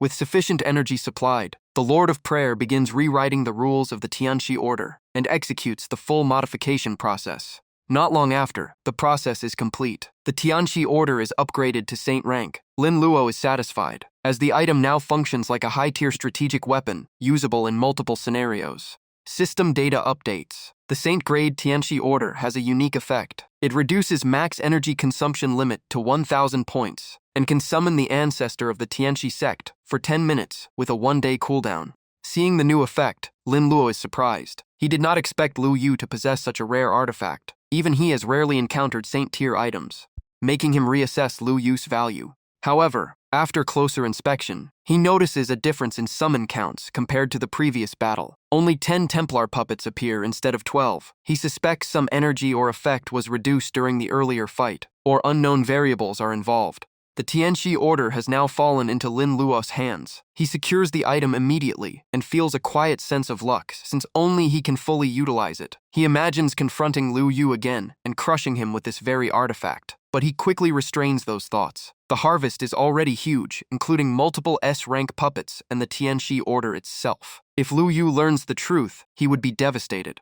The energy simulation plan continues as time is running out. He prepares to accelerate exploration of remaining secret realms to gather resources before Yu Taijie reacts, aiming for another wave of gains. After clearing upcoming disasters, he also plans to move toward northern Myanmar, where major changes are converging. Elsewhere, Yu Taijie returns to his high-rise apartment and receives urgent news that Liu Yu has suffered a crushing defeat and is fleeing from Lin Luo. He freezes in disbelief, wondering how Liu Yu could lose in a direct fight against He Huangdi. He then notices a letter left at his door, believed to be from Liu Yu. Yu Taijie frowns and wonders if this contains the truth of what happened. The claims Liu Yu made earlier about being able to handle multiple members of Yu Taijie's group alone now seem completely unreliable. He even boasted about defeating He Huangdi alone, yet ended up being crushed instead. To the observers, his previous words now look like pure exaggeration. He Huangdi had no reason to target him, so Liu Yu must have overstated everything. After receiving updates from his teammates, Yu Taijie quickly understands the situation and ends the call. He replies briefly that he got it and will follow up later. To trace the root of the incident, Yu Taijie summons the Time Sovereign and uses a time reversal technique to return to the battlefield where Liu Yu and Lin Luo clashed. Based on the letter and Hui Tailong's information, this location is confirmed as the original scene, still carrying faint residual energy from the battle. Inspecting the ground of the secret realm, Yu Taijie confirms the evidence. Traces of combat are still present. This is the place, but Liu Yu's current whereabouts remain unknown. Once again, Yu Taijie orders the Time Sovereign to activate its ability. He commands time to reverse and reconstruct everything that happened here. Immediately, the Time Sovereign unleashes its power, reversing the flow of time. Clocks seem to rewind as seconds flow backward. In an instant, a reconstructed memory scene appears in the air, showing everything that happened in the past around Yu Taijie. When the replay reaches the moment Liu Yu is dragged into a pink illusion by the succubus queen, Yu Taijie notices something unusual and immediately orders a pause. To observe more closely, Yu Taijie steps directly into the time replay itself, entering the reconstructed space to witness the critical moments firsthand. Upon entering the scene, his gaze locks onto Hui Yeji. He begins to suspect whether she is connected to He Huangdi. In the misty bone-white haze, Yu Taijie quickly infers that Lin Luo cannot be far from Hui Yeji. Her master must be nearby in the surrounding area. Soon after, he locates Lin Luo. What shocks him is that Lin Luo appears synchronized with time, as if he has also regressed to an earlier timeline before global awakening. He Huangdi is a being capable of moving against the flow of history itself. However, when observing Lin Luo closely, Yu Taiji feels unfamiliar. In his past memories, this person had no notable achievements and no recorded presence among top-tier experts. He cannot match him with any known powerhouse. To uncover why Lin Luo suddenly rose in power during the disaster outbreak, Yu Taiji continues rewinding the timeline, tracing every fragment of the past. He intends to expose every secret behind He Huangdi. In an instant, he discovers something that makes his pupils shrink. Pause. The entire replay is forcibly stopped. Before him appears a shocking scene. Multiple destructive avatars of Lin Luo are fully active, releasing black energy that floods the space. Yu Taijie realizes the Time Sovereign's energy has been forcibly hijacked, and the lingering black flames are evidence of stolen power. After confirming Lin Luo as the source of the stolen energy, Yu Taijie hesitates. His subordinate suggests cooperating with Liu Yu to recover the lost resources. But Yu Taijie raises his hand and coldly says to wait. What interests Yu Taijie is not immediate retaliation, but Lin Luo's full ability system. The fact that he defeated Liu Yu makes him even more curious. He keeps questioning how an SSS-level existence could be defeated so easily. Without delay, the Time Sovereign is activated again. The timeline is reversed further, pulling Yu Taijie deeper into past combat records. However, the moment he re-enters, a shock runs through his body. He nearly collapses as he realizes Lin Luo possesses far more avatars than expected. His conclusion forms rapidly. Against this level of power, direct confrontation is nearly impossible. He begins to question what kind of talent He Huangdi truly is. Even as his system shows signs of overload, Yu Taijie continues pushing deeper into time, trying to reach the moment Lin Luo first awakened to trace his original talent. The Time Sovereign warns that energy consumption has exceeded safe limits, but he refuses to stop. Yu Taijie has already made his decision and is willing to pay any price to uncover the secret. Despite the warnings of system collapse, he pushes forward and commits all remaining power to expose the origin of Lin Luo's strength. Once again, the time rewind technique is forcibly activated, pushing reality further back into the past. After paying a massive energy cost, the truth is finally revealed. Yu Taijie witnesses Lin Luo directly stealing other people's talents and merging them into his own power. The revelation shocks him deeply. He realizes this is the true source of Lin Luo's strength. Questions flood his mind about what kind of existence He Huangdi really is, and whether he can truly take the talents of others. Even after seeing multiple fragments of the truth, he still cannot understand why Lin Luo targeted his energy source, when there had been no prior conflict or hostility between them. The situation remains unclear. While his thoughts are still in chaos, the Time Sovereign suggests an extreme solution. Locate Lin Luo and set a delayed destruction trap to eliminate him when he is vulnerable. However, Yu Taijie rejects the idea. His gaze calms as he chooses to observe further, and even considers forming an alliance if necessary. His instincts tell him the real future threat may not be Lin Luo. On another front, Lin Luo completes the conquest of the Mutan Kukok secret realm, wiping out all undead mages and cursed wedding spirits, securing rewards in record time. Within 3 hours, he refines around 30 units of residual death energy. Holding the condensed energy vial, Lin Luo even acknowledges the entities in the realm, treating them as contributors to his harvest. He thanks them for their effort. Without stopping, Lin Luo enters another secret realm guarded by a tribe of dwarves. The trial is quickly shattered, and all rewards fall into his hands with minimal resistance. Instead of following normal rules, he continuously breaks the realm's logic. From wiping out targets to stripping resources from the divine tree, everything is harvested completely. The kingdom protection mission collapses entirely, ending with him treating the whole event like a simple game. After collecting a large amount of thallium, Lin Luo sets his sights on remaining assets and reward tickets left by the prison bureau. He orders the Lord of Prayer to locate hidden storage. With energy nearly depleted, the plan continues. He then targets the Qingfeng Group treasury. The Lord of Prayer happily complies. Soon after, Lin Luo and his 2 avatars arrive at the Qingfeng Group headquarters. Before entering, he disables all surveillance systems, cutting off security monitoring completely. The door opens and he steps in as if he owns the place, expecting massive wealth inside. However, the interior is unexpectedly simple. The office space is plain and modest, far from the luxury he expected from a corrupt organization. While scanning the filing shelves, he notices something unusual and lets out a doubtful sound.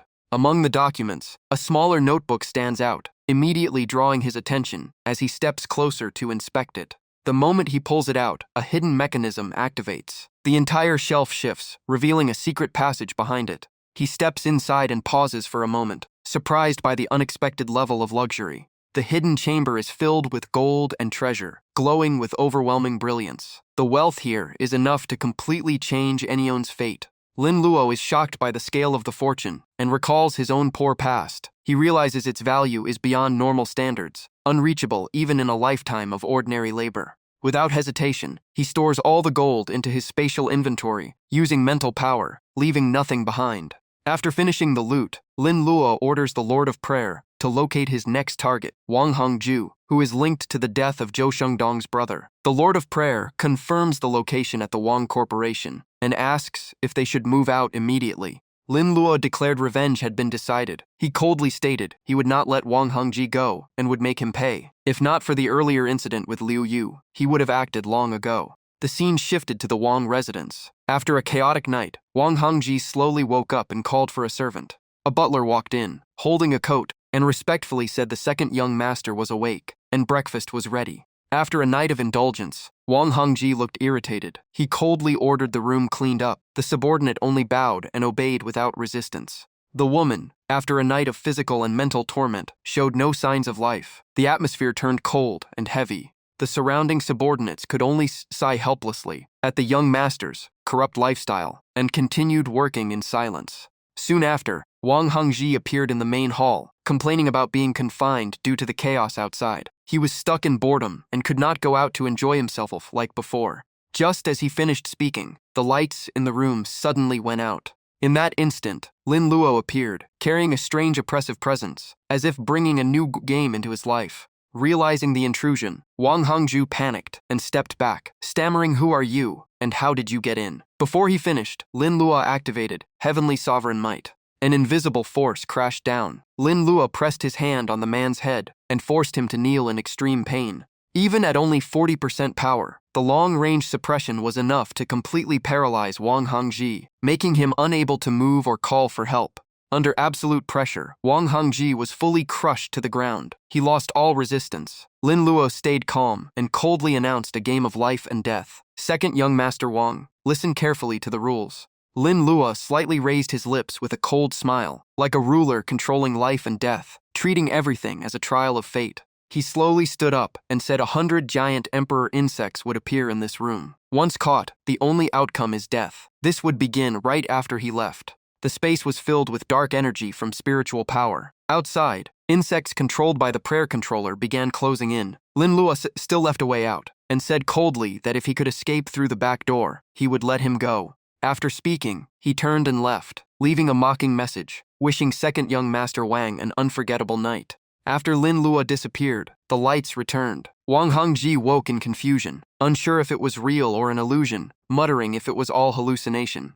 Suddenly, dense buzzing sounds filled the air as countless flying creatures entered the space. Seeing them rushing toward him, he realized it was all real and not an illusion at all. In extreme panic, Wang Hongji screamed for help while running desperately. Driven to the edge, he remembered the earlier warning and rushed toward the back door as his only hope of survival. He quickly reached the exit, but a thick white fog blocked his view, making him stop in caution. A cold voice came from the fog, congratulating him for passing the first trial. A shadow appeared inside the mist, like a game master, slowly announcing the second trial. In the fog, Wang Hongji shouted in panic, thinking he was being mocked. Fear started to show in every breath. The shadow was Lin Luo. He calmly controlled the situation, turning Wang Hongji into prey trapped in despair. He coldly replied to save that attitude for later. This time he released a mutated mantis creature, forcing the target to keep running for survival. The rule was simple: reach the front door and escape home to win. Pushed to the limit, Wang Hongji cursed in despair, but could only keep running. Ignoring the curses, Lin Luo signaled the giant mantis to attack. Under overwhelming pressure, Wang Hongji could only dodge in panic. In the face of death, he formed thoughts of revenge, swearing that if he escaped, he would gather his full power to crush the enemy. In the end, he still managed to reach the exit area, but the rage in his heart did not fade at all. However, just as he touched the escape route, two other flying creatures appeared and blocked his path, sending him crashing down in terror. The mantis followed up with a direct strike, heavily injuring him and leaving him unable to stand from the pain. As he was lifted into the air, he felt death approaching and began begging for help in panic. At that moment, Lin Luo signaled the attack to stop, observing his reaction and said coldly, "Oh, so you finally know fear?" From his earlier arrogance, he had now turned into a desperate survivor, constantly begging for mercy. In panic, he offered everything he had, from money to power, even luxury and status, just to survive. Seeing his desperate state, Lin Luo showed a faint, interested smile. He had no intention of taking any benefits. Instead, he wanted to squeeze a bit more value before ending it. He said calmly but coldly, "Honestly, I preferred your arrogant look earlier. Fine, I will ask a few questions. If your answers satisfy me, I might spare your life." Hearing there was still a chance to live, Wang Hongji immediately responded without hesitation. Lin Luo mentioned the case involving Zhou Shengdong and the artifact theft incident at the Hangcheng Museum of Antiquities. Hearing this, Wang Hongji showed shock, sensing there was hidden truth behind it. Lin Luo then signaled the giant mantis to loosen its pressure so he could speak more clearly. Sensing a possible shift in situation, Wang Hongji became cunning and pushed all responsibility onto Wang Xiongqi, claiming he was the real mastermind. Hearing the name, Lin Luo remained calm and simply asked again, "Wang Xiongqi, your older brother?" While confessing, Wang Hongji secretly activated his perception influence ability, trying to make his words absolutely convincing and shift all blame away from himself. He was confident in his Brank ability, believing that as long as the target believed him, he could escape punishment and survive by sacrificing others. However, Lin Luo observed him for a few seconds as if affected, then pretended to accept it. "Fine, I will spare you for now." Just as he finished speaking, Wang Hongji believed he had survived. In the next instant, a mental force crashed down on him. Wang Hongji realized everything was an illusion and screamed in rage and despair. "You said you would spare me?" To Lin Luo, a Brank ability using such tricks was nothing but a joke. He coldly concluded that weak mental manipulation had no effect on him. Meanwhile, in the Wang Xiongqi mansion, he was teaching his son distorted ideas about power and control. The child listened innocently, without understanding the darker meaning behind it. However, Wang Xiongqi suddenly sensed an approaching danger and became extremely alert. Noticing something wrong, he quickly sent his son away, under the excuse of going out to play, preventing him from getting involved. After the child left, he summoned a substitute body for protection and prepared for the incoming threat. The substitute reassured him it would protect him from any danger. Soon after, knocking sounds came from outside the door, signaling an uninvited guest. Lin Luo had arrived and walked in calmly as if he were just passing by. He asked if Wang Xiongqi was there. Seeing Lin Luo, Wang Xiongqi immediately confirmed he was the source of the danger his instincts and substitute had warned him about. He cautiously asked who he was and why he had come. Lin Luo walked in casually, acting as if he already controlled the situation. He sat down and spoke calmly, but every word felt like a psychological probe, testing the nature of his opponent. He continued asking philosophical questions about power and the nature of the weak when facing authority, carefully observing the reaction of his target, like a psychological chess game. Facing Lin Luo, Wang Xiongqi clearly sensed something abnormal. The fact that the intruder entered without resistance made him even more cautious, and he began reassessing the true strength of the person before him. In this chaotic era, the rich relied on guards, while Lin Luo could only rely on himself and constant self-improvement. He coldly stated that the wealthy depended on technology, while the poor survived through mutation. He then asked Mr. Wong to clarify his doubts. Facing Lin Luo, Wang Xiongqi remained calm. He fully trusted his strength substitute and showed no fear, even though Lin Luo's strength exceeded expectations. He claimed that a goat, no matter how strong it looked, would always remain a goat destined to be prey. He concluded that the moment Lin Luo stepped in, his fate was sealed. A goat's destiny was to be torn apart by wolves, no matter how strong it became. Lin Luo paused briefly and casually replied, "If that is so, then it must be fate."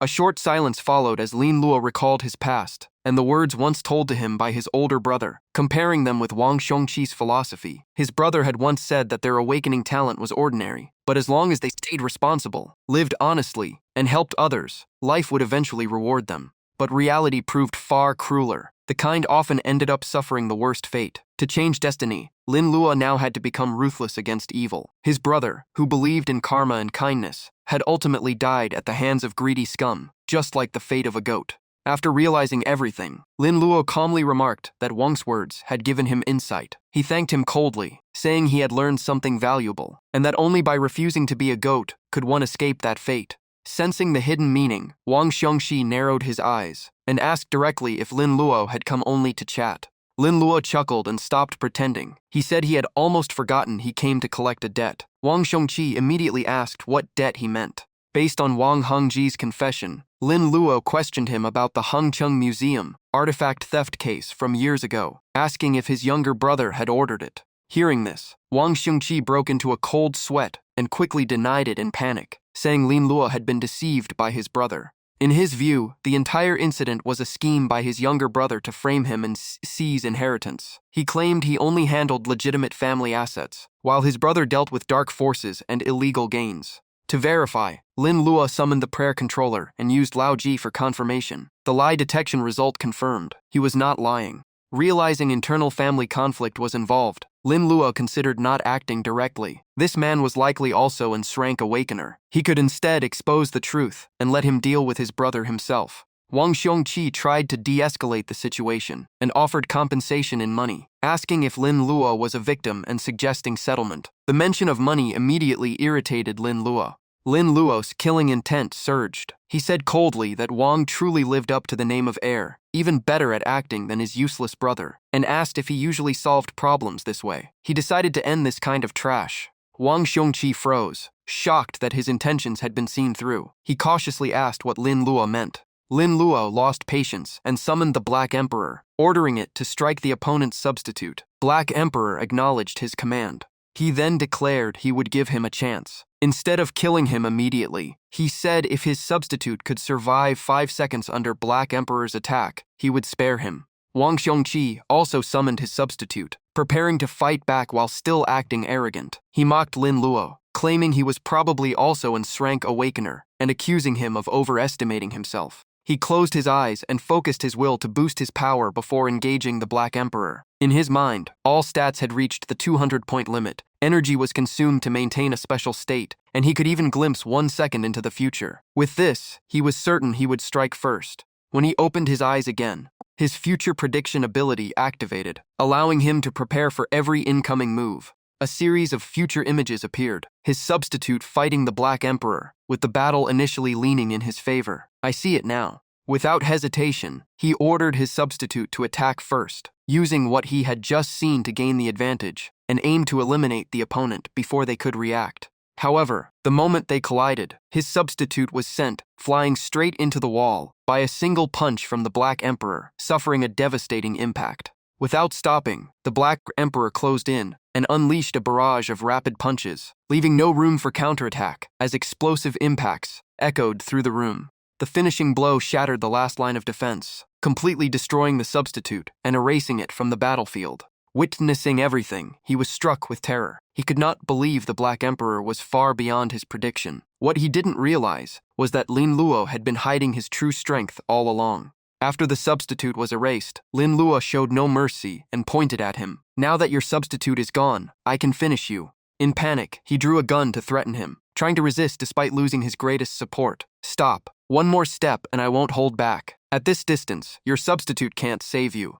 Facing the gun, Lin Luo remained completely unfazed and casually ordered the prayer controller to interfere. Lao Ji, disable his gun. As you command, my respected master. Instantly, the gun became useless. No matter how many times he pulled the trigger, not a single bullet fired. Cornered, he switched to begging, trying to buy his life with money. Wait, killing me brings you no benefit. Name your price. Lin Luo looked at him one last time and gave him a final chance. If you behave, you can live. If not, only death awaits. So tell me, how much is your life worth? In desperation, he offered an enormous sum and promised future support. 10 million yuan, no, 50 million. If you ever need help, just call the Wong family. I will do everything. But Lin Luo did not change his mind. To him, mercy toward enemies was suicide. I accept your goodwill, but Mr. Wong has taught me a valuable lesson. Black Emperor, give him a final experience. Hearing this, the man froze, completely unable to understand his intent. What do you mean? Lin Luo did not waste words and directly gave the final order. Black Emperor, finish it. The Black Emperor exploded into motion and delivered a lightning-fast punch straight to his face before he could react, ending his life instantly. Watching the desperate struggle at the edge of death, Lin Luo felt something indescribable. Those final excuses only made him colder. After killing him, he even considered turning him into a puppet for the Wong family, a tool that could still be useful. He then activated his ability to steal talents, directly extracting the opponent's ability. Successfully obtained, target steal. Rewarded rank talent, heartbeat surge. Lin Luo paused slightly, unsure of its exact function. Heartbeat surge rank. When danger appears, the system automatically issues alerts based on threat level with no cooldown. Compared to Future Diary, this ability was not inferior, and even more practical in combat due to direct warning. Still, Lin Luo treated it only as a support tool, not a top-tier ability, since his prediction skills had limits. Immediately after, he summoned a new substitute. Come out, my substitute. A new entity appeared, releasing a strange crimson aura. Respected master, superhuman awaits command. The system displayed its stats.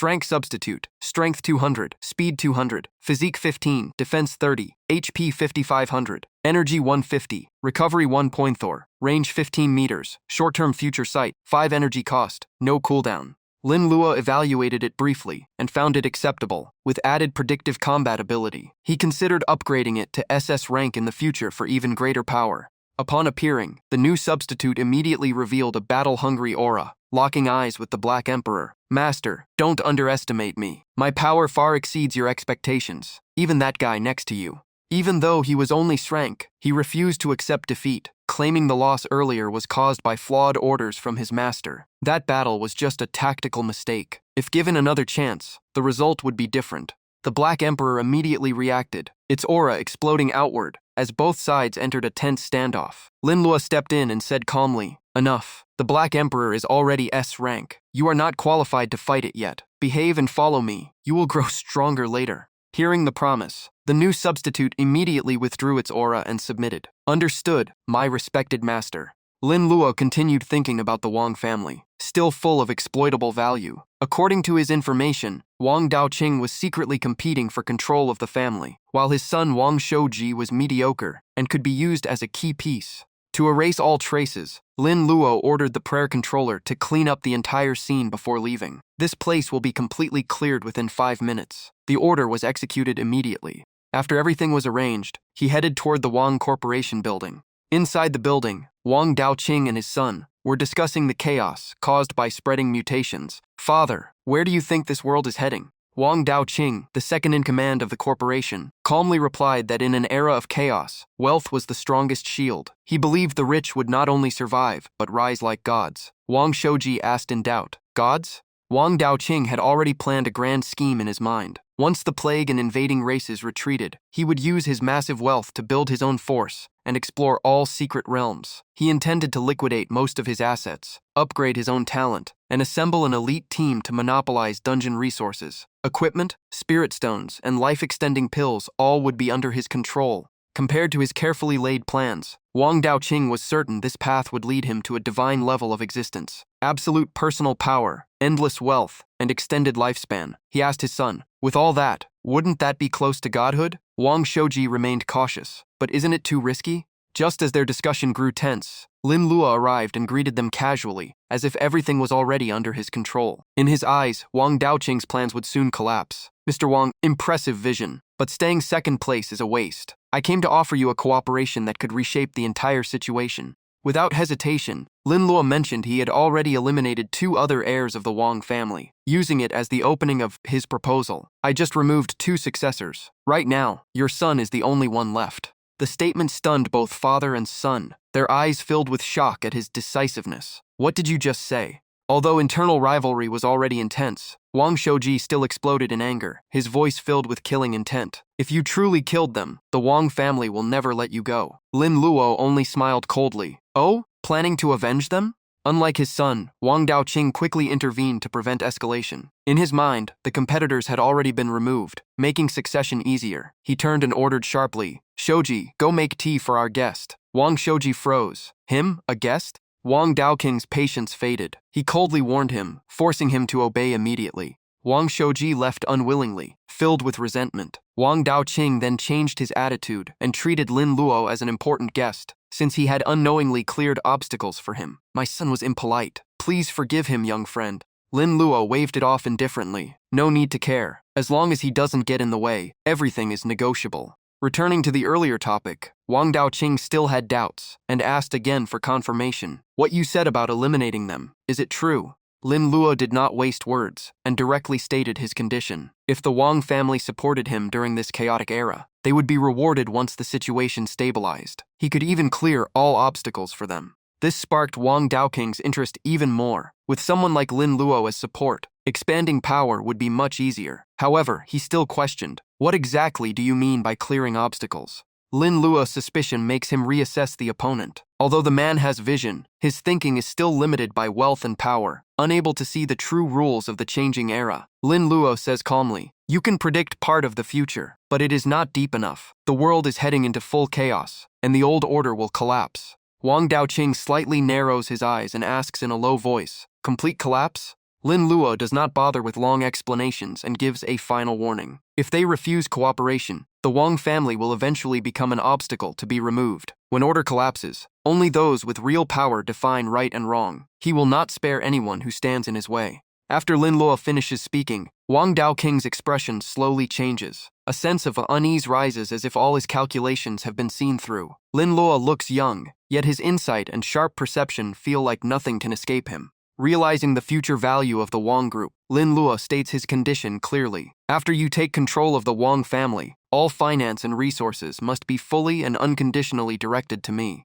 He continues, emphasizing mutual benefit. I need the Wong family's wealth and influence to execute my plans, and your ambition needs my strength to succeed. Although still hesitant, Wang Daoqing grits his teeth and finally agrees to take the risk. Fine, I will gamble everything with you. But Lin Luo's goal goes far beyond a single branch of power. He has already set his sights on the entire structure behind the organization. Agreement is just the beginning. Not only the second leader, but also the third and fourth, will all be dealt with one by one. At that moment, Wang Shouji returns after preparing tea. Wang Daoqing immediately instructs him, "Shouji, perfect timing. Go call Li Xun, the S-rank awakened ability user." To ensure transparency and prevent any betrayal, Wang Daoqing decides to bring in a contract ability user as a witness. "Young friend, this matter is important. I will call someone with contract ability to serve as witness." Soon after, Wang Shouji brings Li Xun back. "Boss, he is here." Li Xun greets respectfully. Wang Daoqing immediately becomes serious and asks him to demonstrate his ability and explain it clearly. "Xiao Li, activate your ability and explain its mechanism to this young friend."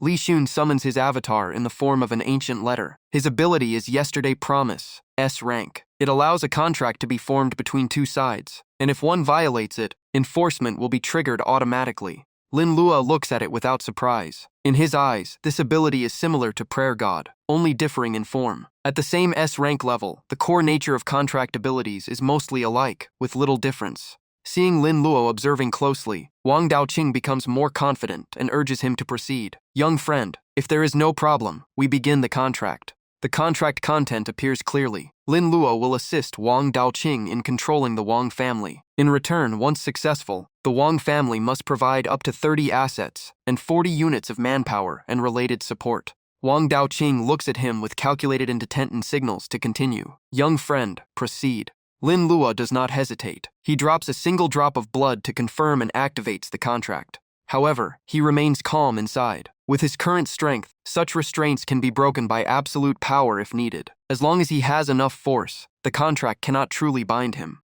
After completing the agreement, Lin Luo does not stay long. He calmly leaves, preparing to use the incoming resources to upgrade his equipment. Today's discussion went smoothly. I will take my leave. Wang Shouji still has doubts and asks his father, "Dad, do we really want to cooperate with him?" Wang Daoqing falls into thought, eyes filled with calculation. To him, Lin Luo is a rare variable in this chaotic era, a key opportunity to change the entire situation. This man may be the key to opening the full chessboard of power. In the streets, Lin Luo walks forward silently, surrounded by countless watching eyes of strange creatures. After finishing the layout at the Wong group, his mind is already focused on the next step, prioritizing strength growth above all. With the contract established, the next mission is to consolidate and increase power. At some point, swarms of insects circle around him but show no intention to attack, as if suppressed by his mental force into submission. His next plan is to enter remaining secret realms to gather resources. First absorb energy inside the realms, then mass purchase medicines, as all of it will become key future resources.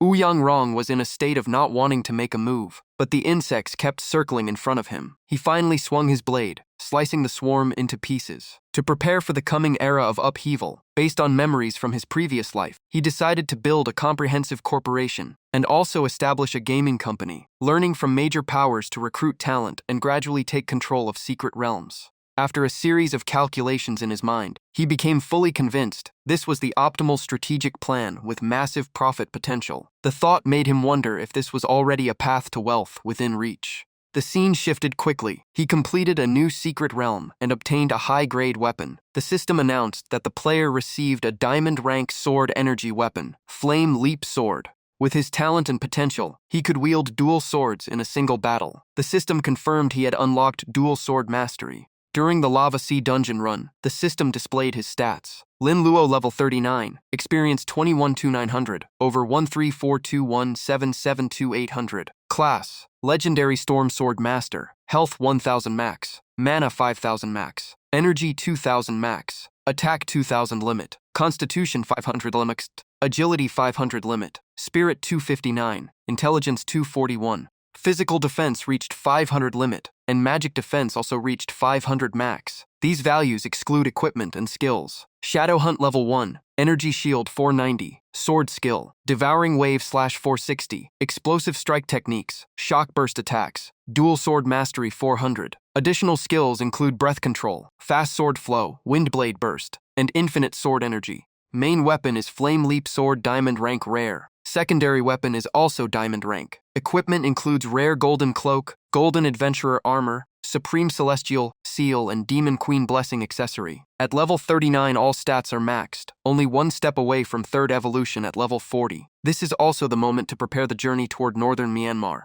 After reaching this peak enhancement stage, a larger scale catastrophe will soon arrive at a higher level. He must shorten the time needed to strengthen equipment and weapons in order to advance to third evolution. Even if disaster comes early, it will only end when the next wave of beast-level catastrophe appears. At that time, dungeons and secret realms from level 40 to 60 will fully open. Before that, both diamond swords must be pushed to their absolute limit. Scene shift. He appears in a forest where two bears are forging weapons using hammers and mechanical tools. They no longer hunt salmon, instead making weapons for survival. Seeing the two bears, Lin Luo was not surprised. During his advancement phase, he had heard of their abnormal strength. No one had ever confirmed defeating these black and white bears. Even high-level fighters could not face them directly. Their strength was considered a near-invincible mystery. At that moment, a swordsman walked in and caused trouble, accusing the shop owners, the two bears, of being dishonest and demanding a share of bear resources. He raised his weapon, claiming it was Tier 13 steel. If it was damaged, they must compensate or face punishment.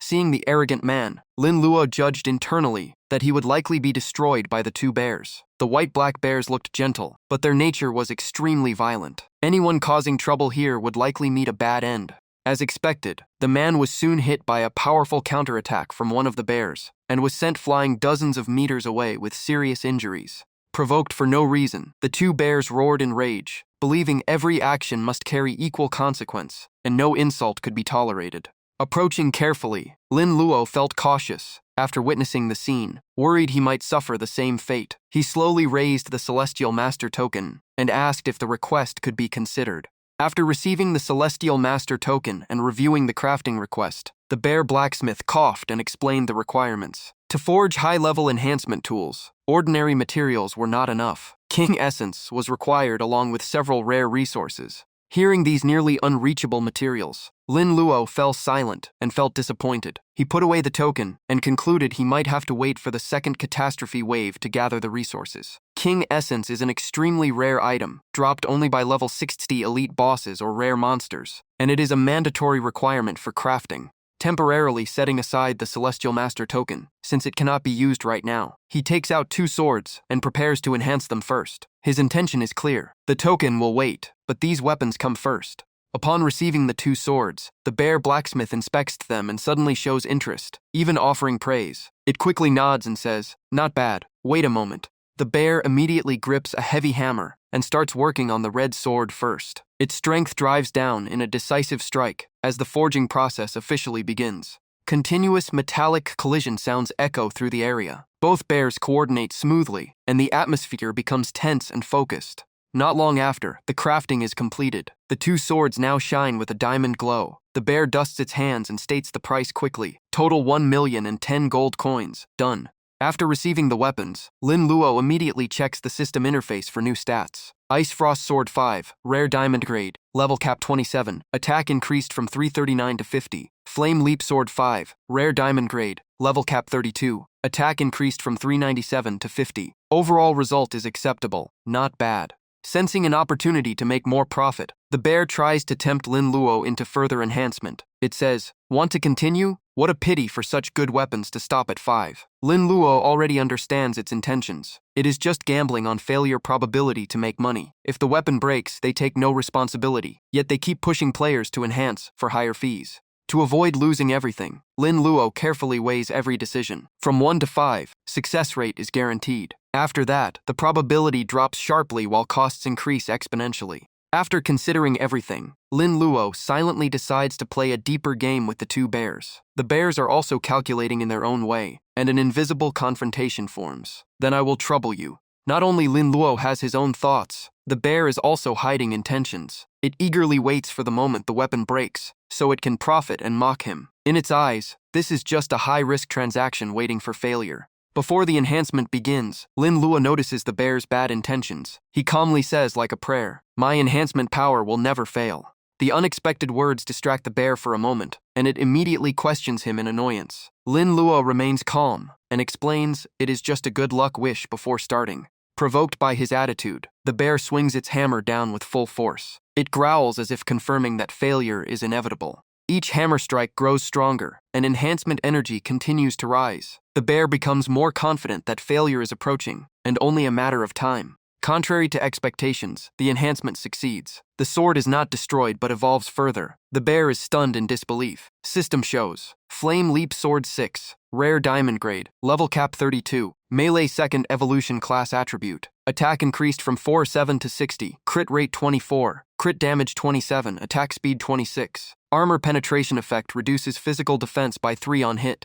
Added Burn Effect dealing 15 damage per second, ignoring defense for 3 seconds. Stackable up to 10 times. Active skill Flame Heaven Rising releases Flame Leap power, adding fire-based damage and 10 attack power. Cooldown 1 hour. After the unexpected outcome, the bear becomes frustrated and irritated, feeling its plan disrupted. It quickly adjusts its thinking and begins forming a new strategy to prevent Lin Luo from continuing so smoothly. The next enhancement will not be so easy. Contrary to its expectations, a single statement from Lin Luo pushes the enhancement further again, unfolding beyond prediction. The following enhancements continue to succeed at an unbelievable rate, pushing the weapons to rapid growth. The bear keeps muttering like a curse that failure will come, but reality keeps proving otherwise. After about half an hour of continuous work, the bear is exhausted and mentally shaken. It finally stops, unable to believe what is happening. Over 30 consecutive enhancements without a single failure defy all normal logic. Finally, the outcome clearly tilted in Lin Luo's favor. He looked quite satisfied and even threw out a teasing remark. "Hard work. Done already?"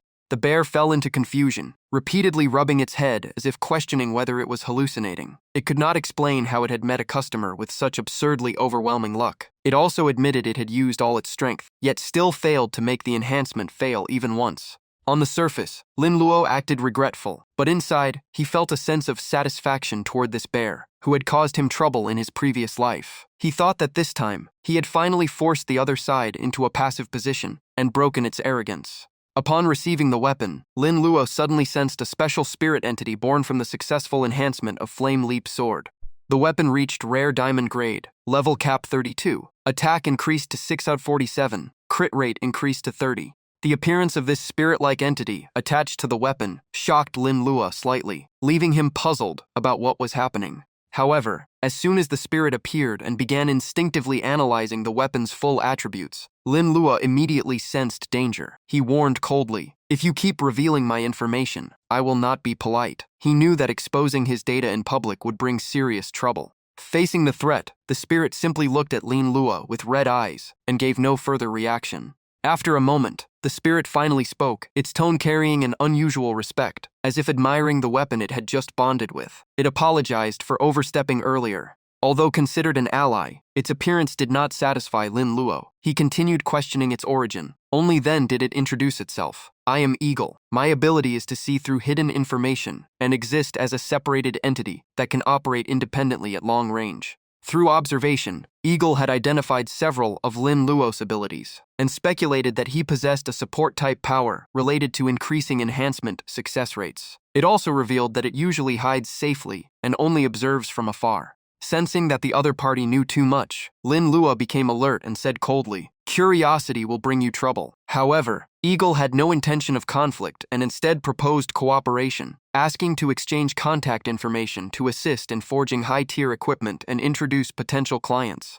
After consideration, Lin Luo realized this proposal aligned with memories from his previous life. People with resources often sought individuals with luck or special abilities to improve enhancement and crafting success rates, generating huge profits. Seeing the value of this opportunity, he agreed to establish cooperation and exchanged contact details. Eagle was also satisfied, and the two officially entered a preliminary partnership. The scene shifted to a major corporate family. In a solemn meeting room, the chairman announced that the rat disaster was nearing its end, but higher-level disasters might appear in the future. The family decided to recruit outside forces and form the Mystic Enforcement Team, proposing Black Emperor as the chief commander. Hearing this decision, several members hesitated and discussed quietly whether it was appropriate. Some believed giving such an important position to an outsider was too risky and lacked sufficient justification. Another person stood up to object, emphasizing that Chu Shengdong, the guardian of Black Emperor, was still serving a sentence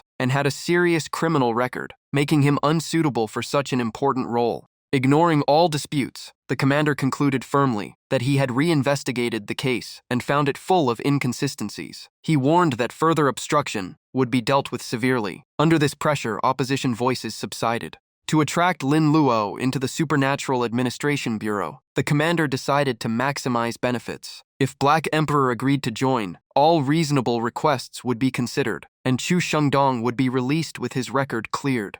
Such excessive favoritism caused dissatisfaction among some attendees, who felt the concessions were unnecessary and overly biased. Not wanting further debate, the commander stood up and declared decisively that in all supernatural matters, full cooperation was mandatory. This was not negotiation, but an administrative order. Under this overwhelming authority, everyone present had to comply. Scene shifts to Lin Luo. He visits the police bureau to see his older brother. Knowing he will be busy soon with the family's upcoming plans, he uses the time to give important instructions. He specifically tells Chu Shengdong that, after leaving prison and entering the secret realm trials, he should not use fate shards to exchange for the Wheel of Destiny ticket. Instead, he should prioritize Space Crystal and Truth Crystal, extremely rare items that cannot be bought on the market.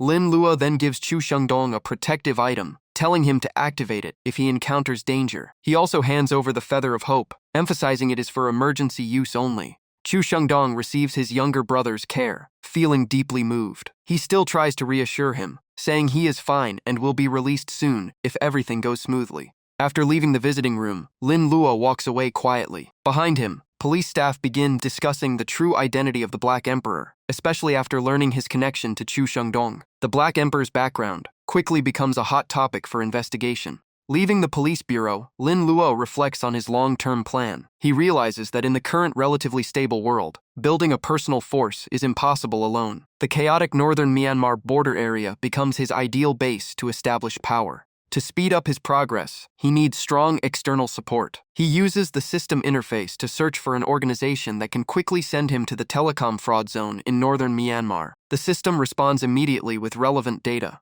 After reviewing the information on his phone, Lin Luo is slightly surprised by the scale of the suggested organization, but still considers it a good starting point. He chooses Brilliant Media Company and submits his application. For now, he only needs to wait for a response from the company and attention from potential investors. Whether they intend to exploit him or not is already part of his calculation. To a hunter, sometimes appearing as prey is the first step to controlling the board. Scene shifts to Brilliant Media headquarters. Inside the office, a tall female secretary walks in holding Lin Luo's profile report. She explains that the external situation is currently loose, making it a good time to expand recruitment. She has already selected several candidates and asks the chairman whether he wants to review them. The chairman glances briefly at the documents and almost ignores them, his gaze instead lingering on the secretary with an inappropriate tone. He signals that there is no need to continue reviewing. He then steps closer, his actions clearly crossing professional boundaries. However, he still pretends to trust the secretary's judgment completely, letting her handle recruitment decisions and arrange interviews for the next day. The secretary responds happily and thanks him. Scene shifts back to Lin Luo. He arrives at the brilliant media building, based on the address provided. To avoid being identified as the Black Emperor, he asks the system to conceal his identity. The system processes it, ensuring those around cannot recognize as him. Lin Luo then enters the building lobby in a fully anonymized state. Soon he steps into the reception area, with all identifying traces blurred. A female receptionist greets him professionally and confirms his identity as an applicant. Lin Luo gives a short reply and follows her inside. On the way, the secretary tries to ease the cold atmosphere by chatting, informing him that the chairman is inside the office. Not long after, they arrive at the chairman's office door and report the arrival of the applicant. The chairman flips through Lin Luo's file. After a quick review, he finds him suitable for the position. Salary and benefits are approved immediately, and he directly asks when he can start. The smooth progress surprises Lin Luo slightly, but he remains calm and confirms he can start immediately. Seeing his proactive attitude, the chairman immediately schedules him to begin onboarding the next day and join an upcoming development project. Lin Luo agrees and cooperates. Meanwhile, Lin Luo silently reassesses the situation. Despite having an almost blank resume, he was accepted so easily, which makes him suspicious of the company's true intentions. 2 days later, at the main courtyard of the Huai Huang building, a large group of candidates gathered, talking excitedly about the company and job opportunities. A senior manager appeared and announced he would lead the delegation for this trip. Right after the announcement, the crowd cheered and the atmosphere became more energetic. The manager showed little emotion, simply pointed at a 30-seat bus and ordered everyone to board. The entire group of candidates got on the bus, preparing for what was said to be an overseas construction job. On the bus, 2 young men talked about the journey ahead, worried about recent rumors of cross-border labor scams. The manager heard them and turned back to reassure them, claiming the company was reputable. Conditions were good, and many people wanted in, so there was no reason to doubt it. Meanwhile, Lin Luo stayed calm and observed everything. He silently confirmed this was not just a job opportunity, but also a stepping stone to build power in northern Myanmar and expand his influence step by step. The bus moved toward a transfer point, under the escort of supervisors and armed escorts, slowly leaving the city and heading to the next stop. Among the group, a young man asked the boss if he would join them. To ensure the trafficking plan had no risks, he decided to join personally and lead the prey into the trap. Yes, I am not at ease, so I will go with you. To calm the inexperienced young men, he kept making attractive promises, making everyone fully trust him without suspicion. There are still 2 or 3 hours before the flight. Come, I will take you to Myanmar. The group looked at him with respect, treating him like a savior. Thank you, boss. Everything continued exactly as planned. The man could not hide his smug smile, his eyes full of cruelty, urging them to board quickly to prepare for forced labor. Get on the bus. When they saw the old, worn-out vehicle, with a damaged body and nearly cracked windshield, suspicion began to rise. The presence of armed mercenaries escorting them made things even more strange. Damn, is this bus too old? Someone muttered as they saw the armed men. In a region unstable due to conflict, the manager grew nervous, worried that taking detours would waste time and increase risk. He cautiously suggested they wait at the airport instead, saying it was not safe here and asking if they could stop moving around. The boss immediately slapped him hard for his stupidity, ruining the perfectly planned operation. He shouted angrily, "I told you to get on the bus, so get on it. Stop talking nonsense." The scene shocked everyone, and they realized his true nature was far from what they imagined. He no longer hid it, revealing his cruel side and threatening them. Get on the bus now, otherwise you will die here, and no one will care. Once you are in my territory, you obey me. Do you think you are still in Han City? Right after the threat, one young man panicked and ran. He activated his speed talent and sprinted like the wind, desperate to escape, shouting he wanted to go back. A mercenary commander immediately recognized his special speed ability and raised his hand to stop the others from shooting. He said coldly, "Wait, he is a speed awakened. Shooting is useless."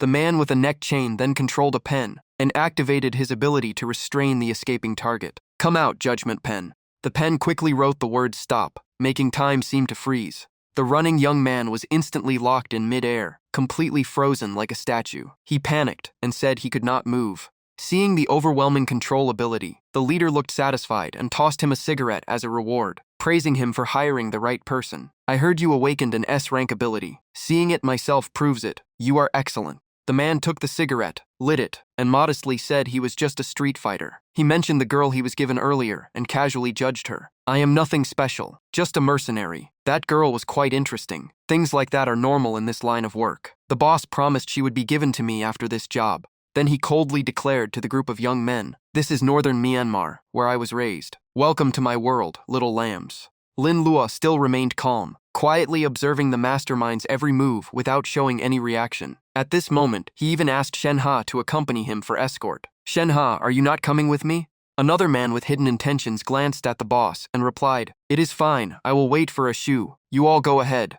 After witnessing everything and discovering another S-rank talent right in front of him, he could not hide his excitement. This batch of prey is too valuable. Missing it would be a waste. An S-rank awakener right after arrival, an unexpected harvest. He silently analyzed the target's position, quickly calculating distances and kill conditions in his mind. Once he strikes, it must be clean and absolute, leaving no trace. This bus is not very fast. While Black Emperor has a range of about 170 meters, and Night Moon Empress about 190 meters. As long as the bus enters range, both summons will strike together for a guaranteed instant kill. The bus rolled forward slowly. Lin Luo kept his eyes locked on the target, constantly calculating the exact distance. 100 meters, 130 meters. When the distance finally reached the required point, Lin Luo immediately ordered both summons to act at the same time. Black Emperor, Night Moon Empress, finish him. In an instant, Night Moon Empress rushed out of the void, her blade piercing straight through the target's body at a speed too fast to react. He only managed to let out a choked sound. Then Black Emperor appeared like a storm, shouting "Ola, ola, ola, bread omelet 2 eggs," and slammed a heavy punch into his face, finishing him off instantly. Everything ended in an instant. Lin Luo leaned back calmly, already absorbing the opponent's S-rank talent. The system immediately displayed a notification. SS-rank Plunder ability activated. Choose one of 4 options: attribute value, talent effect, skill effect, or soul power for absorption. Without hesitation, he chose talent effect. A skill panel appeared showing the newly acquired ability, S-rank evaluation talent. Passive effect. Enemy attacks targeting you will automatically enter a verification state. If confirmed unavoidable, the attack is nullified and enters a short delay state. After activation, cooldown is 12 hours. Receiving such a powerful defensive counter ability, Lin Luo could not hide his satisfaction. He quickly evaluated it. Shen Ha's talent was indeed not ordinary. A skill capable of nullifying damage was extremely useful. Just after arriving here, he already gained more than expected. Lin Luo silently confirmed that coming to this area was the right decision. This place was truly his gold mine.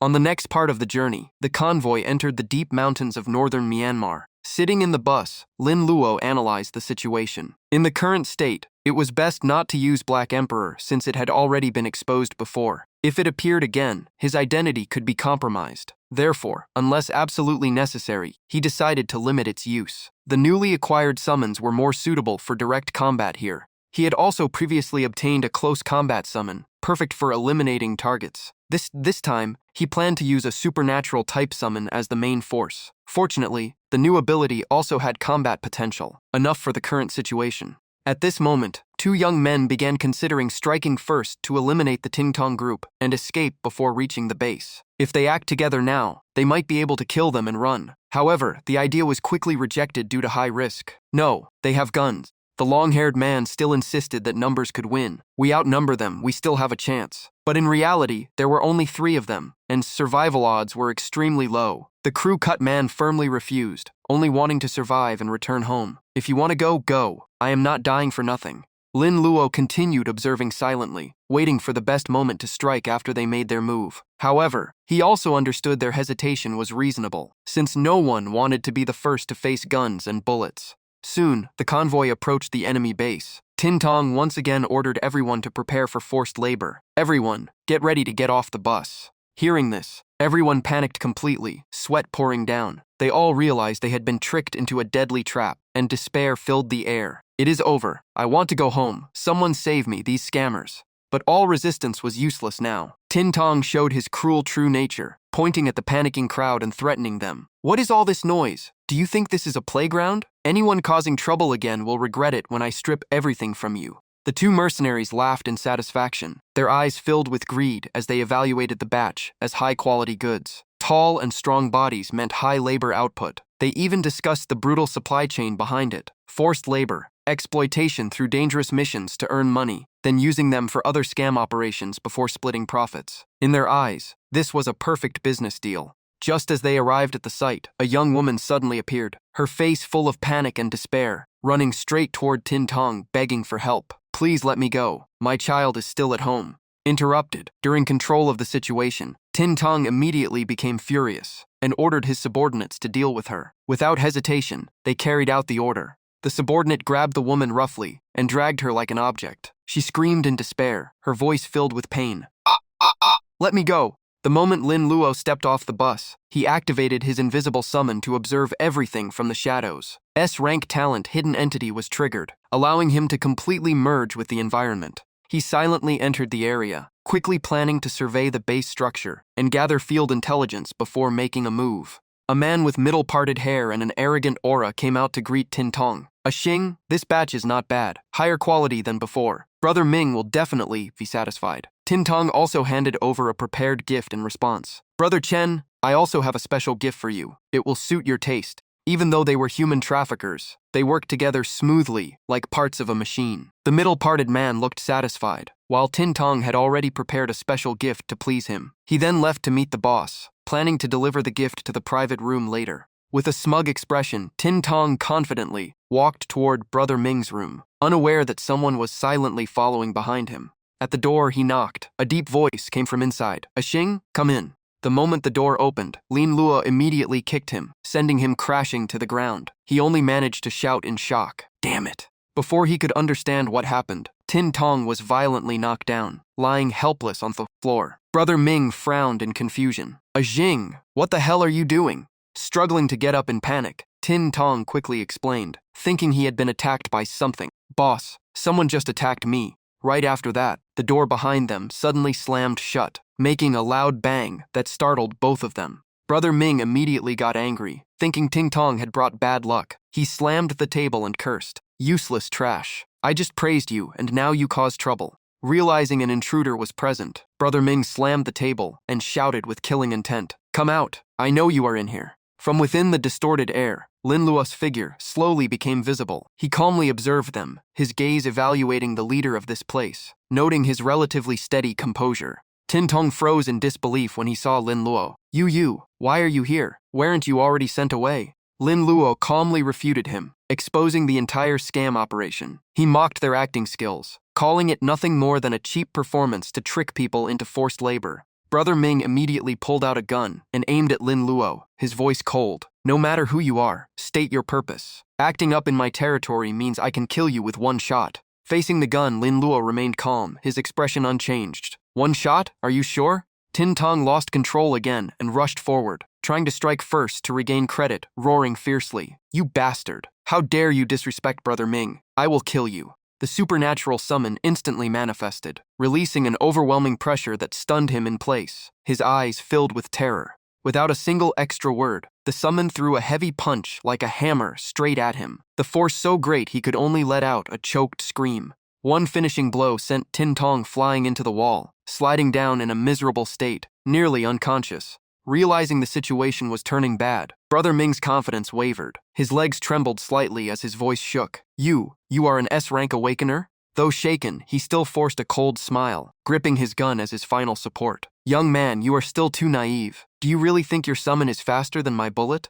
Without hesitation, he pulled the trigger. Bullets rained toward Lin Luo. In his mind, a human body was nothing more than paper. Once the target was killed, the summon would disappear as well. But that calculation was instantly broken. Lin Luo calmly activated his defensive ability. The aura around him formed an invisible barrier, blocking all gunfire without a single scratch. Brother Ming had never seen anything like this in his life. He froze completely and collapsed into his chair, eyes filled with panic. What are you?" Lin Luo stepped forward, his voice cold like a verdict. He laid out his terms. "Hand over control of the area and submit as a subordinate in exchange for your life. From now on, I am Boss Lin. You are Little Ming. This entire place belongs to me." Hearing such an absurd demand, Brother Ming stammered in shock. "King of Northern Myanmar? In the chaos, he suddenly noticed something strange. Outside was completely silent. No reaction at all, even after the gunshots. That eerie silence made him even more suspicious. But he did not know Lin Luo had already deployed summons to guard the entire perimeter, sealing off all disturbances. Lin Luo continued watching calmly, as if everything was already under control.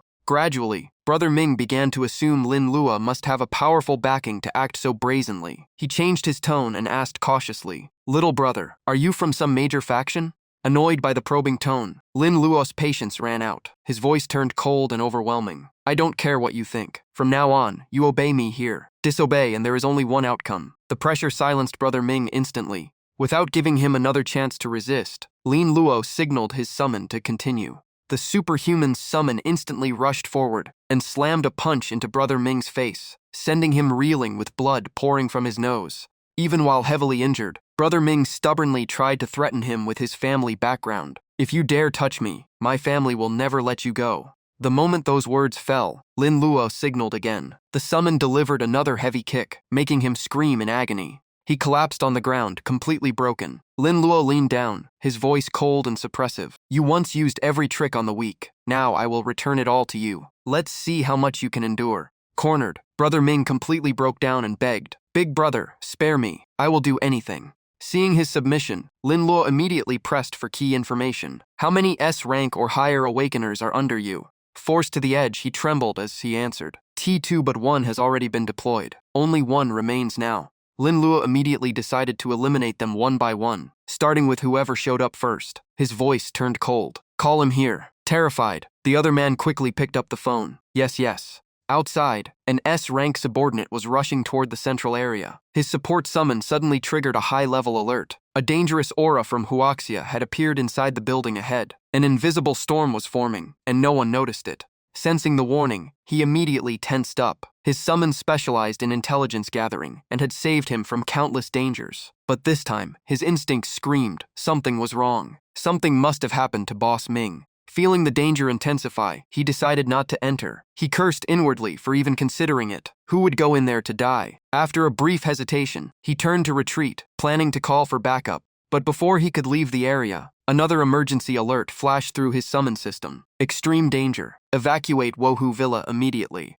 He turned around, only to find two figures blocking his path, Black Emperor and Night Moon Empress. The moment he saw them, his system alarm turned red, displaying a hopeless verdict. Impossible to resist. Survival rate 0%. He froze completely. "You, what do you want?" Night Moon Empress did not answer. She rushed forward and struck once, a blade piercing straight through him. His scream cut off instantly. Black Emperor followed with a thunderous punch, sending his body crashing into the wall as his awakened ability was forcibly stripped away. Lin Luo immediately received a system notification. SS rank Plunder activated. Select one reward type, attribute, talent, skill, or soul. Without hesitation, he chose talent effect. However, this time something was different. The newly obtained ability was incomplete. Display. S rank talent, God's vision is incomplete. Lin Luo opened the system panel to check, his eyes narrowing slightly. God's vision is incomplete. The description showed the ability only works within a 10-meter range, mainly used to extract hidden information about a target. At that moment, a strange voice echoed in the space. "Hello, I am your new summon." Lin Luo frowned slightly, unable to locate its physical form. The system continued displaying information. This is a non-physical summon, existing only as consciousness. It can scan and analyze targets within a limited range, with energy consumption depending on usage. The stronger the target, the higher the cost. The voice sounded again inside his mind, explaining, "I exist within your consciousness. Only you can hear me." Lin Luo fell silent, beginning to evaluate this strange ability. The system updated information on the newly acquired Pen of Judgment summon. S-rank ability with rule-based suppression through written commands, combined with weapon fusion form. When activated, it can force a judgment state that immobilizes targets within range, with energy consumption per use. Each written character can trigger a different effect. Holding the Pen of Judgment, Lin Jin continued to strike down another subordinate. The scene shocked the opponent, his mind unable to comprehend. Why is Shen Ha's Pen of Judgment in his hands? Without hesitation, Lin Luo activated it and wrote the word judgment, instantly binding the target in place like a statue. In that moment, a panicked scream burst out. What did you do to me?" Using the Pen of Judgment for the first time, Lin Luo could not hide his excitement. The effect exceeded expectations, and the feeling of using it was surprisingly interesting. Suppressed to the brink of collapse, the target slumped in panic, his voice trembling as he begged a tattoo, Big Brother, Duga Gao Kai. With another test subject available, Lin Luo's interest rose further. He inscribed another judgment on the target's emotions, deciding to try again. This strike completely shattered the target's mental state, driving him into chaos, as if his mind had split apart, fully losing control. Under the pressure of judgment, he panicked violently, staring at Lin Luo as if seeing a demon. Demon, you are a demon, help me.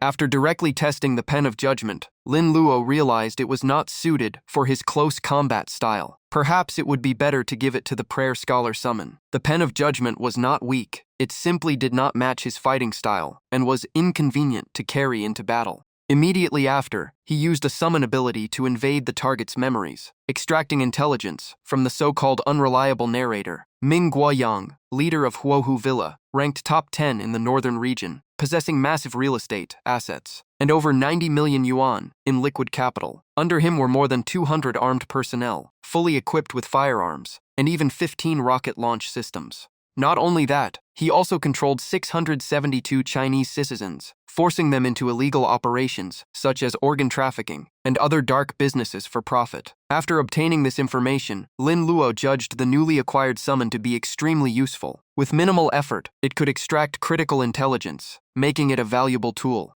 Having understood everything, Lin Luo asked coldly, "You little dog, only over 90 million yuan in liquid assets? So poor, yet you still dare to claim territory and build your own kingdom?" Exposed, the man panicked. How do you know this?" Seeing the cruelty of this organization, Lin Luo signaled his superhuman summon to deliver a punch straight to his face as punishment for such a stupid question. "I am the one asking here." After the heavy blow, he collapsed and quickly begged, "Please stop hitting me, brother. Spare me. Even though I earn tens of millions a year, maintaining stores in China, paying my subordinates, and buying modern weapons costs a lot." Terrified beyond belief, he broke down and confessed everything. "Since I am a Chinese immigrant, I also have to pay large sums every year to the northern authorities and even the Vietnamese military groups. They are the real local overlords." Hearing this, Lin Luo's anger deepened. His voice turned cold. "You are Chinese, yet you still scam Chinese people?" After understanding the full situation, Lin Luo made up his mind decisively. He would clean up this chaotic force and reshape the entire northern region. This land had already rotted from the roots.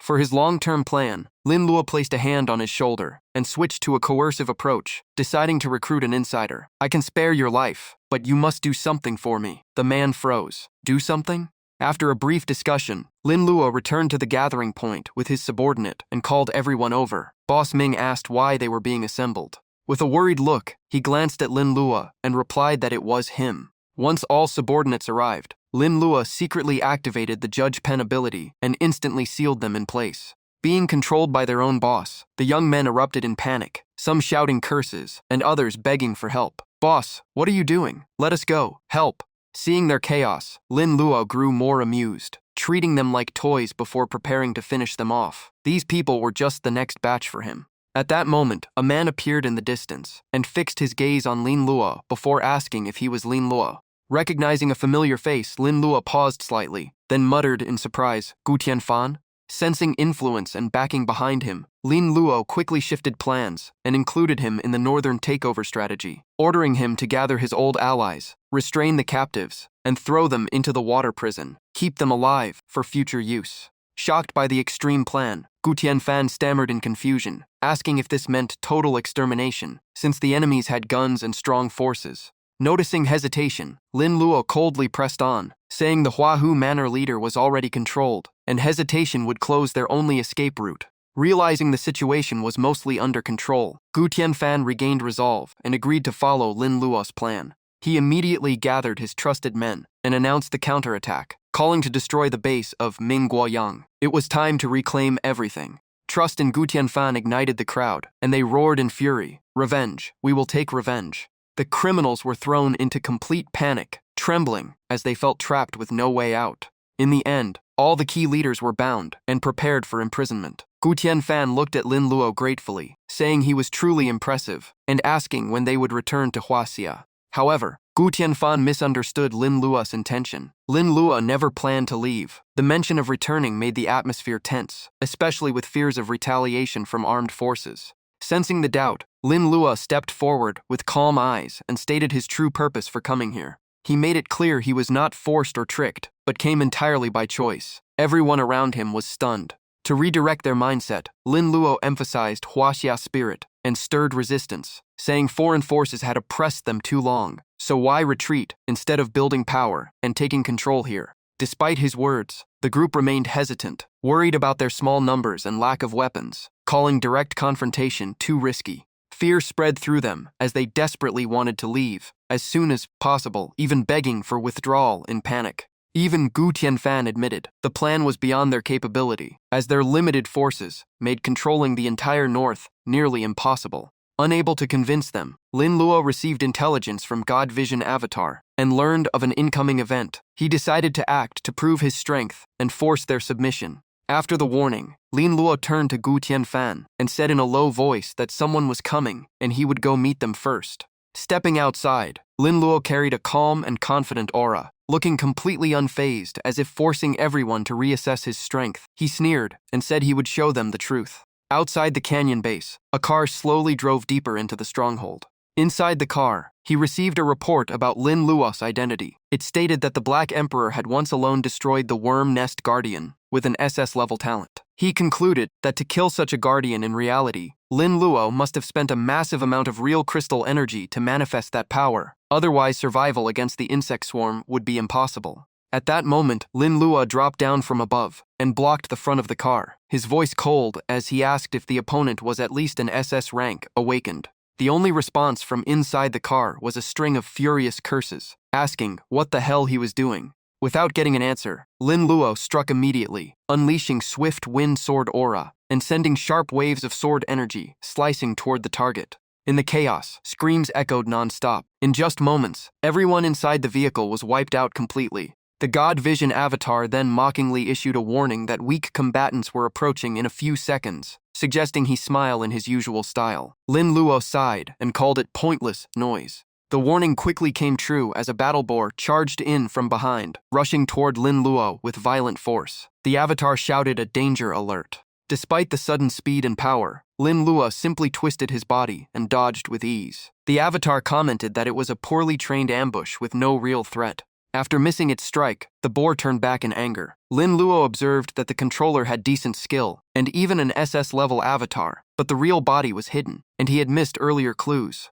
He scanned the surroundings while the avatar continued warning that the SS target was still concealed. It suggested using the Black Emperor or God Prayer to trace the true body, possibly hidden inside the boar itself. Lin Luo froze for a moment and asked in confusion if the real body was inside its stomach. After a brief pause, he chuckled and admitted the avatar was noisy but occasionally useful, reconsidering his earlier judgment of it being useless. He called out loudly, telling the opponent to come out, since he already knew where they were hiding. Sensing danger, the boar transmitted a warning to its true body, stating the enemy was far stronger than expected, and even considering a devouring skill, though success was uncertain. The avatar quickly revealed more intel, identifying the opponent as the second in command of Wohu Mountain Villa and a trusted subordinate of Ming Guoxi, secretly a Huaxia intelligence agent codenamed Messenger, using a coded phrase system. Learning this, Lin Luo showed a satisfied smile, realizing this hidden agent could be very useful for controlling the region's terrain and internal structure.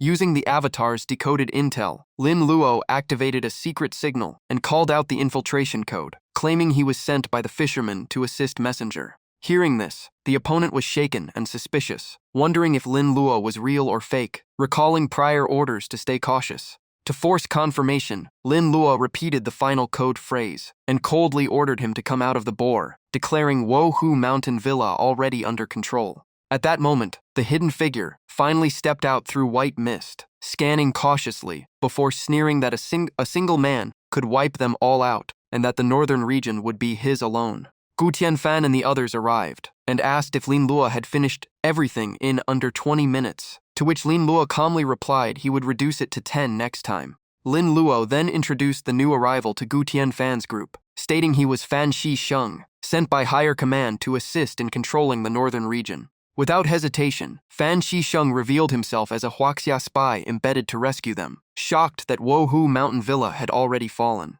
To stabilize trust, Lin Luo laid out the plan, stating more major events were coming, and their mission was to secretly control the northern region, requiring unity and preparation to survive future disasters. Hearing this, Fan Shisheng immediately understood and confirmed if events like the blackout and city lockdown 2 days ago would happen again. Lin Luo nodded firmly and said yes. In contrast, Gu Tianfan's group remained worried. They believed that even with more manpower, it would still be hard to face the Vietnamese military and heavy weapons, especially with SS rank awakened among them. Without further explanation, Lin Luo calmly pulled out a gun forged from true crystal. He coldly pointed it at himself and pulled the trigger without changing his expression. The bullet caused absolutely no damage. To fully crush their doubts, Lin Luo summoned the Black Emperor, revealing his true identity. He said coldly that normal weapons had no effect on him. Seeing the Black Emperor appear, Fan Shisheng froze and blurted out in shock, asking if he was really the Black Emperor.